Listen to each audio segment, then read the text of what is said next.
What the Argus said.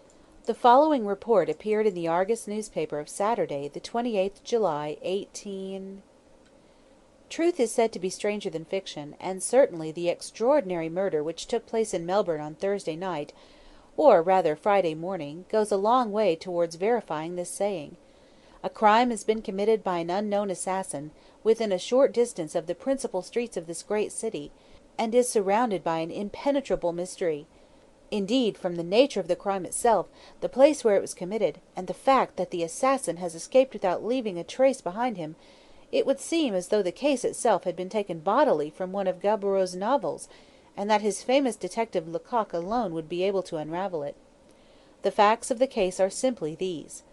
On the 27th day of July, at the hour of 20 minutes to 2 o'clock in the morning, a hansom cab drove up to the police station in Grey Street, St. Kilda, and the driver made the startling statement that his cab contained the body of a man who he had reason to believe had been murdered. Being taken into the presence of the inspector, the cabman, who gave his name as Malcolm Royston, related the following strange story. At the hour of 1 o'clock in the morning, he was driving down Collins Street East, when, as he was passing the Burke and Wills monument, he was hailed by a gentleman standing at the corner by the Scotch church. He immediately drove up, and saw that the gentleman who hailed him was supporting the deceased, who appeared to be intoxicated. Both were in evening dress, but the deceased had on no overcoat, while the other wore a short covert coat of a light fawn colour, which was open. As Royston drove up, the gentleman in the light coat said, "Look here, cabby, here's some fellow awfully tight. You'd better take him home." Royston then asked him if the drunken man was his friend, but the other denied, saying that he had just picked him up from the footpath, and did not know him from Adam. At this moment the deceased turned his face up to the light of the lamp under which both were standing, and the other seemed to recognise him, for he recoiled a pace, letting the drunken man fall in a heap on the pavement, and gasping out, "You!" He turned on his heel, and walked rapidly away down Russell Street in the direction of Bourke Street. Royston was staring after him, and wondering at his strange conduct, when he was recalled to himself by the voice of the deceased, who had struggled to his feet, and was holding on to the lamp-post, swaying to and fro. "I want to go home," he said in a thick voice. "St. Kilda." He then tried to get into the cab, but was too drunk to do so, and finally sat down again on the pavement. Seeing this, Royston got down, and lifting him up, helped him into the cab with some considerable difficulty. The deceased fell back into the cab, and seemed to drop off to sleep, so, after closing the door, Royston turned to remount his driving seat, when he found the gentleman in the light coat, whom he had seen holding up the deceased, close to his elbow. Royston said, "Oh, you've come back," and the other answered, "Yes, I've changed my mind, and will see him home." As he said this he opened the door of the cab, stepped in beside the deceased, and told Royston to drive down to St. Kilda. Royston, who was glad that the friend of the deceased had come to look after him, drove as he had been directed, but near the Church of England Grammar School, on the St. Kilda road, the gentleman in the light coat called out to him to stop. He did so, and the gentleman got out of the cab, closing the door after him. "He won't let me take him home," he said, "so I'll just walk back to the city, and you can drive him to St. Kilda." "What street, sir?" asked Royston. "Grey Street, I fancy," said the other, "but my friend will direct you when you get to the junction." "Ain't he too much on, sir?" said Royston, dubiously. "Oh, no, I think he'll be able to tell you where he lives. It's Grey Street or Ackland Street, I fancy. I don't know which." He then opened the door of the cab and looked in. "Good night, old man," he said. The other apparently did not answer, for the gentleman in the light coat, shrugging his shoulders, and muttering, "Sulky brute," closed the door again. He then gave Royston half a sovereign, lit a cigarette, and after making a few remarks about the beauty of the night, walked off quickly in the direction of Melbourne. Royston drove down to the junction, and having stopped there according to his instructions, he asked his fare several times where he was to drive him to. Receiving no response, and thinking that the deceased was too drunk to answer, he got down from his seat, opened the door of the cab, and found the deceased lying back in the corner with a handkerchief across his mouth. He put out his hand with the intention of rousing him, thinking that he had gone to sleep. But on touching him, the deceased fell forward, and on examination, to his horror, he found that he was quite dead. Alarmed at what had taken place, and suspecting the gentleman in the light coat, he drove to the police station at St. Kilda, and there made the above report. The body of the deceased was taken out of the cab and brought into the station, a doctor being sent for at once. On his arrival, however, he found that life was quite extinct, and also discovered that the handkerchief which was tied lightly over the mouth was saturated with chloroform. He had no hesitation in stating that from the way in which the handkerchief was placed, and the presence of chloroform, that a murder had been committed, and from all appearances the deceased died easily, and without a struggle. The deceased is a slender man, of medium height, with a dark complexion, and is dressed in evening dress, which will render identification difficult, as it is a costume which has no distinctive mark to render it noticeable. There were no papers or cards found on the deceased from which his name could be discovered, and the clothing was not marked in any way. The handkerchief, however, which was tied across his mouth, was of white silk, and marked in one of the corners with the letters O.W. in red silk. The assassin, of course, may have used his own handkerchief to commit the crime, so that if the initials are those of his name they may ultimately lead to his detection. There will be an inquest held on the body of the deceased this morning, when, no doubt, some evidence may be elicited which will solve the mystery. In Monday morning's issue of the Argus the following article appeared with reference to the matter. The following additional evidence which has been obtained may throw some light on the mysterious murder in a hansom cab of which we gave a full description in Saturday's issue. Another hansom cabman called at the police office, and gave a clue which will, no doubt, prove of value to the detectives in their search for the murderer. He states that he was driving up the St. Kilda road on Friday morning about 1:30 o'clock, when he was hailed by a gentleman in a light coat, who stepped into the cab and told him to drive to Powlett Street in East Melbourne. He did so, and after paying him, the gentleman got out at the corner of Wellington Parade and Powlett Street and walked slowly up Powlett Street, while the cab drove back to town. Here all clue ends, but there can be no doubt in the minds of our readers as to the identity of the man in the light coat, who got out of Royston's cab on the St. Kilda road, with the one who entered the other cab and alighted therefrom at Powlett Street. There could have been no struggle, as had any taken place the cabman, Royston, surely would have heard the noise. The supposition is, therefore, that the deceased was too drunk to make any resistance, and that the other, watching his opportunity, placed the handkerchief saturated with chloroform over the mouth of his victim. Then, after perhaps a few ineffectual struggles, the latter would succumb to the effects of his inhalation. The man in the light coat, judging from his conduct before getting into the cab, appears to have known the deceased, though the circumstances of his walking away on recognition, and returning again, shows that his attitude towards the deceased was not altogether a friendly one. The difficulty is where to start from in the search after the author of what appears to be a deliberate murder, as the deceased seems to be unknown, and his presumed murderer has escaped. But it is impossible that the body can remain long without being identified by someone, as though Melbourne is a large city, yet it is neither Paris nor London, where a man can disappear in a crowd and never be heard of again. The first thing to be done is to establish the identity of the deceased, and then, no doubt, a clue will be obtained leading to the detection of the man in the light coat, who appears to have been the perpetrator of the crime. It is of the utmost importance that the mystery in which the crime is shrouded should be cleared up, not only in the interests of justice, but also in those of the public, taking place as it did in a public conveyance, and in the public street. To think that the author of such a crime is at present at large, walking in our midst, and perhaps preparing for the committal of another, is enough to shake the strongest nerves. In one of Du Bois-Gobey's stories, entitled An Omnibus Mystery, a murder closely resembling this tragedy takes place in an omnibus, but we question if even that author would have been daring enough to write about a crime being committed in such an unlikely place as a hansom cab. Here is a great chance for some of our detectives to render themselves famous, and we feel sure that they will do their utmost to trace the author of this cowardly and dastardly murder. End of Chapter 1. Evidence at the Inquest. At the inquest held on the body found in the hansom cab, the following articles taken from the deceased were placed on the table: £2 10 in gold and silver, the white silk handkerchief which was saturated with chloroform, and was found tied across the mouth of the deceased, marked with the letters O.W. in red silk, a cigarette case of Russian leather, half filled with old Judge cigarettes. 4. A left-hand white glove of kid, rather soiled, with black seams down the back. Samuel Gorby, of the detective office, was present in order to see if anything might be said by the witnesses likely to point to the cause or to the author of the crime. The first witness called was Malcolm Royston, in whose cab the crime had been committed. He told the same story as had already appeared in the Argus, and the following facts were elicited by the coroner.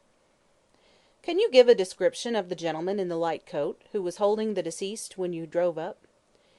"I did not observe him very closely, as my attention was taken up by the deceased, and besides, the gentleman in the light coat was in the shadow." "Describe him from what you saw of him." "He was fair, I think, because I could see his moustache, rather tall, in an evening dress, with a light coat over it. I could not see his face very plainly, as he wore a soft felt hat, which was pulled down over his eyes." "What kind of hat was it he wore? A wide awake?" "Yes. The brim was turned down, and I could see only his mouth and moustache."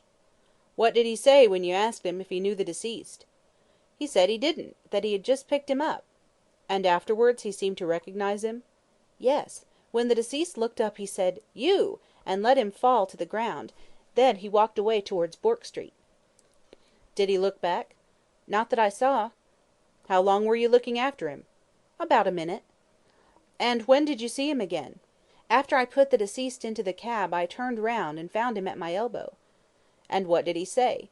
"I said, 'Oh, you've come back,' and he said, 'Yes, I've changed my mind and will see him home,' and then he got into the cab and told me to drive to St. Kilda." "He spoke then as if he knew the deceased?" "Yes. I thought that he recognised him only when he looked up, and perhaps having had a row with him walked away, but thought he'd come back." "Did you see him coming back?" "No, the first I saw of him was at my elbow when I turned." "And when did he get out?" "Just as I was turning down by the grammar school on the St. Kilda road." "Did you hear any signs of fighting or struggling in the cab during the drive?" "No. The road was rather rough, and the noise of the wheels going over the stones would have prevented my hearing anything." "When the gentleman in the light coat got out, did he appear disturbed?" "No, he was perfectly calm." "How could you tell that?" "Because the moon had risen, and I could see plainly." "Did you see his face then?" "No, his hat was pulled down over it. I only saw as much as I did when he entered the cab in Collins Street." "Were his clothes torn or disarranged in any way?" "No, the only difference I remarked in him was that his coat was buttoned." "And was it open when he got in?" "No, but it was when he was holding up the deceased." "Then he buttoned it before he came back and got into the cab?" "Yes, I suppose so." "What did he say when he got out of the cab in the St. Kilda road?" "He said that the deceased would not let him take him home, and that he would walk back to Melbourne." "And you asked him where you were to drive the deceased to?" "Yes, and he said that the deceased lived either in Grey Street or Ackland Street, St. Kilda, but that the deceased would direct me at the junction." "Did you not think that the deceased was too drunk to direct you?" "Yes, I did, but his friend said that the sleep and the shaking of the cab would sober him a bit by the time I got to the junction." "The gentleman in the light coat apparently did not know where the deceased lived?" "No, he said it was either in Ackland Street or Grey Street." "Did you not think that curious?" "No, I thought he might be a club friend of the deceased." "For how long did the man in the light coat talk to you?" "About 5 minutes." "And during that time you heard no noise in the cab?" "No, I thought the deceased had gone to sleep." "And after the man in the light coat said good night to the deceased, what happened?" "He lit a cigarette, gave me half a sovereign, and walked off towards Melbourne." "Did you observe if the gentleman in the light coat had his handkerchief with him?"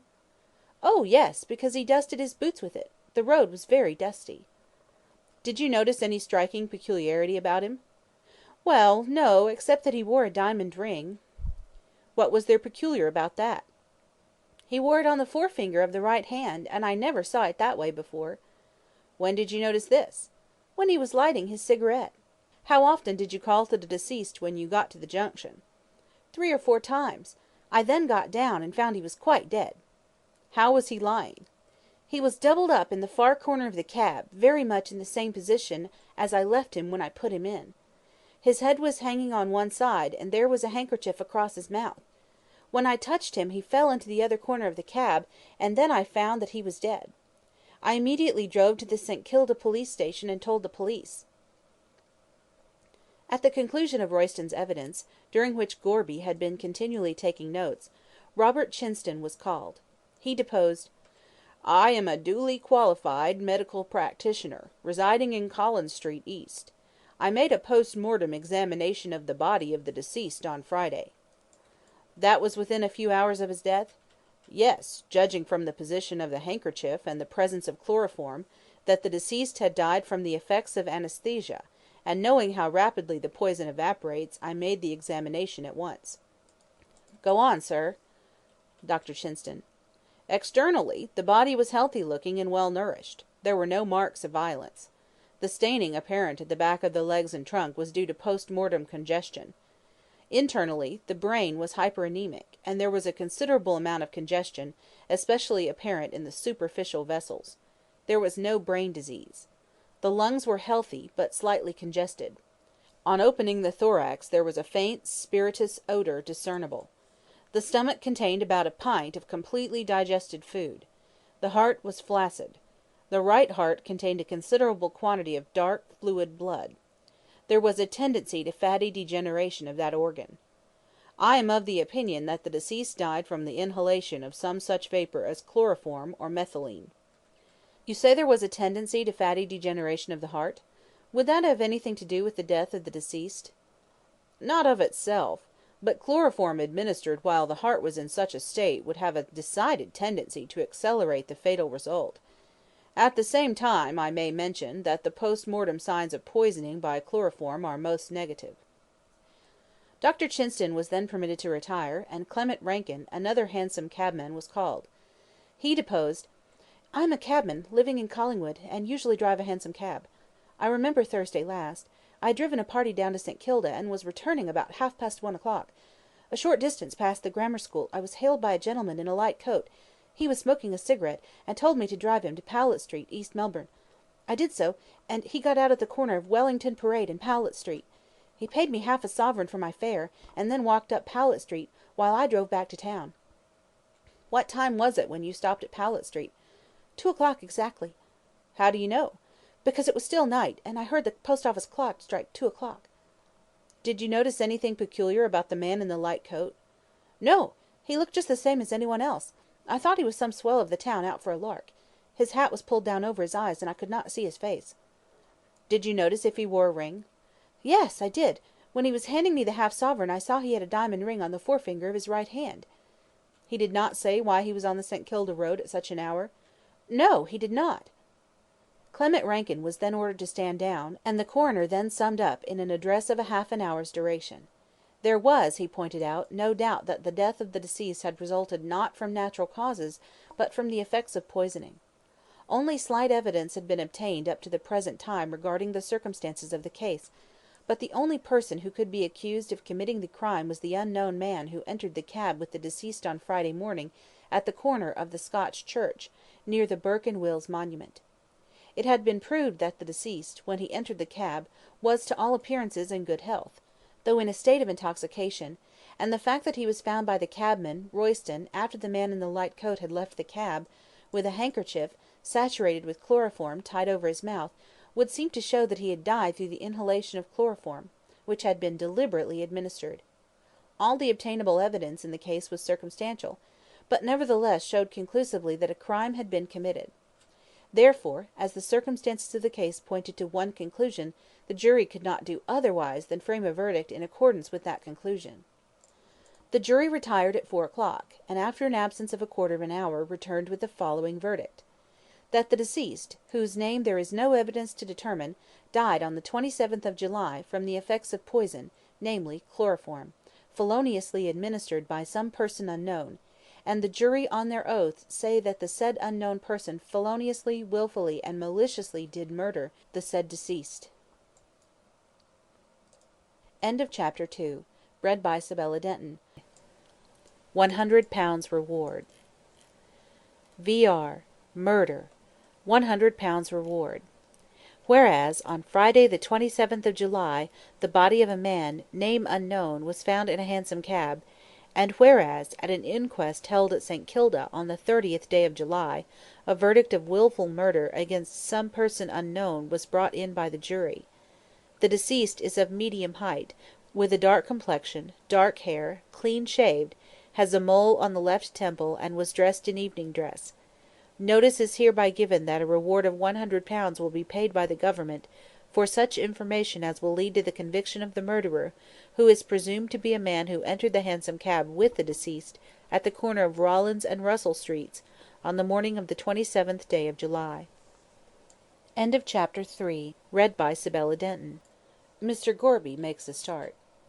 "Well," said Mr. Gorby, addressing his reflection in the looking-glass, "I've been finding out things these last 20 years, but this is a puzzler, and no mistake." Mr. Gorby was shaving, and, as was his usual custom, conversed with his reflection. Being a detective, and of an extremely reticent disposition, he never talked outside about his business, or made a confidant of any one. When he did want to unbosom himself, he retired to his bedroom and talked to his reflection in the mirror. This method of procedure he found to work capitally, for it relieved his sometimes overburdened mind with absolute security to himself. Did not the barber of Midas, when he found out what was under the royal crown of his master, fret and chafe over his secret, until one morning he stole out to the reeds by the river, and whispered, "Midas has ass's ears"? In the like manner Mr. Gorby felt a longing at times to give speech to his innermost secrets, and, having no fancy for chattering to the air, he made his mirror his confidant. So far it had never betrayed him, while for the rest it joyed him to see his own jolly red face nodding gravely at him from out of the shining surface, like a mandarin. This morning the detective was unusually animated in his confidences to his mirror. At times, too, a puzzled expression would pass over his face. The Hansom Cab murder had been placed in his hands for solution, and he was trying to think how he should make a beginning. "Hang it!" he said, thoughtfully stropping his razor, "a thing with an end must have a start, and if I don't get the start, how am I to get the end?" As the mirror did not answer this question, Mr. Gorby lathered his face, and started shaving in a somewhat mechanical fashion, for his thoughts were with the case, and he ran on in this manner. "Here's a man, well, say a gentleman, who gets drunk, and therefore doesn't know what he's up to. Another gent who is on the square comes up and sings out for a cab for him. First he says he don't know him, and then he shows plain that he does. He walks away in a temper, changes his mind, comes back and gets into the cab, after telling the cabby to drive down to St. Kilda. Then he polishes the drunk one off with chloroform, gets out of the cab, jumps into another, and after getting out at Powlett Street, vanishes. That's the riddle I've got to find out, and I don't think the Sphinx ever had a harder one. There are 3 things to be discovered. First, who is the dead man? Second, what was he killed for? And third, who did it? Once I get hold of the first, the other 2 won't be very hard to find out, for one can tell pretty well from a man's life whether it's to anyone's interest that he should be got off the books. The man that murdered that chap must have had some strong motive, and I must find out what that motive was. Love? No, that wasn't it. Men in love don't go to such lengths in real life. They do in novels and plays, but I've never seen it occurring in my experience. Robbery? No, there was plenty of money in his pocket. Revenge? Now, really it might be that. It's a kind of thing that carries most people further than they want to go. There was no violence used, for his clothes weren't torn, so he must have been taken sudden, and before he knew what the other chap was up to. By the way, I don't think I examined his clothes sufficiently. There might be something about them to give a clue. At any rate, it's worth looking after, so I'll start with his clothes." So Mr. Gorby, having dressed and breakfasted, walked quietly to the police station, where he asked for the clothes of the deceased to be shown to him. When he received them he retired into a corner, and commenced an exhaustive examination of them. There was nothing remarkable about the coat. It was merely a well-cut and well-made dress-coat, so that with a grunt of dissatisfaction Mr. Gorby threw it aside, and picked up the waistcoat. Here he found something to interest him, in the shape of a pocket made on the left-hand side and on the inside of the garment. "Now, what the deuce is this for?" said Mr. Gorby, scratching his head. "It ain't usual for a dress waistcoat to have a pocket in its inside, as I'm aware of. And," continued the detective, greatly excited, "this ain't tailor's work, he did it himself, and jolly badly he did it too. Now he must have taken the trouble to make this pocket himself, so that no one else would know anything about it, and it was made to carry something valuable. So valuable that he had to carry it with him even when he wore evening clothes. Ah! Here is a tear on the side nearest the outside of the waistcoat. Something has been pulled out roughly. I begin to see now. The dead man possessed something which the other man wanted, and which he knew the dead one carried about with him. He sees him drunk, gets into the cab with him, and tries to get what he wants. The dead man resists, upon which the other kills him by means of the chloroform which he had with him, and being afraid that the cab will stop, and he will be found out, snatches what he wants out of the pocket so quickly that he tears the waistcoat, and then makes off. That's clear enough, but the question is, what was it he wanted? A case with jewels? No, it could not have been anything so bulky, or the dead man would never have carried it about inside his waistcoat. It was something which could easily lie in the pocket, a paper, some valuable paper which the assassin wanted, and for which he killed the other. "This is all very well," said Mr. Gorby, throwing down the waistcoat and rising. "I have found number 2 before number 1. The first question is, who is the murdered man? He's a stranger in Melbourne, that's pretty clear, or else someone would have been sure to recognise him before now by the description given in the reward. Now I wonder if he has any relations here. No, he can't, or else they would have made inquiries before this.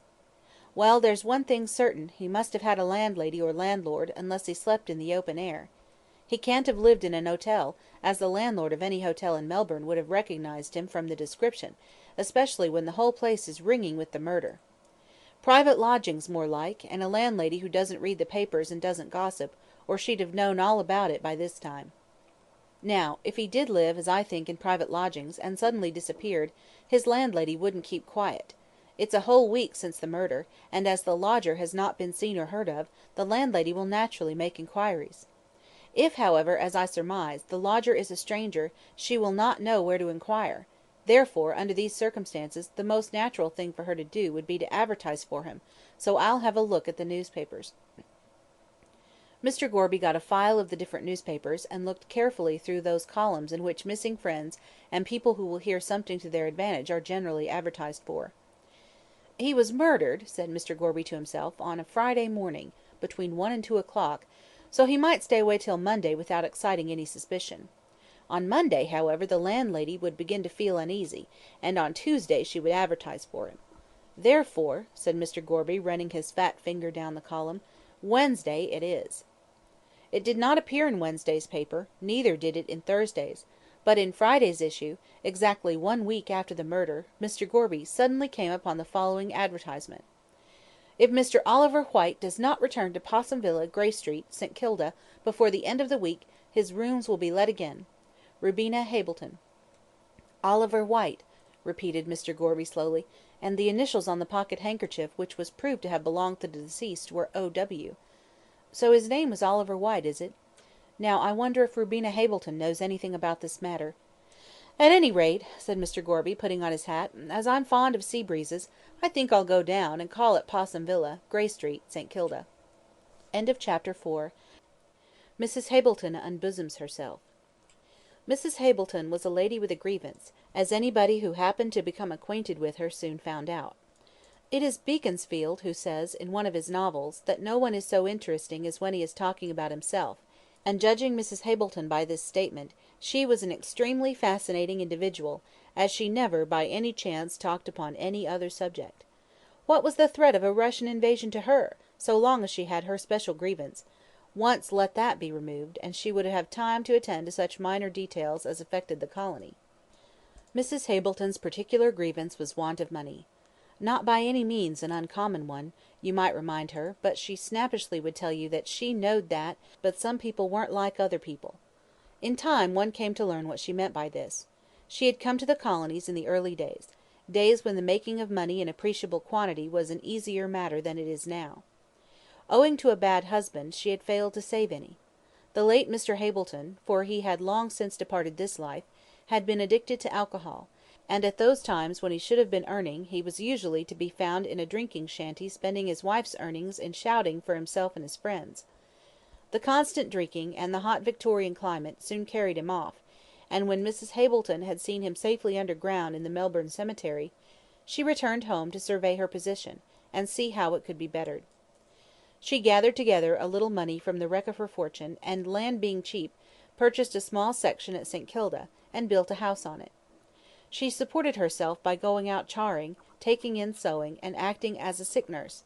So, among this multiplicity of occupations, she managed to exist fairly well. And in truth it was somewhat hard upon Mrs. Hableton. For at the time when she should have been resting and reaping the fruit of her early industry, she was obliged to toil more assiduously than ever. It was little consolation to her that she was but a type of many women, who, hard-working and thrifty themselves, are married to men who are nothing but an incubus to their wives and to their families. Small wonder, then, that Mrs. Hableton should condense all her knowledge of the male sex into the one bitter aphorism, Men is brutes. Possum Villa was an unpretentious-looking place, with one bow-shaped window and a narrow verandah in front. It was surrounded by a small garden in which there were a few sparse flowers, the especial delight of Mrs. Hableton. It was her way to tie an old handkerchief round her head, and go out into the garden and dig and water her beloved flowers until, from sheer desperation at the overwhelming odds, they gave up all attempt to grow. She was engaged in this favourite occupation about a week after her lodger had gone. She wondered where he was. "Lying drunk in a public house, I'll be bound," she said, viciously pulling up a weed, "a spending his rent, and a spilling his inside with the beer. Ah, men is brutes, drat 'em." Just as she said this, a shadow fell across the garden, and on looking up she saw a man leaning over the fence staring at her.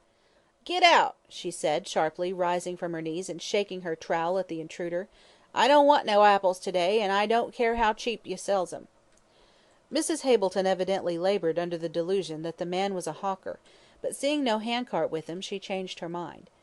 "You're takin' a plan of the house to rob it, are you?" she said. "Well, you needn't, 'cause there ain't nothin' to rob. The silver spoons as belonged to my father's mother having gone down my 'usband's throat long ago, and I ain't 'ad money to buy more.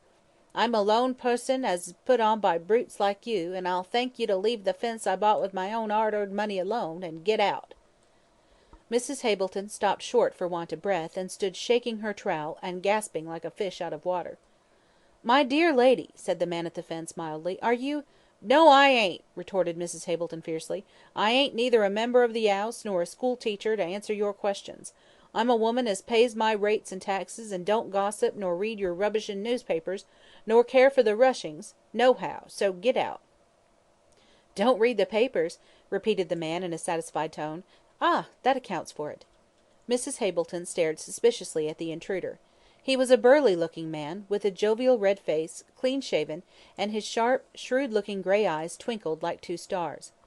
He was well dressed in a suit of light clothes, and wore a stiffly starched white waistcoat, with a massive gold chain stretched across it.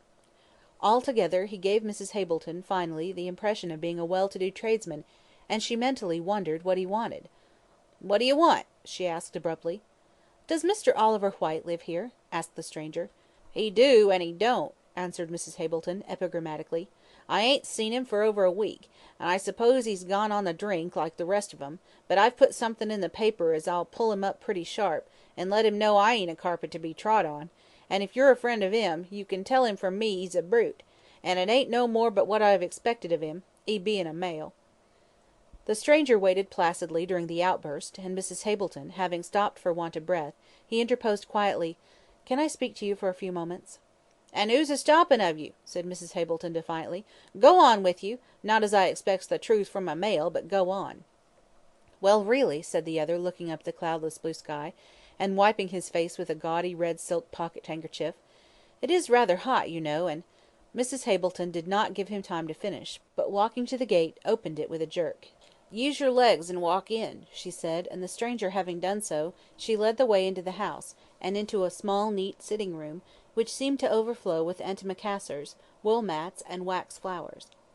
There were also a row of emu eggs on the mantelpiece, a cutlass on the wall, and a grimy line of hard-looking little books, set in a stiff row on a shelf, presumably for ornament, for their appearance in no way tempted one to read them.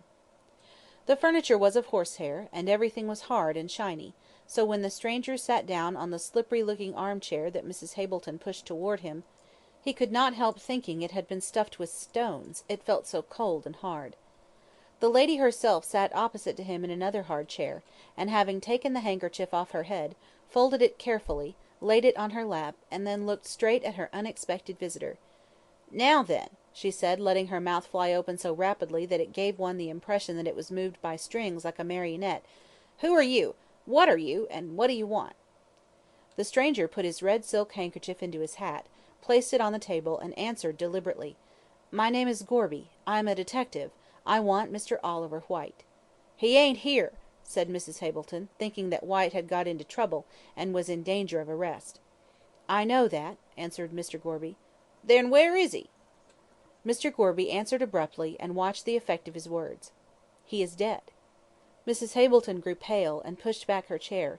"No!" she cried. "He never killed him, did he?" "Who never killed him?" queried Mr. Gorby, sharply. Mrs. Hableton evidently knew more than she intended to say, for, recovering herself with a violent effort, she answered evasively, "He never killed himself." Mr. Gorby looked at her keenly, and she returned his gaze with a defiant stare. "Clever," muttered the detective to himself. "Knows something more than she chooses to tell, but I'll get it out of her." He paused for a moment, and then went on smoothly. "Oh, no, he did not commit suicide. What makes you think so?" Mrs. Hableton did not answer, but, rising from her seat, went over to a hard and shiny looking sideboard, from whence she took a bottle of brandy and a small wine glass. Half filling the glass, she drank it off, and returned to her seat. "I don't take much of that stuff," she said, eyeing the detective's eyes fixed curiously on you. "But you have given me such a turn that I must take something to steady my nerves. What do you want me to do?" "Tell me all you know," said Mr. Gorby, keeping his eyes fixed on her face. "Where was Mr. White killed?" she asked. "He was murdered in a hansom cab on the St. Kilda road." "In the open street?" she asked, in a startled tone. "Yes, in the open street." "Ah!" She drew a long breath, and closed her lips firmly. Mr. Gorby said nothing. He saw that she was deliberating whether or not to speak, and a word from him might seal her lips, so, like a wise man, he kept silent. He obtained his reward sooner than he had expected. "Mr. Gorby," she said at length, "I've had a hard struggle all my life, which it came along of a bad husband, who was a brute and a drunkard, so God knows I ain't got much inducement to think well of the lot of you. But murder!" She shivered slightly, though the room was quite warm. "I didn't think of that." "In connection with whom?" "Mr. White, of course," she answered hurriedly.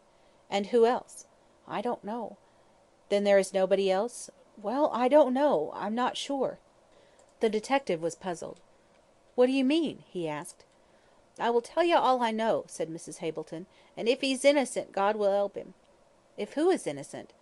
"I'll tell you everything from the start," said Mrs. Hableton, "and you can judge for yourself." Mr. Gorby assented, and she began. "It's only 2 months ago since I decided to take in lodgers, but charin's 'ard work, and sewin's trying for the eyes, so bein' a lone woman, havin' been badly treated by a brute, who is now dead, which I was allays a good wife to him, I thought lodgers 'ud help me a little, so I put a notice in the paper, and Mr. Oliver White took the rooms 2 months ago." "What was he like?" "Not very tall, dark face, no whiskers nor moustache, and quite the gentleman." "Anything peculiar about him?" Mrs. Hableton thought for a moment. "Well," she said at length, "he 'ad a mole on his left temple, but it was covered with his 'air, and few people 'ud have seen it." "The very man," said Gorby to himself.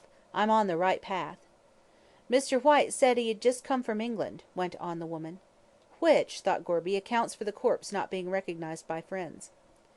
"He took the rooms, and said he'd stay with me for 6 months, and paid a week's rent in advance, and he allays paid up reg'lar, like a respectable man, though I don't believe in 'em myself. He said he'd lots of friends, and used to go out every night." "Who were his friends?" "That I can't tell you, for he were very close, and when he went out of doors I never knowed where he went, which is just like 'em, for they says they're goin' to work and you finds 'em in the beer shop. Mr. White told me he was a goin' to marry an heiress, he was." "Ah!" interjected Mr. Gorby, sapiently.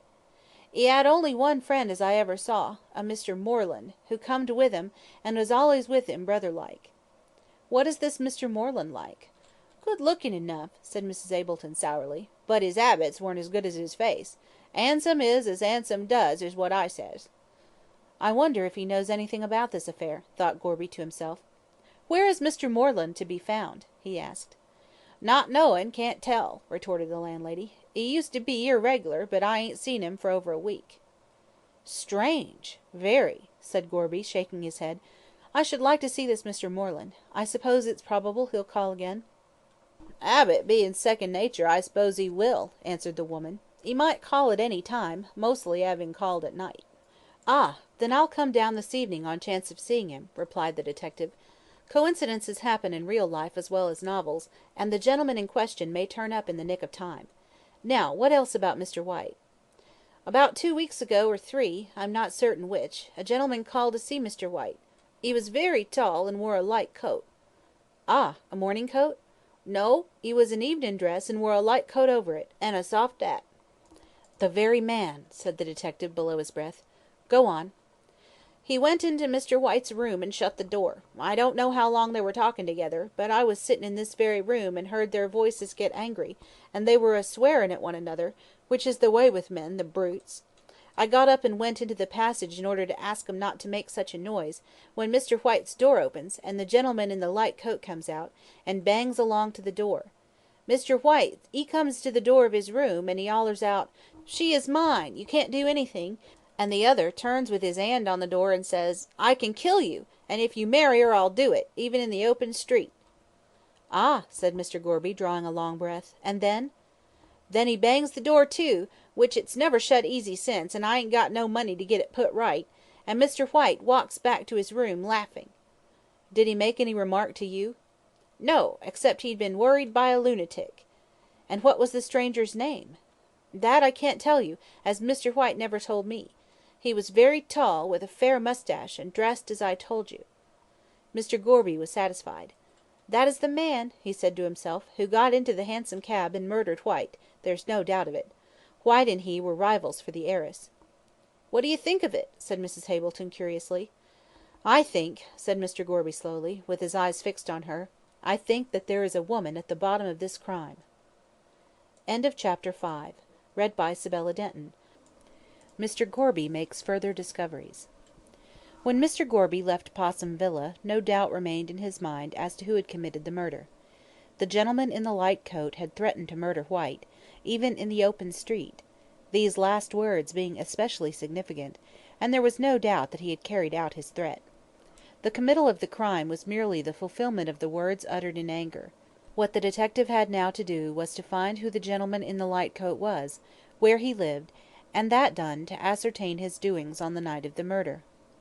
Mrs. Hableton had described him, but was ignorant of his name, and her very vague description might apply to dozens of young men in Melbourne. There was only one person who, in Mr. Gorby's opinion, could tell the name of the gentleman in the light coat, and that was Moreland, the intimate friend of the dead man. They appeared, from the landlady's description, to have been so friendly that it was more than likely White would have told Moreland all about his angry visitor.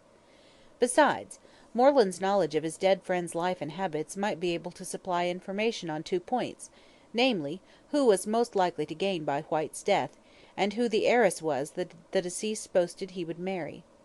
But the fact that Moreland should be ignorant of his friend's tragic death, notwithstanding that the papers were full of it, and that the reward gave an excellent description of his personal appearance, greatly puzzled Gorby. The only way in which to account for Moreland's extraordinary silence was that he was out of town, and had neither seen the papers nor heard anyone talking about the murder. If this were the case, he might either stay away for an indefinite time or return after a few days. At all events, it was worth going down to St. Kilda in the evening, on the chance that Moreland might have returned to town, and would call to see his friend. So after his tea Mr. Gorby put on his hat, and went down to Possum Villa, on what he could not help acknowledging to himself was a very slender possibility. Mrs. Hableton opened the door for him, and in silence led the way, not into her own sitting room, but into a much more luxuriously furnished apartment, which Gorby guessed at once was that of White's. He looked keenly round the room, and his estimate of the dead man's character was formed at once. "Fast," he said to himself, "and a spendthrift. A man who would have his friends, and possibly his enemies, among a very shady lot of people." What led Mr. Gorby to this belief was the evidence which surrounded him of White's mode of life. The room was well furnished, the furniture being covered with dark red velvet, while the curtains on the windows and the carpet were all of the same somewhat sombre hue. "I did the thing properly," observed Mrs. Hableton, with a satisfactory smile on her hard face. "When you wants young men to stop with you, the rooms must be well furnished, and Mr. White paid well, though he was rather particular about his food, which I'm only a plain cook, and can't make them French things which spoil the stomach." The globes of the gas lamps were of a pale pink colour, and Mrs. Hableton having lit the gas in expectation of Mr. Gorby's arrival, there was a soft roseate hue throughout the room. Mr. Gorby put his hands in his capacious pockets, and strolled leisurely through the room, examining everything with a curious eye. The walls were covered with pictures of celebrated horses and famous jockeys. Alternating with these were photographs of ladies of the stage, mostly London actresses, Nellie Farren, Kate Vaughan, and other burlesque stars, evidently being the objects of the late Mr. White's adoration. Over the mantelpiece hung a rack of pipes, above which were two crossed foils, and under these a number of plush frames of all colours, with pretty faces smiling out of them; a remarkable fact being, that all the photographs were of ladies, and not a single male face was to be seen, either on the walls or in the plush frames. "Fond of the ladies, I see," said Mr. Gorby, nodding his head towards the mantelpiece. "A set of hussies," said Mrs. Hableton grimly, closing her lips tightly. "I feel that ashamed when I dusts 'em as never was. I don't believe in gals gettin' their pictures taken with 'ardly any clothes on, as if they'd just got out of bed, but Mr. White seems to like 'em." "Most young men do," answered Mr. Gorby dryly, going over to the bookcase. "Brutes!" said the lady of the house. "I'd throw 'em down the Yarrer, I would, a settin' themselves and callin' themselves lords o' creation, as if women were made for nothin' but to earn money and see 'em drink it, as my 'usband did, which his inside never seemed to 'ave enough beer, and me a poor lone woman with no family, thank God, or they'd 'ave taken arter their feyther and his drinkin' habits." Mr. Gorby took no notice of this tirade against men, but stood looking at Mr. White's library, which seemed to consist mostly of French novels and sporting newspapers. "Zola," said Mr. Gorby, thoughtfully, taking down a flimsy yellow book rather tattered. "I've heard of him. If his novels are as bad as his reputation, I shouldn't care to read them." Here a knock came at the front door, loud and decisive. On hearing it, Mrs. Hableton sprang hastily to her feet. "That may be Mr. Moreland," she said, as the detective quickly replaced Zola in the bookcase. "I never 'ave visitors in the evenin', being a lone widder, and if it is 'im I'll bring 'im in 'ere." She went out, and presently Gorby, who was listening intently, heard a man's voice ask if Mr. White was at home. "No, sir, he ain't," answered the landlady, "but there's a gentleman in his room askin' after him. Won't you come in, sir?" "For a rest, yes," returned the visitor, and immediately afterwards Mrs. Hableton appeared, ushering in the late Oliver Whyte's most intimate friend. He was a tall, slender man, with a pink and white complexion, curly, fair hair, and a drooping straw coloured moustache, altogether a strikingly aristocratic individual. He was well dressed in a suit of check, and had a cool, nonchalant air about him. "And where is Mr. White to-night?" he asked, sinking into a chair, and taking no more notice of the detective than if he had been an article of furniture. "Haven't you seen him lately?" asked the detective quickly. Mr. Moreland stared in an insolent manner at his questioner for a few moments, as if he were debating the advisability of answering or not. At last he apparently decided that he would, for slowly pulling off one glove he leaned back in his chair. "No, I have not," he said with a yawn. "I have been up in the country for a few days, and arrived back only this evening, so I have not seen him for over a week. Why do you ask?" The detective did not answer, but stood looking at the young man before him in a thoughtful manner. "I hope," said Mr. Moreland, nonchalantly, "I hope you will know me again, my friend, but I didn't know White had started a lunatic asylum during my absence. Who are you?" Mr. Gorby came forward and stood under the gaslight. "My name is Gorby, sir, and I am a detective," he said, quietly.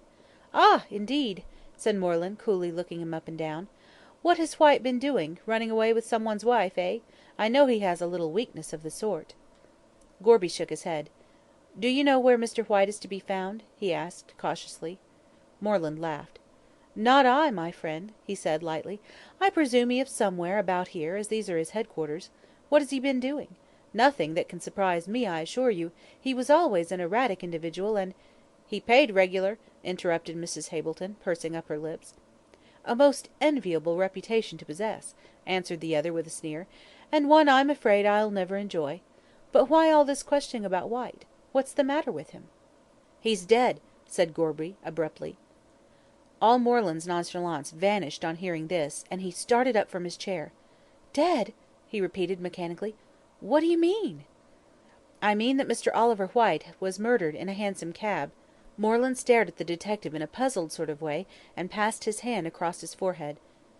"Excuse me, my head is in a whirl," he said, as he sat down again. "White murdered! He was all right when I left him, nearly 2 weeks ago." "Haven't you seen the papers?" asked Gorby. "Not for the last 2 weeks," replied Moreland. "I have been up country, and it was only on arriving back in town to-night that I heard about the murder at all, as my landlady gave me a garbled account of it. But I never for a moment connected it with White, and I came down here to see him, as I had agreed to do when I left. Poor fellow! Poor fellow! Poor fellow!" And much overcome, he buried his face in his hands. Mr. Gorby was touched by his evident distress, and even Mrs. Hableton permitted a small tear to roll down one hard cheek as a tribute of sorrow and sympathy. Presently Moreland raised his head, and spoke to Gorby in a husky tone. "Tell me all about it," he said, leaning his cheek on his hand.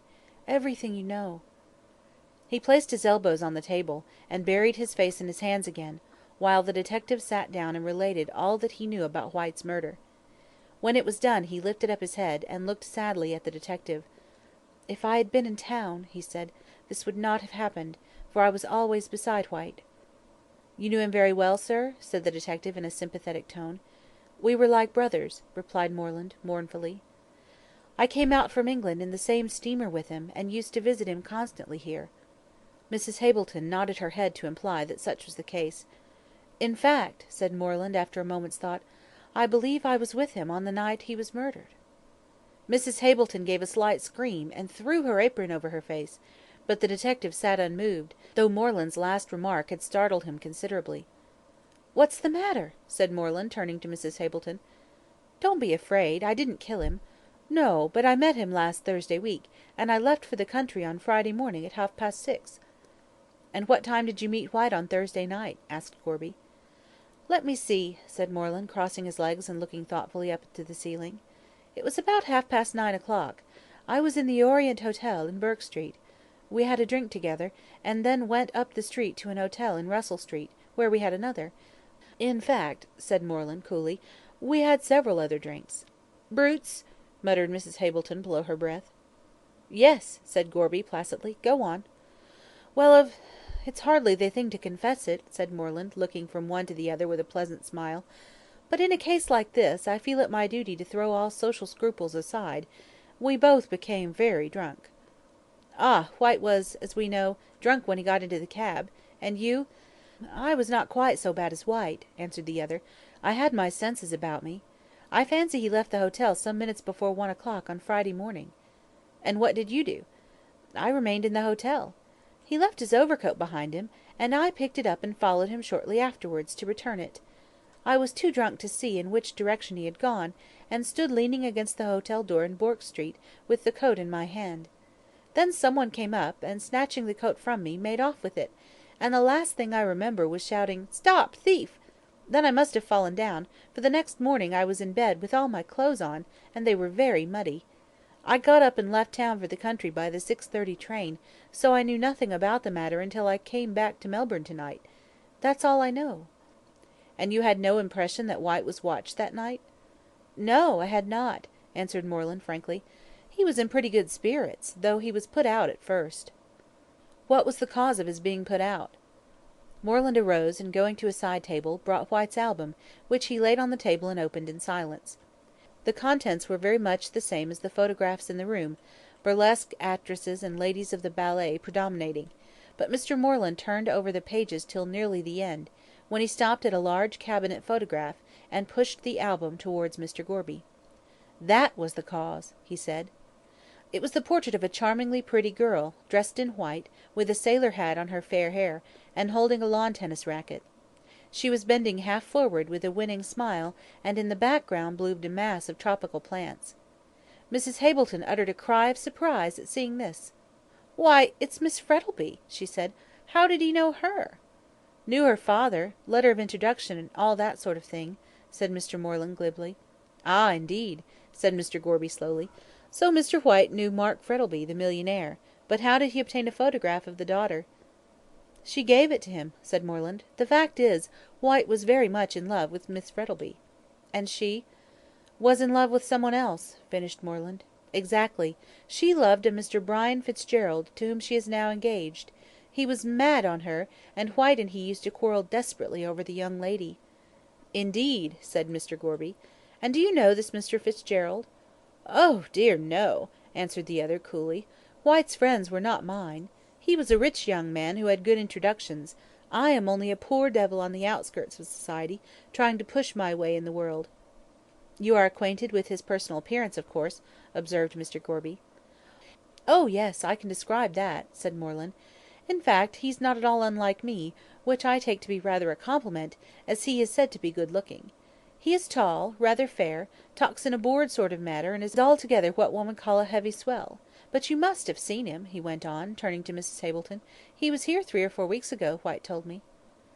"Oh, that was Mr. Fitzgerald, was it?" said Mrs. Hableton, in surprise.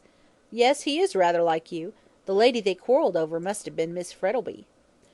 "Very likely," said Moreland, rising. "Well, I'm off. Here's my address," putting a card in Gorby's hand. "I'm glad to be of any use to you in this matter, as White was my dearest friend, and I'll do all in my power to help you find out the murderer." "I don't think that is a very difficult matter," said Mr. Gorby, slowly. "Oh, you have your suspicions?" asked Moreland, looking at him. "I have." "Then who do you think murdered White?"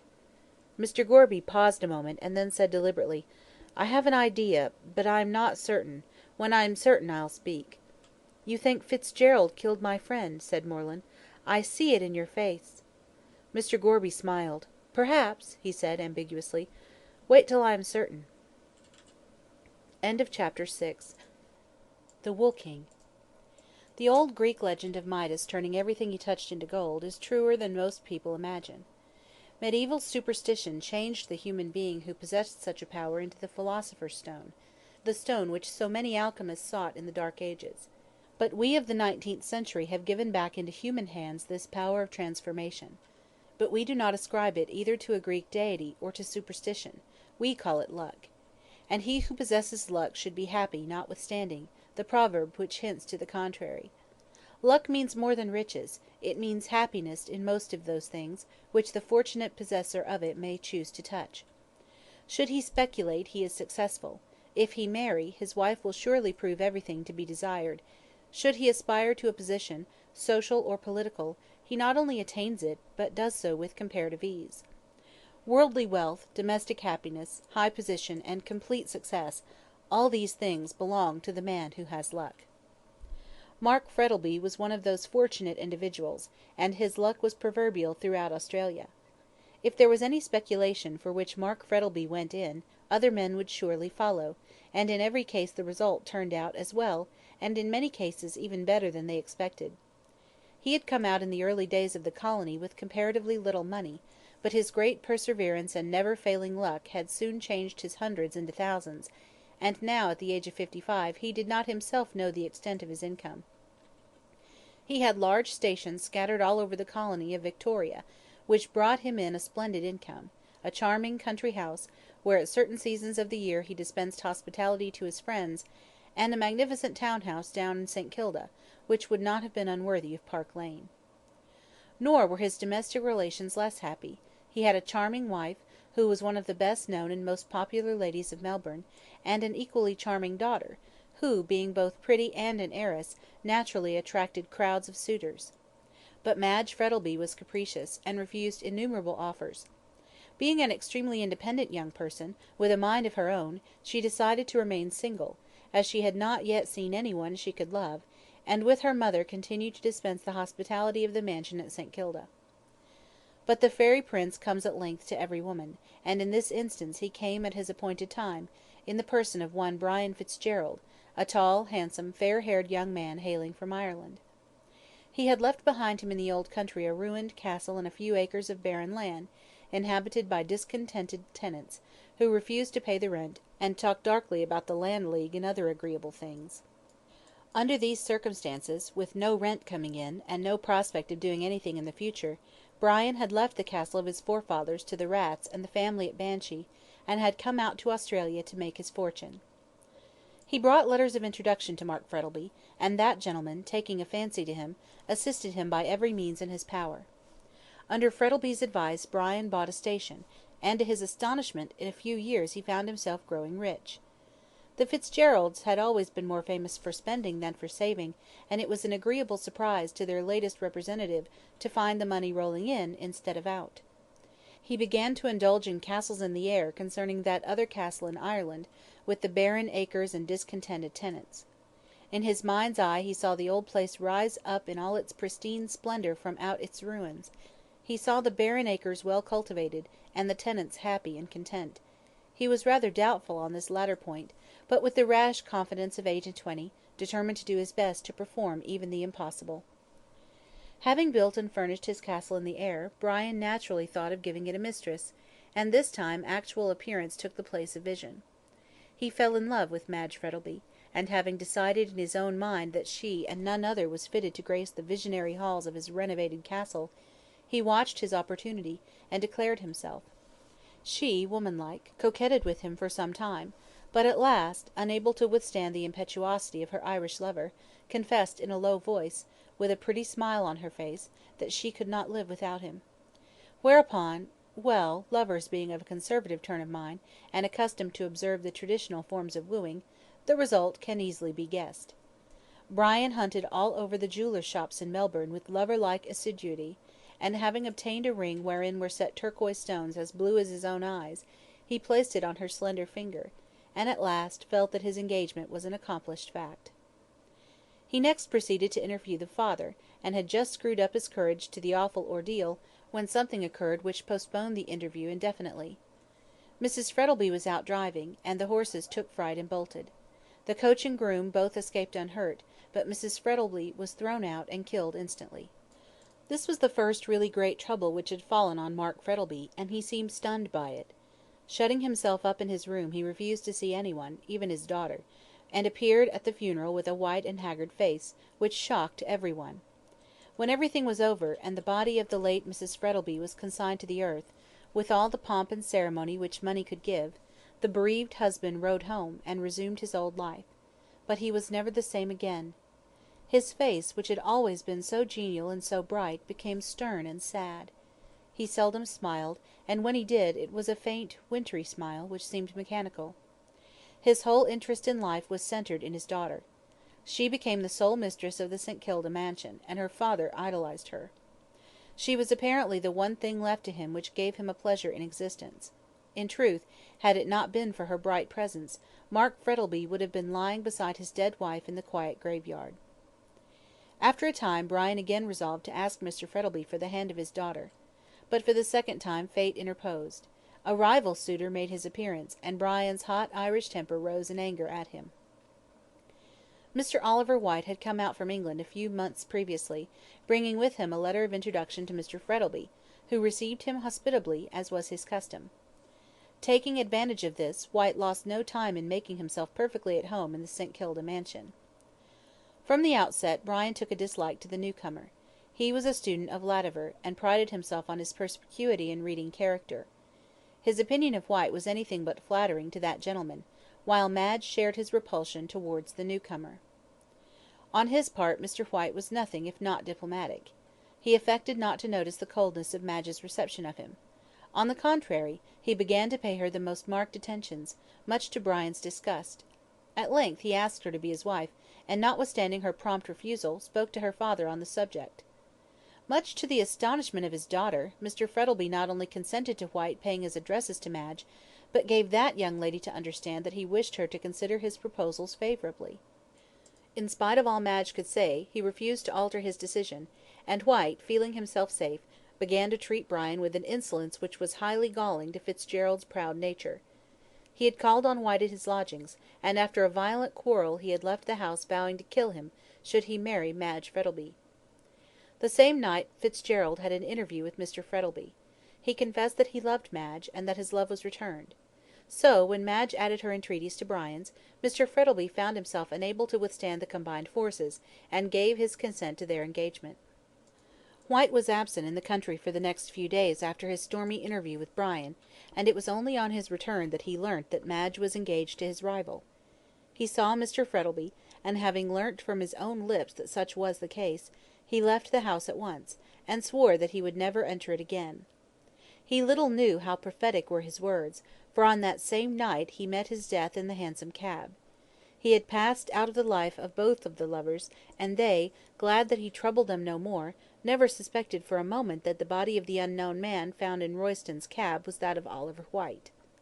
About 2 weeks after White's disappearance, Mr. Frettleby gave a dinner party in honour of his daughter's birthday. It was a delightful evening, and the wide French windows which led on to the verandah were open, letting in a gentle breeze from the ocean. Outside there was a kind of screen of tropical plants, and through the tangle of the boughs of the guests seated at the table could just see the waters of the bay glittering in the pale moonlight. Brian was seated opposite to Madge, and every now and then he caught a glimpse of her bright face from behind the fruit and flowers, which stood in the centre of the table. Mark Frettleby was at the head of the table, and appeared in very good spirits. His stern features were somewhat relaxed, and he drank more wine than usual. The soup had just been removed when someone, who was late, entered the room with apologies and took his seat. Someone in this case was Mr. Felix Rolleston, one of the best known young men in Melbourne. He had an income of his own, scribbled a little for the papers, was to be seen at every house of any pretensions in Melbourne, and was always bright, happy, and full of news. For details of any scandal you were safe in applying to Felix Rolleston. He knew all that was going on, both at home and abroad. And his knowledge, if not very accurate, was at least extensive, while his conversation was piquant, and at times witty. Calton, one of the leading lawyers of the city, remarked that Rolleston put him in mind of what Beaconsfield said of one of the personages in Lothair. He wasn't an intellectual Croesus, but his pockets were always full of sixpences. Be it said in his favour that Felix was free with his sixpences. The conversation, which had shown signs of languishing before his arrival, now brightened up. "So awfully sorry, don't you know," said Felix, as he slipped into a seat by Madge, "but a fellow like me has got to be careful of his time. So many calls on it." "So many calls in it, you mean," retorted Madge, with a disbelieving smile. "Confess, now, you have been paying a round of visits." "Well, yes," assented Mr. Rolleston. "That's the disadvantage of having a large circle of acquaintances. They give you weak tea and thin bread and butter, whereas—" "You would rather have something else," finished Brian. There was a laugh at this, but Mr. Rolleston disdained to notice the interruption. "The only advantage of 5 o'clock tea," he went on, "is that it brings people together, and one hears what's going on." "Ah, yes, Rolleston," said Mr. Frettleby, who was looking at him with an amused smile. "What news have you?" "Good news, bad news, and such news as you had never heard of," quoted Rolleston gravely.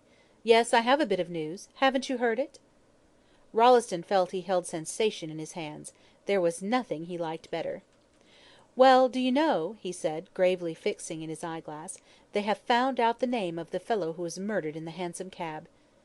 "Never!" cried everyone, eagerly. "Yes," went on Rolleston, "and what's more, you all know him." "It's never White," said Brian, in a horrified tone. "Hang it, how did you know?" said Rolleston, rather annoyed at being forestalled. "Why, I just heard it at the St. Kilda station." "Oh, easily enough," said Brian, rather confused. "I used to meet White constantly, and as I have not seen him for the last 2 weeks, I thought he might be the victim." "How did they find out?" asked Mr. Frettleby, idly toying with his wine glass. "Oh, one of those detective fellows, you know," answered Felix. "They know everything." "I'm sorry to hear it," said Frettleby, referring to the fact that White was murdered. "He had a letter of introduction to me, and seemed a clever, pushing young fellow." "A confounded cad," muttered Felix under his breath, and Brian, who overheard him, seemed inclined to assent. For the rest of the meal nothing was talked about but the murder, and the mystery in which it was shrouded. When the ladies retired they chatted about it in the drawing room, but finally dropped it for more agreeable subjects. The men, however, when the cloth was removed, filled their glasses, and continued the discussion with unabated vigour. Brian alone did not take part in the conversation.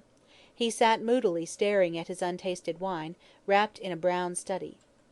"What I can't make out," observed Rolleston, who was amusing himself with cracking nuts, "is why they did not find out who he was before." "That is not hard to answer," said Frettleby, filling his glass.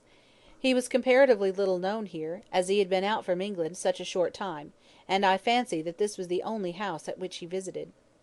"And look here, Rolleston," said Calton, who was sitting near him, "if you were to find a man dead in a hansom cab, dressed in evening clothes, which 9 men out of 10 are in the habit of wearing in the evening, no cards in his pocket, and no name on his linen, I rather think you would find it hard to discover who he was. I consider it reflects great credit on the police for finding out so quickly."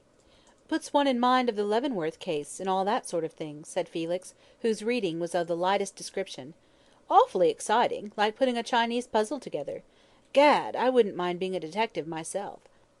"I'm sure, if that was the case," said Mr. Frettleby, with an amused smile, "criminals would be pretty safe." "Oh, I don't know so much about that," answered Felix, shrewdly. "Some fellows are like a trifle at a party, froth on top, but something better underneath." "What a greedy smile," said Calton, sipping his wine. "But I'm afraid the police will have a more difficult task in discovering the man who committed the crime. In my opinion he's a deuced clever fellow." "Then you don't think he'll be discovered?" asked Brian, rousing himself out of his brown study. "Well, I don't go so far as that," rejoined Calton, "but he has certainly left no trace behind him, and even the Red Indian, in whom instinct for tracking is so highly developed, needs some sort of a trail to enable him to find out his enemies. Depend upon it," went on Calton, warming to his subject, "the man who murdered Whyte is no ordinary criminal. The place he chose for the committal of the crime was such a safe one." "Do you think so?" said Rolleston. "Why, I should think that a hansom cab in a public street would be very unsafe." "It is that fact which makes it safer," replied Mr. Calton, epigrammatically. "You read in De Quincey's account of the Marr murders in London, and you will see that the more public the place the less risk there is of detection. There was nothing about the gentleman in the light coat who murdered Whyte to excite Royston's suspicions. He entered the cab with Whyte, no noise or anything likely to attract attention was heard, and then he alighted. Naturally enough, Royston drove to St. Kilda, and never suspected Whyte was dead till he looked inside and touched him. As to the man in the light coat, he doesn't live in Powlett Street, no, nor in East Melbourne either." "Why not?" asked Frettleby. "Because he wouldn't have been such a fool as to leave a trail to his own door. He did what the fox often does, he doubled. My opinion is that he either went right through East Melbourne to Fitzroy, or he walked back through the Fitzroy Gardens into town. There was no one about at that time of the morning, and he could return to his lodgings, hotel, or wherever he is staying, with impunity. Of course, this is a theory that may be wrong, but from what insight into human nature my profession has given me, I think my idea is a correct one." All present agreed with Mr. Calton's idea, as it really did seem the most natural thing that would be done by a man desirous of escaping detection. "Tell you what," said Felix to Brian, as they were on their way to the drawing room, "if the fellow that committed the crime is found out, by God, he ought to get Calton to defend him." Chapter 7. Brian takes a walk and a drive. When the gentlemen entered the drawing room a young lady was engaged in playing one of those detestable pieces of the morceau de salon order, in which an offending air is taken, and variations embroidered on it, till it becomes a perfect agony to distinguish the tune, amid the perpetual rattle of quavers and demi-semi-quavers. The melody in this case was Over the Garden Wall, with variations by Signor Thumpanini, and the young lady who played it was a pupil of that celebrated Italian musician. When the male portion of the guests entered, the air was being played in the bass with a great deal of power, that is, the loud pedal was down, and with a perpetual rattle of treble notes, trying with all their shrill might to drown the tune. "Gad, it's getting Over the Garden Wall in a hailstorm," said Felix, as he strolled over to the piano, for he saw that the musician was Dora Featherweight, an heiress to whom he was then paying attention, in the hope that she might be induced to take the name of Rolleston. So, when the fair Dora had paralysed her audience with one final bang and rattle, as if the gentleman going over the garden wall had tumbled into the cucumber frame, Felix was loud in his expressions of delight. "Such power, you know, Miss Featherweight," he said, sinking into a chair, and mentally wondering if any of the piano strings had given way at that last crash. "You put your heart into it, and all your muscle too, by God," he added, mentally. "It's nothing but practice," answered Miss Featherweight, with a modest blush. "I am at the piano 4 hours every day." "Good heavens!" thought Felix, "what a time the family must have of it!" But he kept this remark to himself, and screwing his eyeglass into his left organ of vision, merely ejaculated, "Lucky piano!" Miss Featherweight, not being able to think of any answer to this, looked down and blushed, while the ingenious Felix looked up and sighed. Madge and Brian were in a corner of the room, talking over Whyte's death.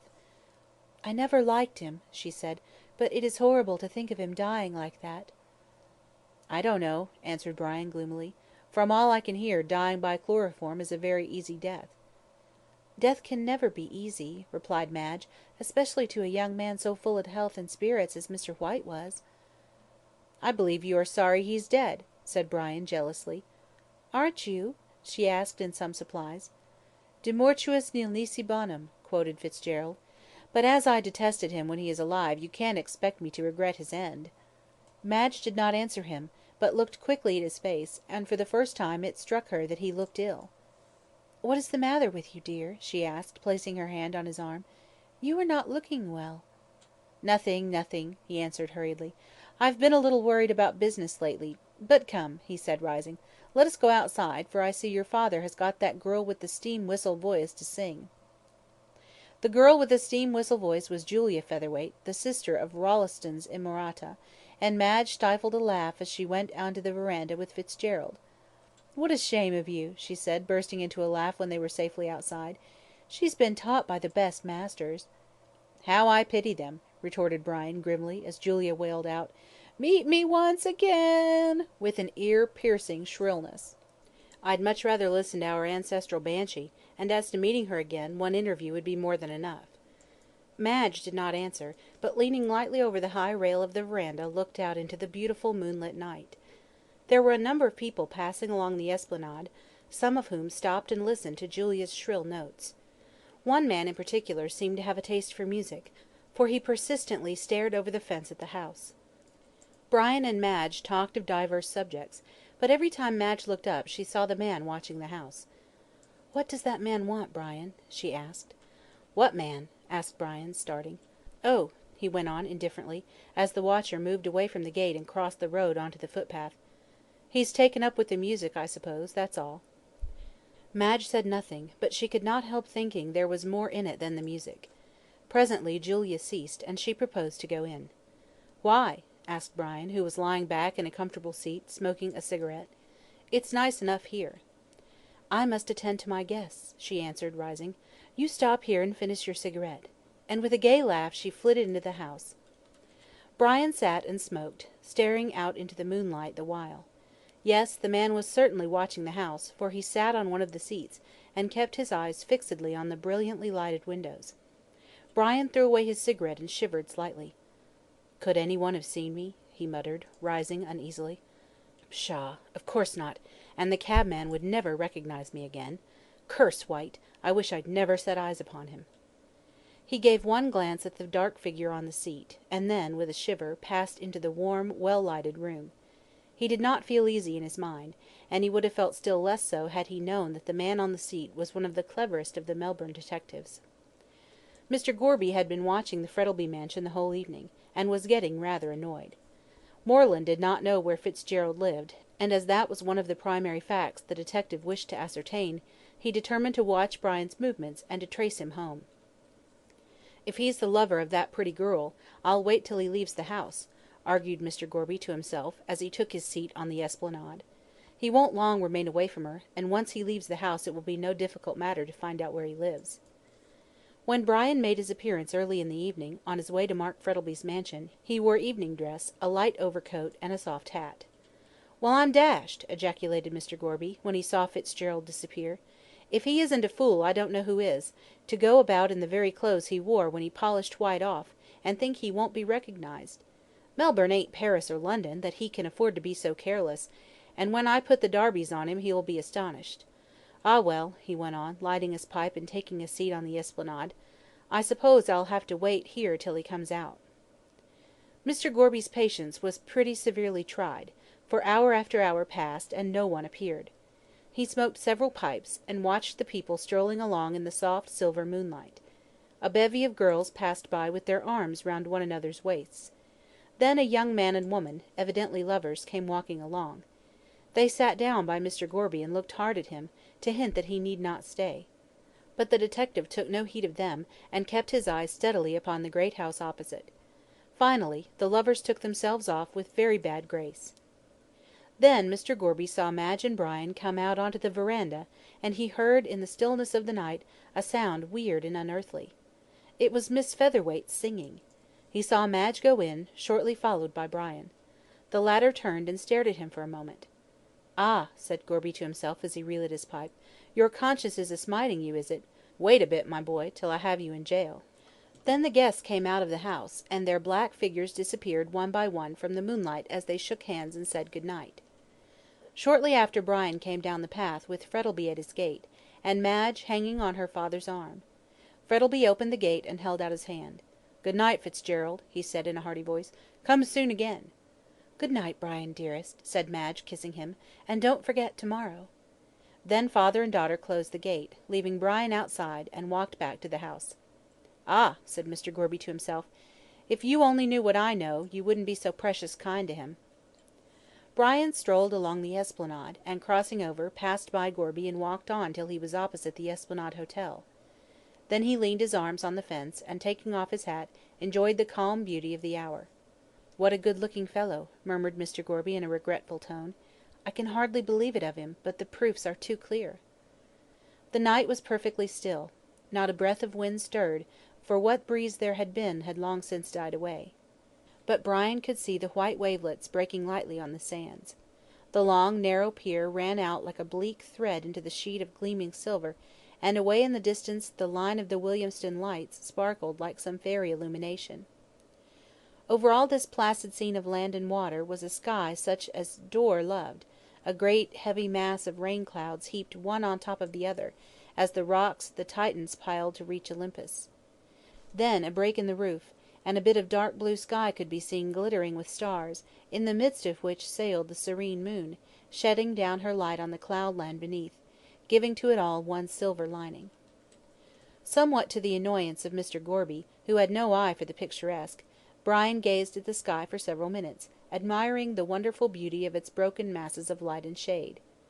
At length he lit a cigarette and walked down the steps on to the pier. "Oh, suicide, is it?" muttered Mr. Gorby.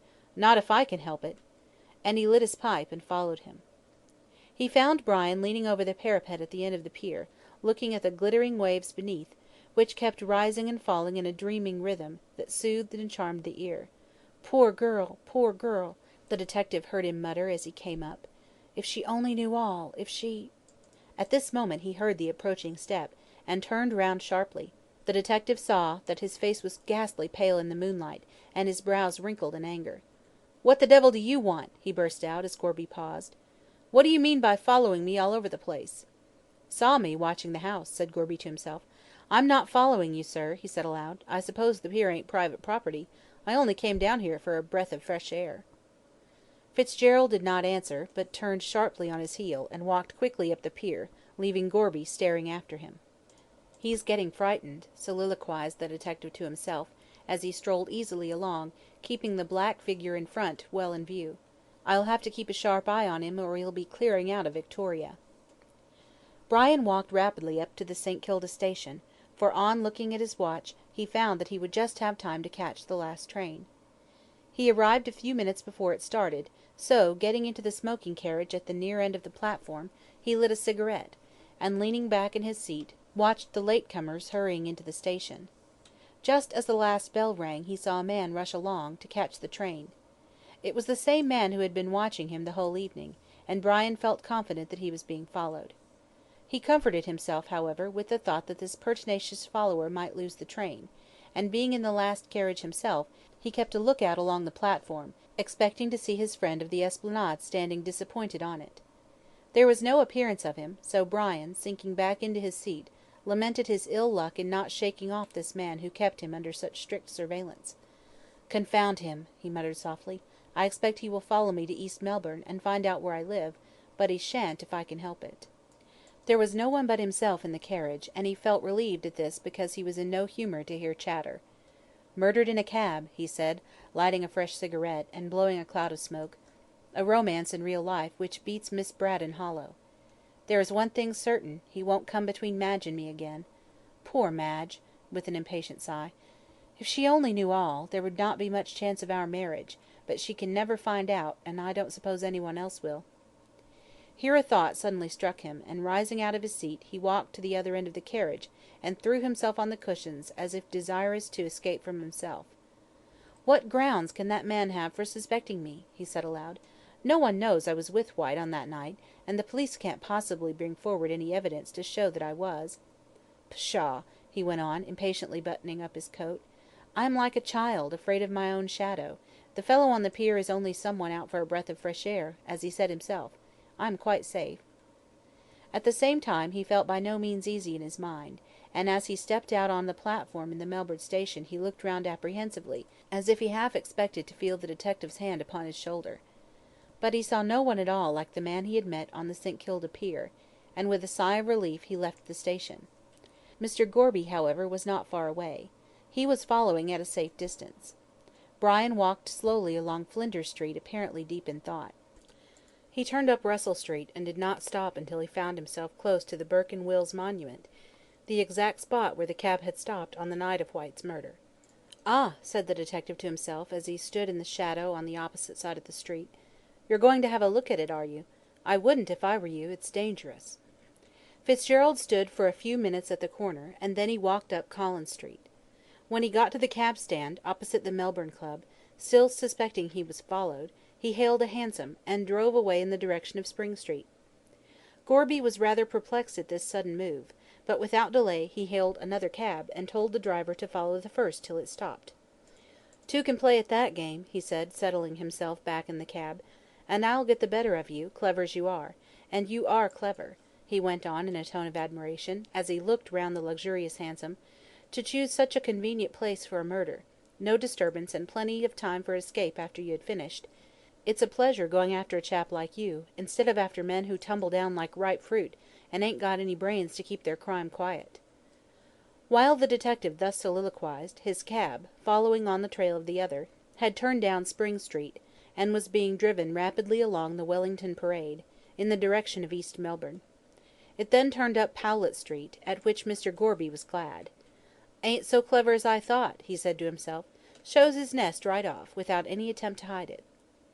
The detective, however, had reckoned without his host, for the cab in front kept driving on, through an interminable maze of streets, until it seemed as though Brian were determined to drive the whole night.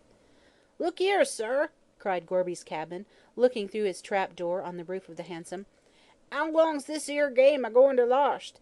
My horse is knocked up, 'e is, and 'is blessed old legs is a givin' way under 'im." Go on," answered the detective impatiently. "I'll pay you well."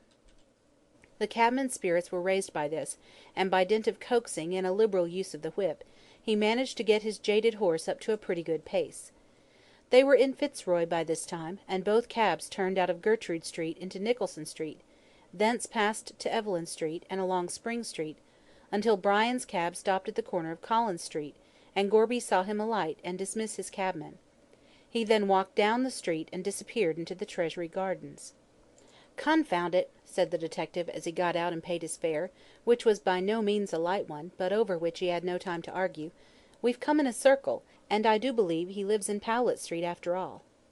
He went into the gardens, and saw Brian some distance ahead of him, walking rapidly. It was bright moonlight, and he could easily distinguish Fitzgerald by his light coat. As he went along that noble avenue with its elms in their winter dress, the moon shining through their branches wrought a fantastic tracery on the smooth asphalt. And on either side Gorby could see the dim white forms of the old Greek gods and goddesses, Venus Victrix with the apple in her hand, which Mr. Gorby, in his happy ignorance of heathen mythology, took for Eve offering Adam the forbidden fruit, Diana, with the hound at her feet, and Bacchus and Ariadne, which the detective imagined were the babes in the wood. He knew that each of the statues had queer names, but thought they were merely allegorical. Passing over the bridge, with the water rippling quietly underneath, Brian went up the smooth yellow path to where the statue of Hebe, holding the cup, seems instinct with life, and turning down the path to the right, he left the gardens by the end gate, near which stands the statue of the dancing faun, with the great bush of scarlet geranium burning like an altar before it. Then he went along the Wellington Parade, and turned up Powlett Street, where he stopped at a house near Cairns Memorial Church, much to Mr. Gorby's relief, who, being like Hamlet, fat and scant of breath, found himself rather exhausted. He kept well in the shadow, however, and saw Fitzgerald give one final look round before he disappeared into the house. Then Mr. Gorby, like the robber captain in Ali Baba, took careful stock of the house, and fixed its locality and appearance well in his mind, as he intended to call at it on the morrow. "What I'm going to do," he said as he walked slowly back to Melbourne, "is to see his landlady when he's out, and find out what time he came in on the night of the murder. If it fits into the time he got out of Rankin's cab, I'll get a warrant and arrest him straight off." End of Chapter 8. Read by Sibella Denton. Mr. Gorby is satisfied at last. In spite of his long walk, and still longer drive, Brian did not sleep well that night. He kept tossing and turning, or lying on his back wide awake, looking into the darkness and thinking of White. Towards dawn, when the first faint glimmer of morning came through the Venetian blinds, he fell into a sort of uneasy doze, haunted by horrible dreams. He thought he was driving in a hansom, when suddenly he found White by his side, clad in white cerements, grinning and gibbering at him with ghastly merriment. Then the cab went over a precipice, and he fell from a great height, down, down, with the mocking laughter still sounding in his ears, until he woke with a loud cry, and found it was broad daylight, and that drops of perspiration were standing on his brow. It was no use trying to sleep any longer, so with a weary sigh, he arose and went to his tub, feeling jaded and worn out by worry and want of sleep. His bath did him some good. The cold water brightened him up and pulled him together. Still, he could not help giving a start of surprise when he saw his face reflected in the mirror, old and haggard-looking, with dark circles round the eyes. "A pleasant life I'll have of it if this sort of thing goes on," he said, bitterly. "I wish I had never seen or heard of White." He dressed himself carefully. He was not a man to neglect his toilette, however worried and out of sorts he might feel. Yet, notwithstanding all his efforts, the change in his appearance did not escape the eye of his landlady. She was a small, dried-up little woman, with a wrinkled, yellowish face. She seemed parched and brittle. Whenever she moved, she crackled, and one went in constant dread of seeing a wizened-looking limb break off short like a branch of some dead tree. When she spoke, it was in a voice hard and shrill, not unlike the chirp of a cricket. When, as was frequently the case, she clothed her attenuated form in faded brown silk gown, her resemblance to that lively insect was remarkable. And, as on this morning she crackled into Brian's sitting-room with the Argus and his coffee, a look of dismay at his altered appearance came over her stony little countenance. "Dear me, sir," she chirped out in her shrill voice, as she placed her burden on the table, "are you took bad?" Brian shook his head. "Want of sleep, that's all, Mrs. Sampson," he answered, unfolding the Argus. "Ah! that's because you ain't got enough blood in your 'ead," said Mrs. Sampson wisely, for she had her own ideas on the subject of health. "If you ain't got blood, you ain't got sleep." Brian looked at her as she said this, for there seemed such an obvious want of blood in her veins that he wondered if she had ever slept in all her life. "There was my father's brother, which of course makes him my uncle," went on the landlady, pouring out a cup of coffee for Brian, "and the blood he 'ad was something astounding, which it made him sleep that as long as they had to draw pints from him afore he'd awake in the morning." Brian had the Argus before his face, and under its friendly cover he laughed quietly to himself. "His blood poured out like a river," went on the landlady, still drawing from the rich stores of her imagination, "and the doctor was struck dumb with astonishment at seeing the Niagara which burst from him, but I'm not so full-blooded myself." Fitzgerald again stifled a laugh, and wondered that Mrs. Sampson was not afraid of being treated as were Ananias and Sapphira. However, he said nothing, but merely intimated that if she would leave the room he would take his breakfast. "And if you wants anything else, Mr. Fitzgerald," she said, going to the door, "you knows your way to the bell as easy as I do to the kitchen," and with a final chirrup she crackled out of the room. As soon as the door was closed, Brian put down his paper and roared, in spite of his worries. He had that extraordinary vivacious Irish temperament, which enables a man to put all trouble behind his back, and thoroughly enjoy the present. His landlady, with her Arabian Night-like romances, was a source of great amusement to him, and he felt considerably cheered by the odd turn her humour had taken this morning. After a time, however, his laughter ceased, and his troubles came crowding on him again. He drank his coffee, but pushed away the food which was before him, and looked through the Argus for the latest report about the murder case. What he read made his cheek turn a shade paler than before. He could feel his heart thumping wildly. "They've found a clue, have they?" he muttered, rising and pacing restlessly up and down. "I wonder what it can be. I threw that man off the scent last night, but if he suspects me, there will be no difficulty in his finding out where I live. Bah! What nonsense I am talking! I am the victim of my own morbid imagination. There is nothing to connect me with the crime, so I need not be afraid of my shadow. I've a good mind to leave town for a time, but if I am suspected that would excite suspicion. Oh, Madge, darling!" he cried passionately, "if you only knew what I suffer, I know that you would pity me, but you must never know the truth. Never, never." And sinking into a chair by the window, he covered his face with his hands. After remaining in this position for some minutes, occupied with his own gloomy thoughts, he arose and rang the bell. A faint crackle in the distance announced that Mrs. Sampson had heard it, and she soon came into the room, looking more like a cricket than ever. Brian had gone into his bedroom, and called out to her from there. "I'm going down to St. Kilda, Mrs. Sampson," she said, "and probably I shall not be back all day." which I hopes it'll do you good," she answered, "for you've eaten nothing, and the sea breezes is miraculous for making you take to your victuals. My mother's brother being a sailor and wonderful for his stomach, which, when he had done a meal, the table looked as if a locust had gone over it." "A what?" asked Fitzgerald, buttoning his gloves. "A locust," replied the landlady, in surprise at his ignorance, "as I've read in 'Oly Writ as 'ow John the Baptist was partial to 'em. Not that I think they'd be very fillin', though, to be sure, he had a sweet tooth, and ate 'oney with 'em." "Oh, you mean locusts," said Brian, now enlightened. "And what else?" asked Mrs. Sampson, indignantly. "Which, though not bein' a scholar, I speaks English, I 'opes, my mother's second cousin having had a prize at his spelling bee, though he died early through brain fever, having crowded his head overmuch with the dictionary." "Dear me," answered Brian, mechanically.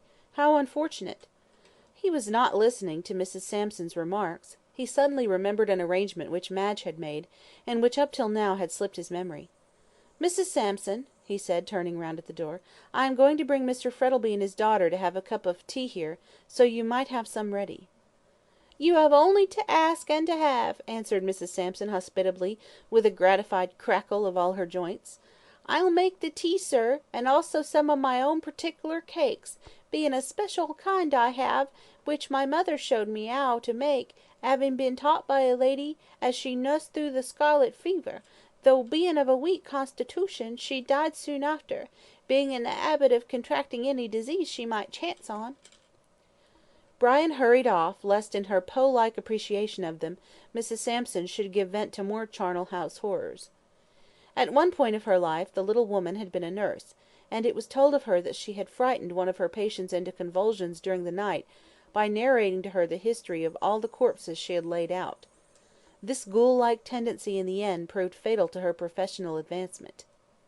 As soon as Fitzgerald had gone, she went over to the window and watched him as he walked slowly down the street, a tall, handsome man, of whom any woman would be proud. "What an awful thing it are to think you'll be a corpse some day," she chirped cheerily to herself, "though of course being a great swell in his own place, you'll have a nice airy vault, which 'ud be far more comfortable than a close stuffy grave, even though it has a tombstone and violets over it. Ah! Now, who are you, impertinence?" she broke off, as a stout man in a light suit of clothes crossed the road and rang the bell. "A pulling at the bell as if it were a pump handle." As the gentleman at the door, who was none other than Mr. Gorby, did not hear her, he of course did not reply, so she hurried down the stairs, crackling with anger at the rough usage her bell had received. Mr. Gorby had seen Brian go out, and deeming it a good opportunity for inquiry, had lost no time in making a start. "You nearly tored the bell down," said Mrs. Sampson, as she presented her thin body and wrinkled face to the view of the detective. "I'm very sorry," answered Gorby meekly. "I'll knock next time." "Oh, no, you won't," said the landlady, tossing her head. "Me not having a knocker, and you and your scratching the paint off the door, which it ain't been done over 6 months, by my sister-in-law's cousin, which he is a painter, with a shop in Fitzroy, and a wonderful heye to colour." "Does Mr. Fitzgerald live here?" asked Mr. Gorby, quietly. "He do," replied Mrs. Sampson, "but he's gone out, and won't be back till the afternoon, which any message'll be delivered to him punctual on his arrival."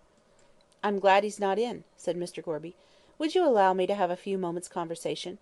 "What is it?" asked the landlady, her curiosity being roused. "I'll tell you when we get inside," answered Mr. Gorby. She looked at him with her sharp little eyes, and seeing nothing disreputable about him, led the way upstairs, crackling loudly the whole time. This so astonished Mr. Gorby that he cast about in his own mind for an explanation of the phenomenon. "Wants oiling about the joints," was his conclusion, "but I never heard anything like it, and she looks as if she'd snap in two, she's that brittle." Mrs. Sampson took Gorby into Brian's sitting room, and having closed the door, sat down and prepared to hear what he had to say for himself. "I hope it ain't bills," she said. "Mr. Fitzgerald having money in the bank, and everything respectable like a gentleman he is, though, to be sure, your bill might come down on him unbeknown, he not having kept it in mind, which it ain't everybody as 'ud have such a good memory as my aunt on my mother's side, she having been famous for her dates, like a history, not to speak of her multiplication tables, and the numbers of people's houses." "It's not bills," answered Mr. Gorby, who, having vainly attempted to stem the shrill torrent of words, had given in, and waited mildly until she had finished. "I only want to know a few things about Mr. Fitzgerald's habits." "And what for?" asked Mrs. Sampson, indignantly. "Are you a newspaper, a putting in articles about people who don't want to see 'emselves in print? Which I knows your habits, my late 'usband having been a printer in a paper which bust up, not having the money to pay wages, through which there was a due to him the sum of £1 7 and 6 halfpenny, which I being his widder ought to have, not that I expects to see it on this side of the grave. Oh dear no!" and she gave a shrill, elfish laugh. Mr. Gorby, seeing that unless he took the bull by the horns he would never be able to get what he wanted, grew desperate, and plunged in medias res. "I am an insurance agent," he said, rapidly, so as to prevent any interruption, "and Mr. Fitzgerald desires to insure his life in our company. I therefore want to find out if he is a good life to insure. Does he live temperately, keep early hours, and, in fact, all about him?" "I shall be happy to answer any inquiries which may be of use to you, sir," replied Mrs. Sampson, "knowing as I do how good a insurance is to all family, should the 'ead of it being taken off unexpected, leaving a widder, which as I know Mr. Fitzgerald is a going to be married soon, and I 'opes he'll be 'appy, though through it I loses a lodger as he allays paid reg'lar, and behaved like a gentleman." "So he is a temperate man?" said Mr. Gorby, feeling his way cautiously. "Not being a blue ribbing all the same," answered Mrs. Sampson, "and I never saw him the worse for drink, he being allays able to use his latch key and take his boots off before going to bed, which is no more than a woman ought to expect from a lodger, she having to do her own washing." "And he keeps good hours?" "Allays in before the clock strikes 12," answered the landlady, "though to be sure I uses it as a figure of speech, none of the clocks in the 'ouse striking but one, which is being mended, having broke through over winding." "Is he always in before 12?" asked Mr. Gorby, keenly disappointed at this answer. Mrs. Sampson eyed him waggishly, and a smile crept over her wrinkled little face. "Young men not being old men," she replied cautiously, "and sinners not being saints, it's not natural as latch keys should be made for ornament instead of use, and Mr. Fitzgerald being one of the handsomest men in Melbourne, it ain't to be expected as he should let his latch key get rusty, though having a good moral character, he uses it with moderation." "But I suppose you are seldom awake when he comes in really late," said the detective. "Not as a rule," assented Mrs. Sampson, "being a heavy sleeper, and much disposed for bed, but I have heard him come in arter 12, the last time being Thursday week." "Ah!" Mr. Gorby drew a long breath, for Thursday week was the night upon which the murder was committed. "Being troubled with my 'ead," said Mrs. Sampson, "through having been out in the sun all day a washing, I did not feel so partial to my bed that night as in general, so I went down to the kitchen with the intent of getting a linseed poultice to put at the back of my 'ead, it being calculated to remove pain, as was told to me when a nuss, by a doctor in the horspital, he being now in business for hisself, at Geelong, with a large family, having married early. Just as I was leaving the kitchen I heard Mr. Fitzgerald a coming in, and turning round, looked at the clock, that having been my custom when my late 'usband came in the early morning, I being a preparing his meal." "And the time was?" asked Mr. Gorby, breathlessly. 5 minutes to 2 o'clock," replied Mrs. Sampson. Mr. Gorby thought for a moment. "Cab was hailed at 1 o'clock, started for St. Kilda about 10 minutes past, reached grammar school at, say, 25 minutes past. Fitzgerald walks 5 minutes to cabman, making it half past. Say, he waited 10 minutes for the other cab to turn up, makes it 20 minutes to 2. It would take another 20 minutes to get to East Melbourne, and 5 minutes to walk up here. That makes it 5 minutes past 2 instead of before. Confound it! Was your clock in the kitchen right?" he asked aloud. "Well, I think so," answered Mrs. Sampson. "It does get a little slow sometimes, not having been cleaned for some time, which my nevy being a watchmaker I always sends it over to him." "Of course it was slow on that night," said Gorby, triumphantly. "He must have come in at 5 minutes past 2, which makes it all right." "Makes what all right?" asked the landlady sharply. "And 'ow do you know my clock was 10 minutes wrong?" "Oh, it was it?" asked Gorby, eagerly. "I'm not denying of it," replied Mrs. Sampson. "Clocks ain't always to be relied on more than men and women. But it won't be anything again his insurance, will it, as in general he's in before 12?" "Oh, "All that will be quite safe," answered the detective, delighted with the information he had obtained. "Is this Mr. Fitzgerald's room?" "Yes, it is," replied the landlady, "but he furnished it himself, being of a luxurious turn of mind. Not but what his taste is good, though far be it from me to deny I helped him to select; but having another room of the same to let, any friends as you might have in search of a 'ome 'ud be well looked after, my references being very 'igh and my cooking tasty, and if—" Here a ring at the front door called Mrs. Sampson away, so with a hurried word to Gorby she crackled downstairs. Left to himself, Mr. Gorby arose and looked round the room. It was excellently furnished, and the pictures were good. At one end of the room, by the window, there was a writing table covered with papers. "It's no good looking for the papers he took out of Whyte's pocket, I suppose," said the detective to himself, as he turned over some letters, "as I don't know what they are, and I couldn't tell them if I saw them. But I'd like to find that missing glove and the bottle that held the chloroform, unless he's done away with them. There doesn't seem any sign of them here, so I'll have a look in his bedroom." There was no time to lose, as Mrs. Sampson might return at any moment, so Mr. Gorby walked quickly into the bedroom, which opened off the sitting room. The first thing that caught the detective's eye was a large photograph, in a plush frame, of Madge Frettleby. It stood on the dressing table, and was similar to the one which he had already seen in Whyte's album. He took it up with a laugh. "You're a pretty girl," he said, apostrophising the picture, "but you give your photograph to two young men, both in love with you, and both hot-tempered. The result is that one is dead, and the other won't survive him long. That's what you've done." He put it down again, and looking round the room, caught sight of a light covert coat hanging behind the door, and also a soft hat. "Ah!" said the detective, going up to the door, "here is the very coat you wore when you killed that poor fellow. Wonder what you have in the pockets." He plunged his hand into them in turn. There were an old theatre programme and a pair of brown gloves in one, but in the second pocket Mr. Gorby made a discovery, none other than that of the missing glove. There it was, a soiled white glove for the right hand, with black bands down the back, and the detective smiled in a gratified manner as he put it carefully in his pocket. "My morning has not been wasted," he said to himself.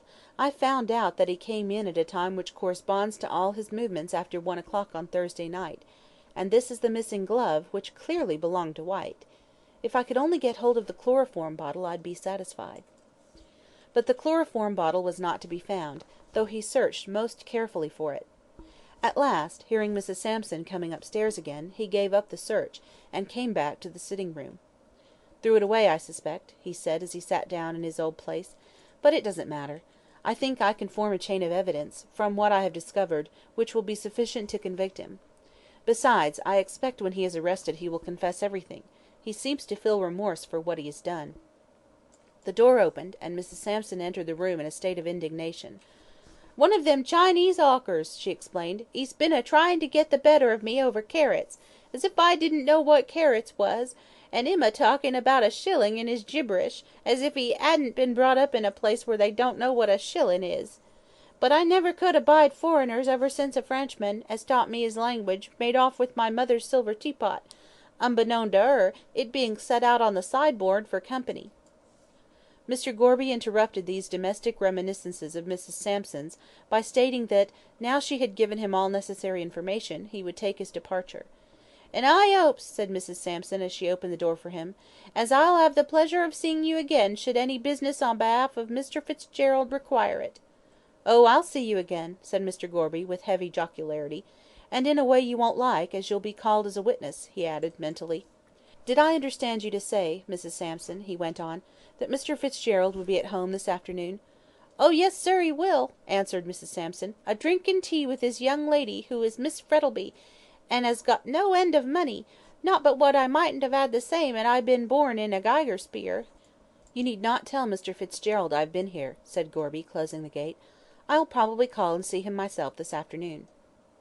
"What a stout person he are," said Mrs. Sampson to herself, as the detective walked away, "just like my late father, who was always fleshy, being a great eater, and fond of his glass; but I took after my mother's family, they being thin like, and proud of keeping 'emselves so, as the vinegar they drank could testify, not that I indulge in it myself."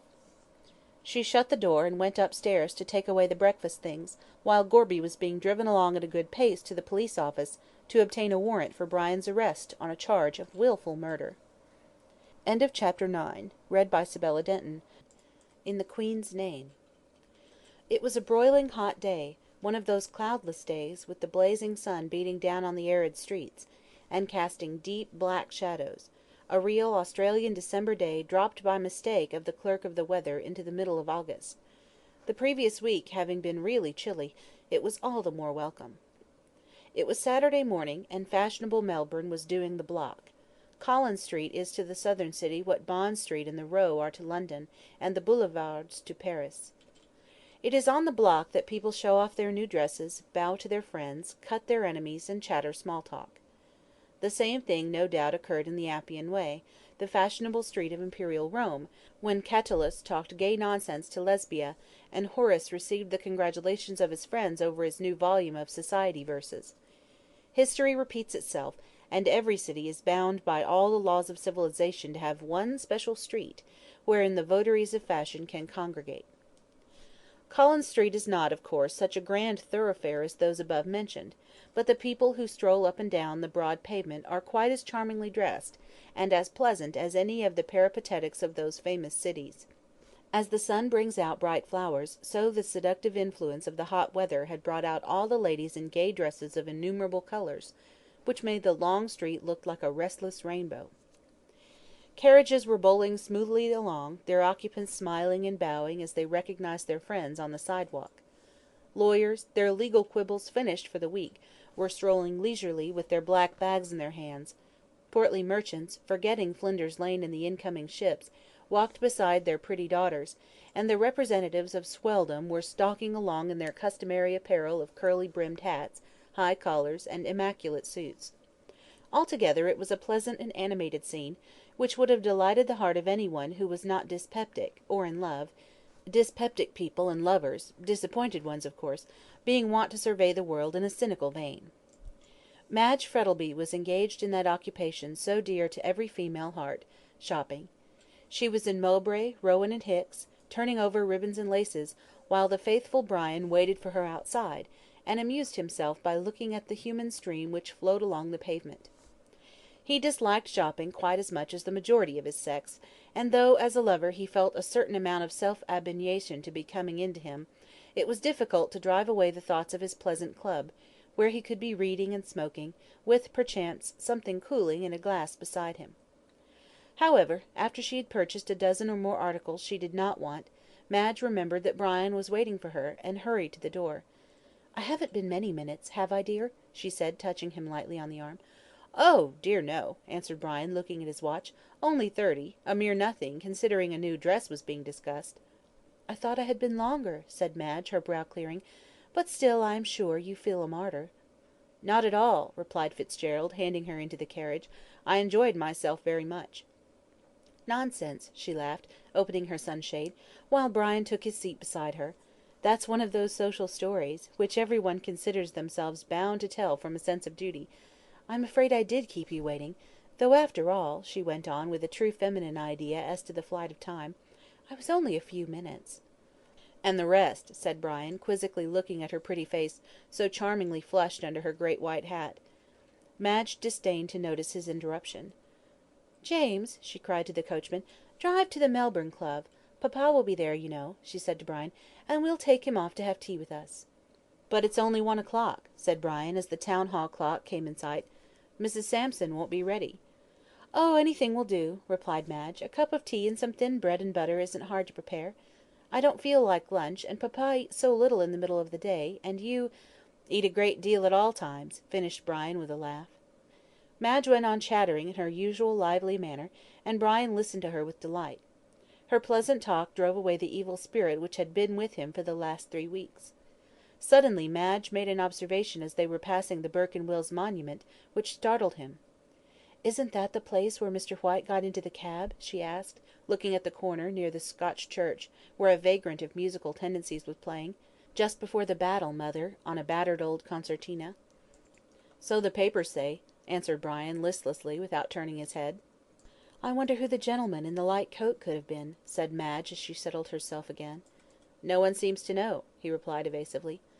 "Ah, but they have a clue," she said. "Do you know, Brian," she went on, "that he was dressed just like you in a light overcoat and soft hat?"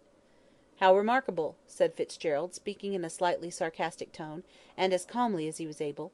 He was dressed in the same manner as 9 out of every 10 young fellows in Melbourne. Madge looked at him in surprise at the tone in which he spoke, so different from his usual nonchalant way of speaking. She was about to answer when the carriage stopped at the door of the Melbourne Club. Brian, anxious to escape any more remarks about the murder, sprang quickly out, and ran up the steps into the building. He found Mr. Frettleby smoking complacently, and reading the AGE. As Fitzgerald entered he looked up, and putting down the paper, held out his hand, which the other took. "Ah, Fitzgerald," he said, "have you left the attractions of Collins Street for the still greater ones of Clubland?" "Not I," answered Brian. "I've come to carry you off to afternoon tea with Madge and myself." "I don't mind," answered Mr. Frettleby, rising, "but isn't afternoon tea at 1:30 rather an anomaly?" "What's in a name?" said Fitzgerald, absently, as they left the room. "What have you been doing all morning?" "I've been in here for the last half hour, reading," answered the other, carelessly. "Woolmarket, I suppose?" "No, the Hansom Cab murder." "Oh, damn that thing!" said Brian, hastily; then, seeing his companion looking at him in surprise, he apologised. "But indeed," he went on, "I'm nearly worried to death by people asking about Whyte, as if I knew all about him, whereas I know nothing." "Just as well you don't," answered Mr. Frettleby, as they descended the steps together. "He was not a very desirable companion." It was on the tip of Brian's tongue to say, "And yet you wanted him to marry your daughter," but he wisely refrained, and they reached the carriage in silence. "Now then, papa," said Madge, when they were all settled in the carriage, and it was rolling along smoothly in the direction of East Melbourne, "what have you been doing?" "Enjoying myself," answered her father, "until you and Brian came, and dragged me out into this blazing sunshine." "Well, Brian has been so good of late," said Madge, "that I had to reward him, so I knew that nothing would please him better than to play host." "Certainly," said Brian, rousing himself out of a fit of abstraction, "especially when one has such charming visitors." Madge laughed at this, and made a little grimace. "If your tea is only equal to your compliments," she said lightly, "I'm sure papa will forgive us for dragging him away from his club." "Papa will forgive anything," murmured Mr. Frettleby, tilting his hat over his eyes, "so long as he gets somewhere out of the sun. I can't say I care about playing the parts of Shadrach, Meshach, and Abednego in the fiery furnace of a Melbourne hot day." "There now, papa is quite a host in himself," said Madge, mischievously, as the carriage drew up at Mrs. Sampson's door. "No, you're wrong," said Brian, as he alighted and helped her out. "I am the host in myself this time." "If there is one thing I hate above another," observed Miss Frettleby, calmly, "it's a pun, and especially a bad one." Mrs. Sampson was very much astonished by the early arrival of her lodger's guests, and did not hesitate to express her astonishment. "Bein' taken by surprise," she said, with an apologetic cackle, "it ain't to be supposed as miracles can be performed with regard to cooking.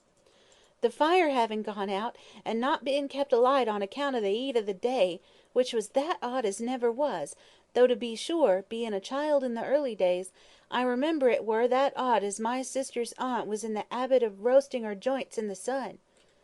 After telling this last romance, and leaving her visitors in doubt as to whether the joints referred to belonged to an animal, or to her sister's aunt, or to herself, Mrs. Sampson crackled away downstairs to get things ready.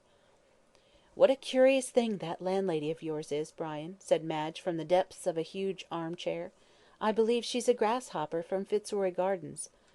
"Oh no, she's a woman," said Mr. Frettleby, cynically. "You can tell that by the length of her tongue." "A popular error, papa," retorted Madge, sharply. "I know plenty of men who talk far more than any woman."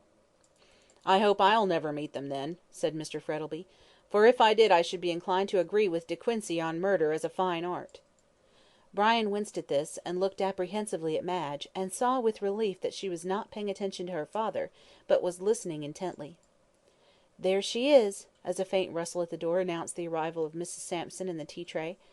"I wonder, Brian, you don't think the house is on fire, with that queer noise always going on. She wants oil." "Yes, St. Jacob's oil," laughed Brian, as Mrs. Sampson entered, and placed her burden on the table. "Not having any cake," said that lady, "through not being forewarned as to the time of arrival, though it's not often I'm taken by surprise, except as to a headache, which of course is accidental to every person. I ain't got nothing but bread and butter, the baker and grocer both being all that could be desired, except in the way of worrying for their money, which they thinks as 'ow I keeps the bank in the 'ouse, like Aladdin's cave as I've heard 'em tell in the Arabian Nights, me having gained it as a prize for English in my early girlhood, bein' then considered a scholard and industrious." Mrs. Sampson's shrill apologies for the absence of cake having been received, she hopped out of the room, and Madge made the tea. The service was a quaint Chinese one, which Brian had picked up in his wanderings. He used it only on special occasions. As he watched Madge he could not help thinking how pretty she looked, with her hands moving deftly among the cups and saucers, so bizarre looking with their sprawling dragons of yellow and green. He half smiled to himself as he thought, "If they knew all, I wonder if they would sit with me so unconcernedly." Mr. Frettleby, too, as he looked at his daughter, thought of his dead wife and sighed. "Well," said Madge, as she handed them their tea, and helped herself to some thin bread and butter, "you two gentlemen are delightful company. Papa is sighing like three furnace, and Brian is staring at me with his eyes like blue china saucers. You ought both to be turned forth to funerals like melancholy." "Why like melancholy?" queried Brian, lazily. "I am afraid, Mr. Fitzgerald," said the young lady with a smile in her pretty black eyes, "that you are not a student of A Midsummer Night's Dream." "Very likely not," answered Brian. "Midsummer out here is so hot that no one gets any sleep, and consequently no dreams. Depend upon it, if the four lovers whom Puck treated so badly had lived in Australia, they wouldn't have been able to sleep for the mosquitoes."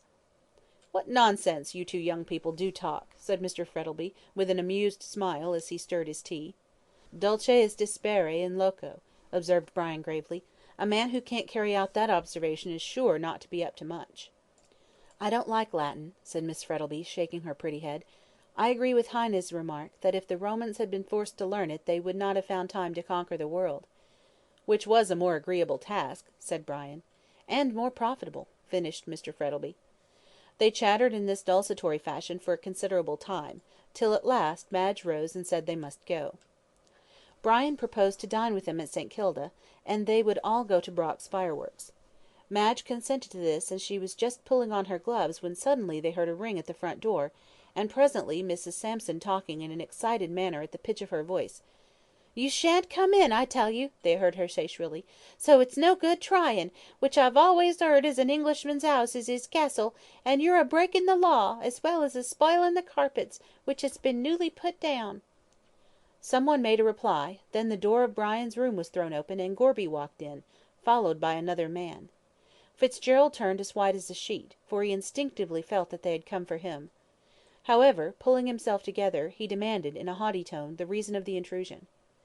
Mr. Gorby walked straight over to where Brian was standing, and placed his hand on the young man's shoulder. "Brian Fitzgerald," he said, in a clear voice, "I arrest you in the Queen's name." "For what?" asked Brian, steadily. "The murder of Oliver Whyte." At this Madge gave a cry. "It is not true!" she said wildly. "My God, it's not true!" Brian did not answer, but, ghastly pale, held out his hands. Gorby slipped the handcuffs on to his wrists with a feeling of compunction, despite his joy in running his man down. This done, Fitzgerald turned round to where Madge was standing, pale and still, as though turned into stone. "Madge," he said in a clear, low voice, "I am going to prison, perhaps to death, but I swear to you, by all that I hold most sacred, that I am innocent of this murder." "My darling!" She made a step forward, but her father stepped before her. "Keep back," he said in a hard voice. "There is nothing between you and that man now." She turned round with an ashen face, but with a proud look in her clear eyes. "You are wrong," she answered, with a touch of scorn in her voice. "I love him more now than ever." Then, before her father could stop her, she placed her arms round her lover's neck, and kissed him wildly. "My darling," she said, with the tears streaming down her white cheeks, "whatever the world may say, you are always dearest of all to me." Brian kissed her passionately, and moved away. Madge fell down at her father's feet in a dead faint. End of Chapter 10. Read by Sibella Denton. Counsel for the prisoner. Brian Fitzgerald was arrested at a few minutes past 3 o'clock, and by 5 all Melbourne was ringing with the news that the perpetrator of the now famous Hansom Cab murder had been caught. The evening papers were full of the affair, and the Herald went through several editions, the demand being far in excess of the supply. Such a crime had not been committed in Melbourne since the Greer shooting case in the Opera House, and the mystery by which it was surrounded made it even more sensational. The committal of the crime in such an extraordinary place as a hansom cab had been startling enough, but the discovery that the assassin was one of the most fashionable young men in Melbourne was still more so. Brian Fitzgerald being well known in society as a wealthy squatter, and the future husband of one of the richest and prettiest girls in Victoria, it was no wonder that his arrest caused some sensation. The Herald, which was fortunate enough to obtain the earliest information about the arrest, made the best use of it, and published a flaming article in its most sensational type, somewhat after this fashion: "Hansom Cab tragedy! Arrest of the supposed murderer! Startling revelations in high life!" It is needless to say that some of the reporters had painted the lily pretty freely, but the public were ready to believe anything that came out in the papers. Mr. Frettleby, the day after Brian's arrest, had a long conversation with his daughter, and wanted her to go up to Yabba Yallock station until the public excitement had somewhat subsided. But this Madge flatly refused to do. "I'm not going to desert him when he most needs me," she said, resolutely. "Everybody has turned against him, even before they have heard the facts of the case. He says he is not guilty, and I believe him." "Then let him prove his innocence," said her father, who was pacing slowly up and down the room. "If he did not get into the cab with White, he must have been somewhere else, so he ought to set up the defence of an alibi." "He can easily do that," said Madge, with a ray of hope lighting up her sad face. "He was here till 11 o'clock on Thursday night." "Very probably," returned her father, drily. "But where was he at 1 o'clock on Friday morning?" "Besides, Mr. White left the house long before Brian did," she went on rapidly. "You must remember, it was when you quarrelled with Mr. White." "My dear Madge," said Frettleby, stopping in front of her with a displeased look, "you are incorrect. White and myself did not quarrel. He asked me if it were true that Fitzgerald was engaged to you, and I answered yes. That was all, and then he left the house." "Yes, and Brian didn't go until 2 hours after," said Madge. "He never saw Mr. White the whole night." "So he says," replied Mr. Frettleby, significantly. "I believe Brian before anyone else in the world," said his daughter hotly, with flushed cheeks and flashing eyes. "Ah, but will a jury?" queried her father. "You have turned against him too," answered Madge, her eyes filling with tears. "You believe him guilty." "I am not prepared either to deny or confirm his guilt," said Mr. Frettleby, coldly.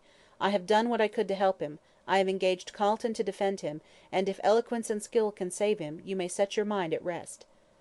"My dear father," said Madge, throwing her arms round his neck, "I knew you would not desert him altogether, for my sake." "My darling," replied her father in a faltering voice, as he kissed her, "there is nothing in the world I would not do for your sake." Meanwhile, Brian was sitting in his cell in the Melbourne jail, thinking sadly enough about his position. He saw no hope of escape except one, and that he did not intend to take advantage of. "It would kill her, it would kill her," he said feverishly, as he paced to and fro over the echoing stones. "Better that the last of the Fitzgeralds should perish like a common thief than she should know the bitter truth. If I engage a lawyer to defend me," he went on, "the first question he will ask me will be where I was on that night, and if I tell him all will be discovered, and then no, no, I cannot do it. It would kill her, my darling," and throwing himself down on the bed, he covered his face with his hands. He was roused by the opening of the door of his cell, and on looking up saw that it was Calton who entered. He was a great friend of Fitzgerald's, and Brian was deeply touched by his kindness in coming to see him. Duncan Calton had a kind heart, and was anxious to help Brian, but there was also a touch of self-interest in the matter. He had received a note from Mr. Frettleby, asking him to defend Fitzgerald, which he agreed to do with avidity, as he foresaw in this case an opportunity for his name becoming known throughout the Australian colonies. It is true that he was already a celebrated lawyer, but his reputation was purely a local one, and as he foresaw that Fitzgerald's trial for murder would cause a great sensation throughout Australia and New Zealand, he determined to take advantage of it as another step in the ladder which led to fame, wealth, and position. So this tall, keen-eyed man, with the clean-shaven face and expressive mouth, advanced into the cell, and took Brian by the hand. "It is very kind of you to come and see me," said Fitzgerald. "It is at a time like this that one appreciates friendship." "Yes, of course," answered the lawyer, fixing his keen eyes on the other's haggard face, as if he would read his innermost thoughts. "I came partly on my own account, and partly because Frettleby asked me to see you as your defence." "Mr. Frettleby?" said Brian, in a mechanical way. "He is very kind. I thought he believed me guilty." "No man is considered guilty until he has been proved so," answered Calton, evasively. Brian noticed how guarded the answer was, for he heaved an impatient sigh. "And Miss Frettleby?" he asked in an hesitating manner. This time he got a decided answer. "She declines to believe you guilty, and will not hear a word said against you." God bless her," said Brian fervently. "She is a true woman. I suppose I am pretty well canvassed?" he added bitterly. "Nothing else talked about," answered Calton, calmly. "Your arrest has for the present suspended all interest in theatres, cricket matches, and balls, and you are at the present moment being discussed threadbare in clubs and drawing rooms." Fitzgerald writhed. He was a singularly proud man, and there was something inexpressibly galling in this unpleasant publicity. "But this is all idle chatter," said Calton, taking a seat. "We must get to business. Of course you will accept me as your counsel." "It's no good my doing so," replied Brian, gloomily. "The rope is already round my neck." "Nonsense!" replied the lawyer, cheerfully. "The rope is round no man's neck till he's on the scaffold. Now, you need not say a word," he went on, holding up his hand as Brian was about to speak. "I intend to defend you, whether you like it or not. I do not know all the facts, except what the papers have stated, and they exaggerate so much that one can place no reliance on them. At all events, I believe from my heart that you are innocent, and you must walk out of the prisoner's dock a free man, if only for the sake of that noble girl who loves you." Brian did not answer, but put out his hand, which the other grasped warmly. "I will not deny," went on Calton, "that there is a little bit of professional curiosity about me. This case is such an extraordinary one, that I feel as if I were unable to let slip an opportunity of doing something with it. I don't care for your humdrum murders with the poker, and all that sort of thing, but this is something clever, and therefore interesting. When you are safe we will look together for the real criminal, and the pleasure of the search will be proportionate to the excitement when we find him out." "I agree with everything you say," said Fitzgerald calmly, "but have no defence to make." "No defence! You are not going to confess you killed him?" "No," with an angry flush, "but there are certain circumstances which prevent me from defending myself." "What nonsense!" retorted Calton, sharply. "As if any circumstances should prevent a man from saving his own life. But never mind, I like these objections, they make the nut harder to crack. But the Colonel must be worth getting at. Now, I want you to answer certain questions." "I won't promise." "Well, we shall see," said the lawyer, cheerfully, taking out his notebook, and resting it on his knee. "First, where were you on the Thursday night preceding the murder?" "I can't tell you." "Oh, yes, you can, my friend. You left St. Kilda, and came up to town by the 11 o'clock train." 11:20, corrected Brian. Calton smiled in a gratified manner as he noted this down. "A little diplomacy is all that's required," he said mentally. "And where did you go then?" he added aloud. "I met Rawlins in the train, and we took a cab from the Flinders Street station up to the club." "What club?" "The Melbourne Club." "Yes?" interrogatively. "Rawlins went home, and I went into the club and played cards for a time." "When did you leave the club?" "A few minutes to 1 o'clock in the morning." "And then, I suppose, you went home?" "No, I did not." "Then where did you go?" "Down the street." "Rather vague. I presume you mean Collins Street?" "Yes." "You were going to meet some one, I suppose?" "I never said so." "Probably not, but young men don't wander about the streets at night without some object." "I was restless, and wanted a walk." "Indeed! How curious you should prefer going into the heart of the dusty town for a walk, to strolling through the Fitzroy Gardens which were on your way home. It won't do. You had an appointment to meet some one." Yes. "I thought as much. Man or woman?" "I cannot tell you." "Then I must find out for myself." "You can't." "Indeed, why not?" "You don't know where to look for her." "Her!" cried Calton, delighted at the success of his craftily put question. "I knew it was a woman." Brian did not answer, but sat biting his lips with vexation. "Now, who is this woman?" No answer. "Come now, Fitzgerald, I know that young men will be young men, and of course you don't like these things talked about, but in this case your character must be sacrificed to save your neck. What is her name?" "I can't tell you." "Oh, you know it, then?" "Well, yes." "And you won't tell me?" "No." Calton, however, had found out two things that pleased him. First, that Fitzgerald had had an appointment, and second, that it had been with a woman. He pursued another line. "When did you last see White?" Brian answered with great reluctance. "I saw him drunk by the Scotch church." "What! You were the man who hailed the hansom?" "Yes," assented the other, hesitating slightly, "I was." The thought flashed through Calton's brain as to whether the young man before him was guilty or not, and he was obliged to confess that things looked very black against him. "Then what the newspaper said was correct?" "Partly." "Ah!" Calton drew a long breath. Here was a ray of hope. "You did not know it was White when you found him lying drunk near the Scotch church?" "No, I did not. Had I known it was he I would not have picked him up." "Of course you recognised him afterwards?" "Yes, I did, and as the paper stated, I dropped him and walked away." Why did you leave him so abruptly?" Brian looked at his questioner in some surprise. "Because I detested him," he said shortly. "Why did you detest him?" No answer. "Was it because he admired Miss Frettleby, and from all appearances was going to marry her?" "Well, yes," sullenly. "And now," said Calton, impressively, "this is the whole point upon which the case turns.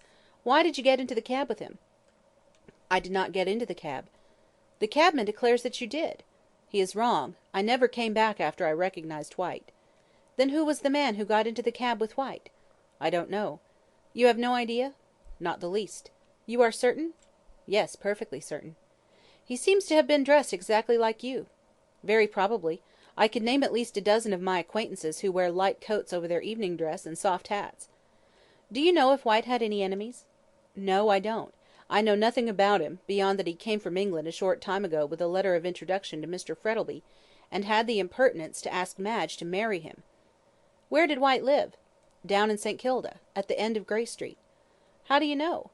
"It was in the papers, and hesitatingly, I called on him."